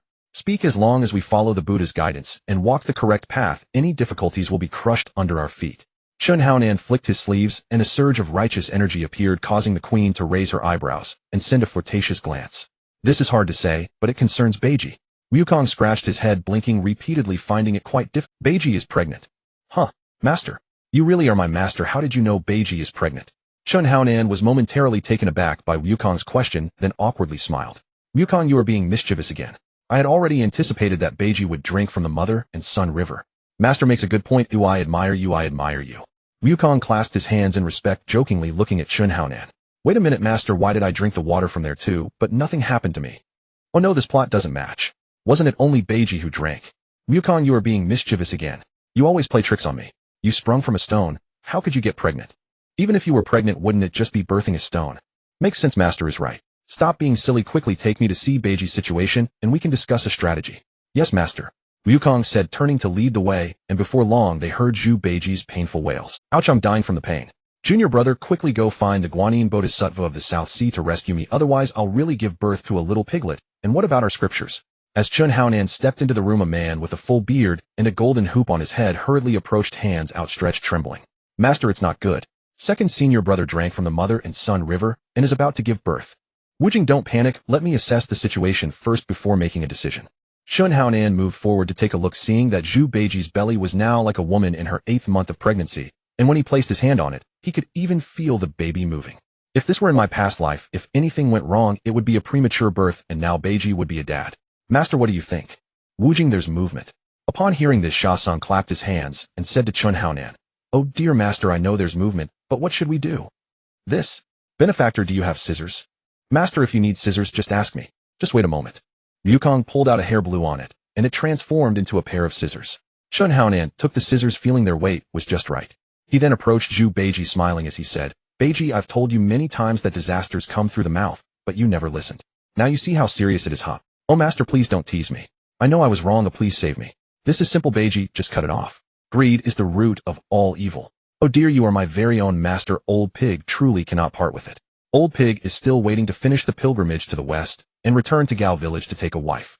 If you cut it off, master, you might as well kill me. Beiji, your master is not teasing you. Think about it, when women give birth, the child comes out from there. Since you lack that, the only option is to make a few cuts on your belly. As Chun Haonan spoke, he brandished the scissors ready to cut open Zhu Beiji's stomach, frightening the pig so much that he hurriedly called for a stop. No master. If you make those cuts on me, I'd rather die from the pain. Master, let big brother monkey go find the Bodhisattva to save me. Don't mention the Bodhisattva. Once you've drunk the water from the mother-child river, even a celestial being cannot save you unless what? Chun Haonan was taken aback. Hearing the queen's words, there must be a solution. I can tell you the way to save your disciple, but I have one condition. Ba kind benefactor, saving a life is more meritorious than building a 7-storied pagoda. How can you speak of conditions before the Buddha? Chun Haonan pressed his palms together, thinking to himself, you hungry she-wolf, I know exactly what's on your mind. But he heard Zhu Beiji cry out in pain. Master, at a time like this, why are you still spouting great principles? Just agree to her and be done with it. Ouch, it's killing me. Ba kind benefactor, please state your condition. If it is not too harsh, this humble monk will agree for the sake of my disciple. Seeing Chun Haonan's agreement, the queen's eyes sparkled with a seductive gleam as she gazed at him. As long as the Tang monk stays here, marries me, and becomes my king, I will tell you how to save your disciple. This? Chun Haonan let out a sigh. What was meant to come had come. He thought I only came here to complete a dungeon girl. Why must you be so relentless with me? What's the matter, Tang monk? Do you not wish to save your disciple? The queen asked softly, but Sun Wukong suddenly let out a roar, hey, and produced his golden cudgel, pointing it at the queen. You woman, my master is on a pilgrimage to the west to benefit the world. How could he ruin this great mission with you? Watch me beat you to a pulp with my staff. Calm down. The journey to the west is fraught with trials. Moreover, worldly tribulations are an essential part of cultivation. How could it ruin the great undertaking? After saving Beiji, you may proceed westward to fetch the scriptures. This humble monk will stay with the queen to help Beiji through his worldly tribulation. As Chun Haonan spoke, he was secretly delighted. Great. Once you're on your way, I can have a romantic interlude with the oh no, every woman in this entire kingdom will be mine. At night, a bed of flesh, all kinds of seductive attire, all sorts of flying pleasures. Just thinking about it fills me with anticipation. Master, we never realized how deeply you care for us three. No, get up, Wukong. Saving lives comes first. Chun Haonan helped Sun Wukong up and turned to look at the queen. The queen knew Chun Haonan had agreed, so she spoke. A few hundred meters east of the mother-child river, there is a well called the abortion well. In the past, if anyone in our women's kingdom wished to terminate a pregnancy, they only needed to drink from that well. But later it was taken over by a Shu demon who harmed many of our maidens. Since then we have never gone there. The queen finished in one breath, and Chun Haonan could not help but curse inwardly. Damn it. You old hag, on one hand you're using me and my disciples as pawns to get rid of the Shu demon. On the other hand, you're working me like an ox. Only the dead ox wears out, never the plowed field. But for the sake of 3,000 concubines in the harem, I'll take this job. Very well, thank you, your majesty. This humble monk will take his disciples to go. Tang monk, you have your capable disciples for this task. Why must you go yourself? Why not stay here? Chun Haonan watched the queen wink at him incessantly, and the thought of the impending passionate encounter filled him with but this dungeon was an item dungeon. If he got intimate with the queen, he probably wouldn't be able to walk for 10 days, let alone obtain any items. Rest assured, benefactor. This humble monk has promised you, and I will surely deliver. A man of the cloth does not lie, there is no need to rush. Hearing Chun Haonan's words, the queen dared not press too hard, fearing it might leave a bad impression, so she agreed. Wujing, stay here and take care of Beiji. Kong Kong, let's go. As Chun Haonan finished speaking, Sun Wukong summoned the yellow somersault cloud. Chun Haonan stepped onto it, feeling as if he were treading on cotton, nearly falling off. Hold tight, master. Old Sun is off. Go. No sooner had Chun Haonan spoken than he felt a jolt. Before he could steady himself, Sun Wukong caught him. Master, this is that abortion well. We're already here. Chun Haonan wiped the sweat from his brow. Damn, that was too fast. I barely blinked and we've arrived. Yes, master. But there is indeed a shoe demon hiding in this well. Master, wait here while Old Sun kills that monster and fetches the water for you. Very well, I think that's a good idea. As Chun Haonan spoke, he thought to himself, I'm only at the martial disciple level, about as strong as a special forces soldier. How could I possibly fight a demon? Sun Wukong hovered above the well and roared, hey, demon, your grandpa's son is here. Why don't you kneel and pay your respects? Where did this insolent monkey come from, daring to cause trouble here? Let me show you a thing or two. The shoe demon emerged, a burly man in his 30s, and flew straight at Sun Wukong. Well met. Taste Old Sun's staff. Damn, it's huge. I can't take this staff. Sensing the overwhelming pressure, the shoe demon knew he was outmatched and quickly turned into smoke to flee. Sigh. Sun Wukong scratched his head in frustration and approached Chun Haonan. Master, that demon is too slippery. When he can't beat Old Sun, he just runs away. Kong Kong, calm down. If he can't beat you and doesn't run, then he'd be a fool, not a demon. Don't worry. The monk may run, but the temple won't. As long as he's still in this well, we can subdue him. Sun Wukong blinked, thinking Master is a genius. He's absolutely right. Master, let Old Sun destroy this well and see where he can hide. Kong Kong, you're being naughty again. If you keep this up, your master will have to recite the binding spell. If you destroy the well, how will we get the abortion water? Sigh. Master, what do you suggest? Old Sun will do whatever you say. Sun Wukong scratched his furry arm, looking eager to act. This is simple. Kong Kong, I recall that you can pluck a single hair and transform it into 10,000 monkeys. Hee, that's child's play for Old Sun. Chun Haonan was thrilled to hear this. It was just like the classic tale. Kong Kong first transform into 100,000 monkeys. Let's flood the abortion well and drown that bastard until he suffocates. Master, if that's the case, will the abortion water still be effective after drinking it? Kong Kong, although it's diluted, having Beiji drink more of it will still work. Master speaks wisely. Watch Old Sun's move. With that, Sun Wukong plucked a single hair and blew on it. In an instant, the well's edge was surrounded by an endless sea of monkeys, a dense black mass stretching beyond sight. Damn it, Wukong, enough, that's enough. Chun Haonan said as he untied his belt. I bet that shoe spirit has never tasted the 20-year vintage child's urine, has he? Today you've hit the jackpot. Drink mine and get 100,000 monkey pisses for free. Chun Haonan spoke, unbuttoned his pants, and began to urinate into the well, followed by 100,000 monkeys. In an instant, the abortion well was filled with a torrent of liquid starting to overflow. Stop. Stop pissing. You're stinking me to death. You've gone too far, I'll fight you all. Hey, taste Old Sun's staff. Sun Wukong struck down from above with his staff, startling Chun Haonan into shouting. Kong Kong, take it alive. Ding, discovered item shoe. Successfully subduing the shoe spirit yields the item shoe. Wearing it increases the host's speed and jumping ability, boosting all attributes. Damn, that's awesome. Kong Kong, catch it for your master.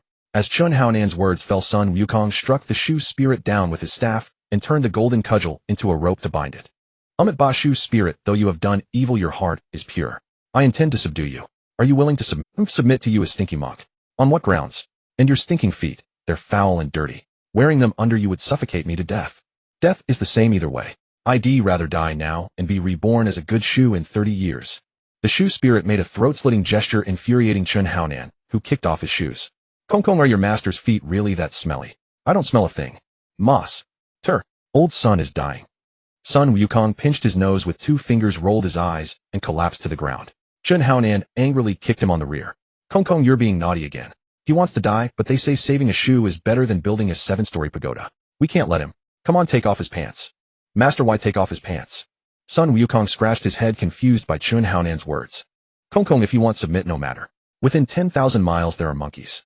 Let them take turns until this shoe spirit surrenders. That's saving a life. Chun Haonan clasped his hands together, thinking how truly compassionate he was. Master, I understand. Sun Wukong moved to strip the shoe spirit, who quickly yielded in terror.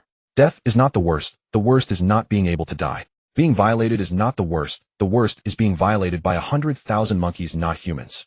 If that happens, I'd end up with a diamond chrysanthemum. Shoe spirit, it's never too late to mend your ways. I won't dwell on the past, but there's one thing I don't understand. Master, please ask. The shoe spirit knelt, looking at the monk, sanctimonious yet scheming. How could he come up with such a devious trick? But to suffer less, I had to submit. Tell me, are your master's feet really that smelly? Smell them again, come closer. This Chun Haonan placed his bare foot before the shoe spirit's nose.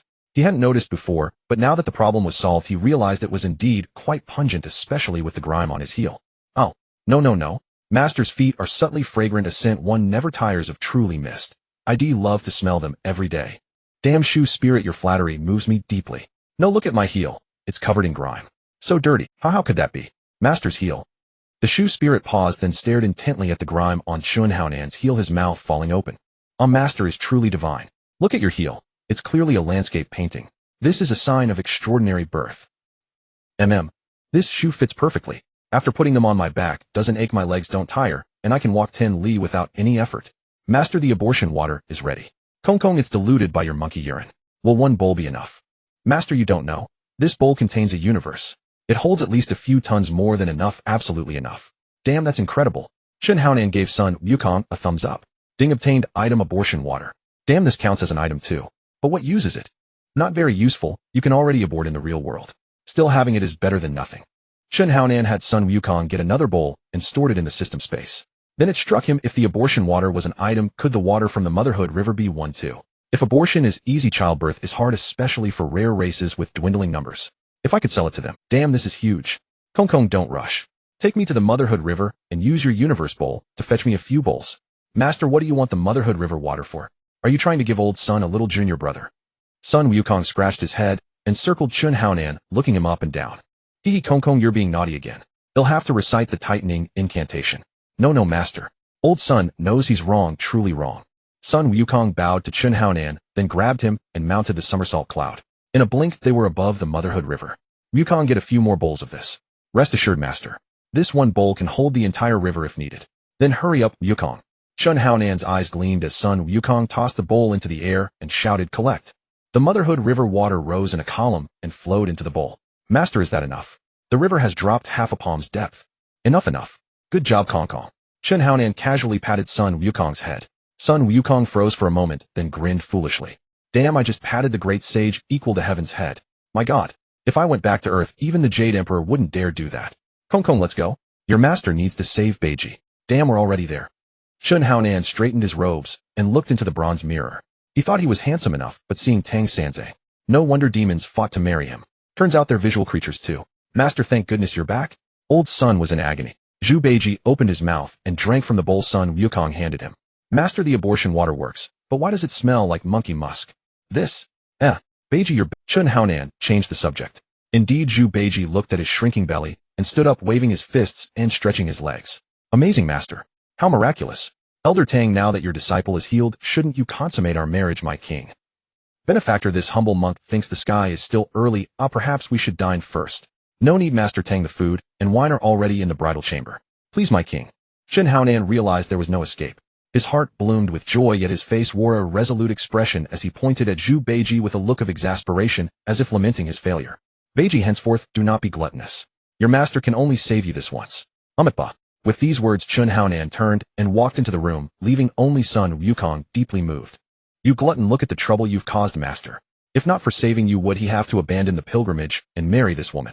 Let old Sun teach you a lesson. Stop right there. Where do you think you're running? Ouch, senior brother, it's not entirely old pig's fault. Besides, how do you know master isn't secretly pleased? Such a beautiful queen. If he takes her, all the women in this kingdom will be his. If it were me, I'd gladly do it too. Zhu Beiji ran, flapping his sleeves and muttering complaints, only fueling Sun Wukong's fury. Meanwhile, Chun Haonan was indeed secretly delighted, just as Zhu Beiji had said. Master Tang, does this feast suit your taste? Amiba, it does not. Chun Haonan's reply made the queen's face flicker with displeasure, but she quickly masked it, fixing her gaze upon him. Because this humble Taoist. No, this humble monk finds the benefactress beauty, a feast for the eyes, far more enticing than any dish.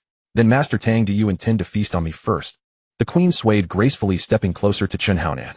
She mused that even the eminent monk from the great Tang of the East could not resist the allure of lust. Now his true nature was revealed.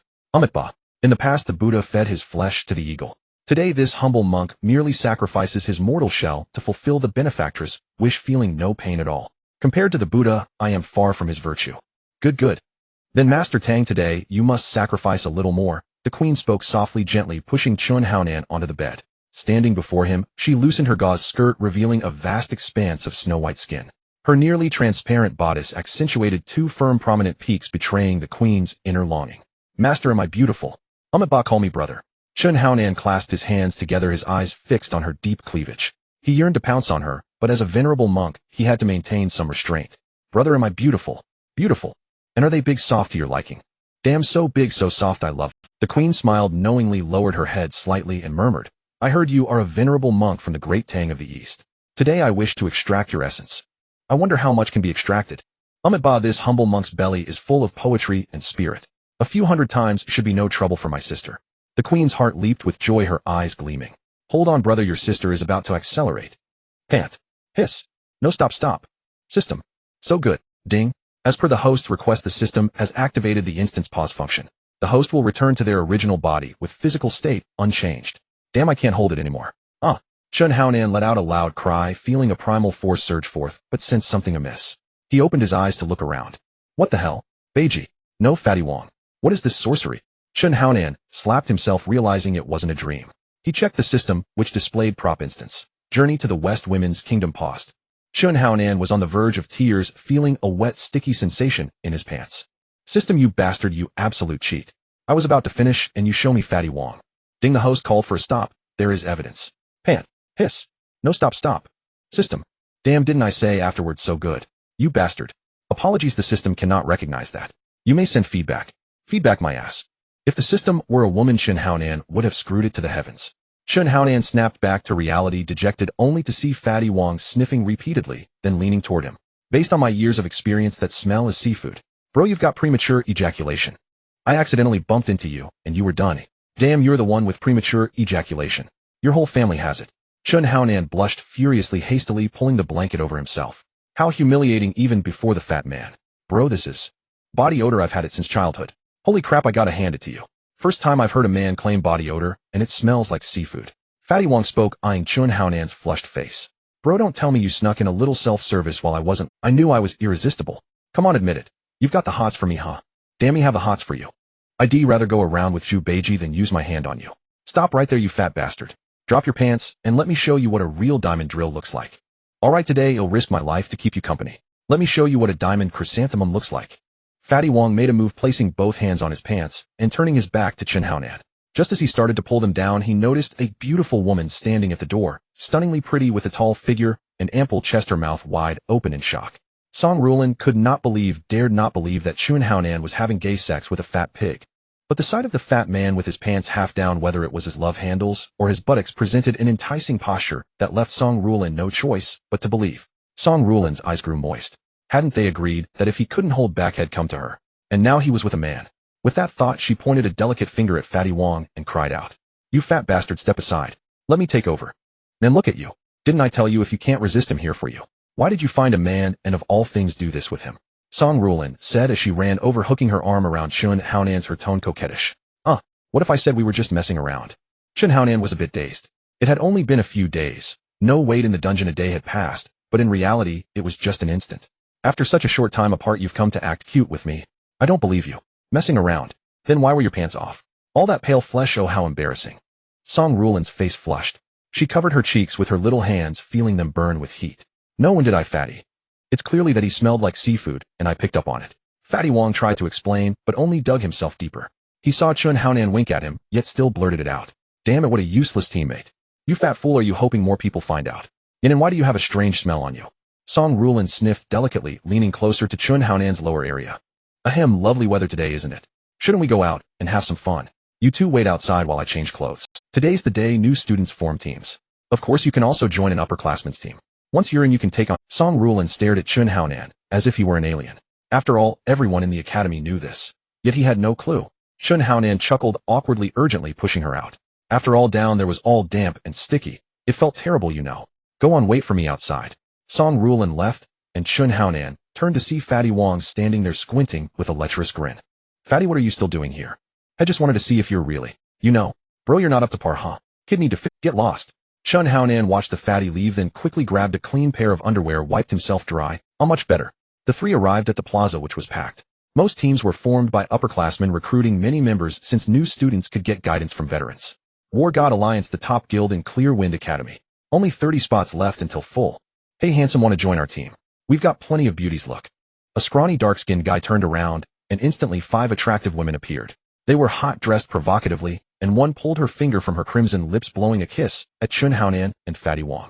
Mwah. Damn, that's enough to melt me. Bro, I've decided. I'm joining this team. Fatty Wong felt his legs turn to jelly and wiped his drool. Mwah. Damn, that's enough to melt me. Bro, I've decided. I'm joining this team. Fatty Wong felt his legs. The dark-skinned guy grinned slyly as if everything went without saying. Benefits? What kind? Unleashing primordial power. Fatty squinted at him. That's not possible, but you can look. What? Only look, no touch. That'll drive a man. Fatty trudged back dejected and asked, Bro, which one are we joining? Preferably one with more girls. Find one without women. Song Rulin planted her hands on her hips. She instinctively disliked this sleazy Fatty. First he was messing with a guy, and now he was trying to drag Chun Haonan into a place full of women deliberately trying to annoy her. Oh, come on, Missy. You don't know what it's like to be starving when you're full. Look at me. I'm pen up. Who's a guy? You fat idiot, what are you saying? I'm still an innocent maiden, you know. Song Rulin's voice trailed off into a murmur, but Fatty still caught it. What? Still a virgin? My God, impressive, Nan. Fatty said, turning to Chun Haonan. I know it's a bit embarrassing, but don't worry. He'll have my family introduce you to an old traditional doctor. Centuries of experience curing kidney deficiency. Guaranteed effective. Get lost. Fatty, I've trained in the indestructible spear technique. So what do we do then? Fatty Wong looked at Chun Haonan, his expression saying you decide he'll follow. We. Start our own. Start our own. Are you out of your mind? You're not even a martial artist yet. And me? I'm just a bit better than you. Fatty Wong had a point, but back when Chun Haonan played games on Earth, he always preferred forming his own teams. Joining others never gave him the same sense of achievement. Exactly. Trust Nan, and you can't go wrong. Start our own. Great. He'll be the first to join. Song Rulin clapped her hands, then shot a smug look at Fatty Wong's sour face. Fine, you're first and second. That's 3 of us total. With the 2 of us like this, if we get a third, it'll change my surname to match his. Fatty Wong set up a sign while pointing at Chun Haonan. TCH, we're not just recruiting anyone. We have conditions. No one without a special ability gets in. I've even thought of the name Hall of Prodigies. Damn, when it comes to dreaming, I've got to hand it to you. Just as Fatty finished, a clean-cut young man named Jiang Ming approached. Then I didn't expect you to start your own. He'll join too, though my girlfriend has already joined another team. Great welcome. Chun Haonan grinned at Fatty Wong, then cleared his throat. Wong Jinji. I mean Shin Jinji. Nope, that doesn't count. You two obviously know each other. And that's just nepotism. It doesn't count. Fatty protested, looking cheated. Jiang Ming frowned. Who says I don't have a special ability? Look. Jiang Ming moved swiftly, his steps light as a butterfly weaving through the crowd. Excellent footwork. Chun Haonan clapped. He had always sensed that Jiang Ming was no ordinary person, and now it was confirmed. Fine, I admit defeat. But you two knew each other already, so it doesn't count. And this Hall of Prodigies, Jiang Ming has his nimble footwork, and I've got my skill. What about you two? You're just exceptionally fat. Song Rulin rolled her eyes at Fatty, making him jump in anger. Don't underestimate this Fatty's bulk. My nose is incredibly sharp. Right? Fatty Wong gave Chun Haonan a knowing look, then asked, So bro, what's your deal? You're the captain. You've got to earn the respect of us underlings.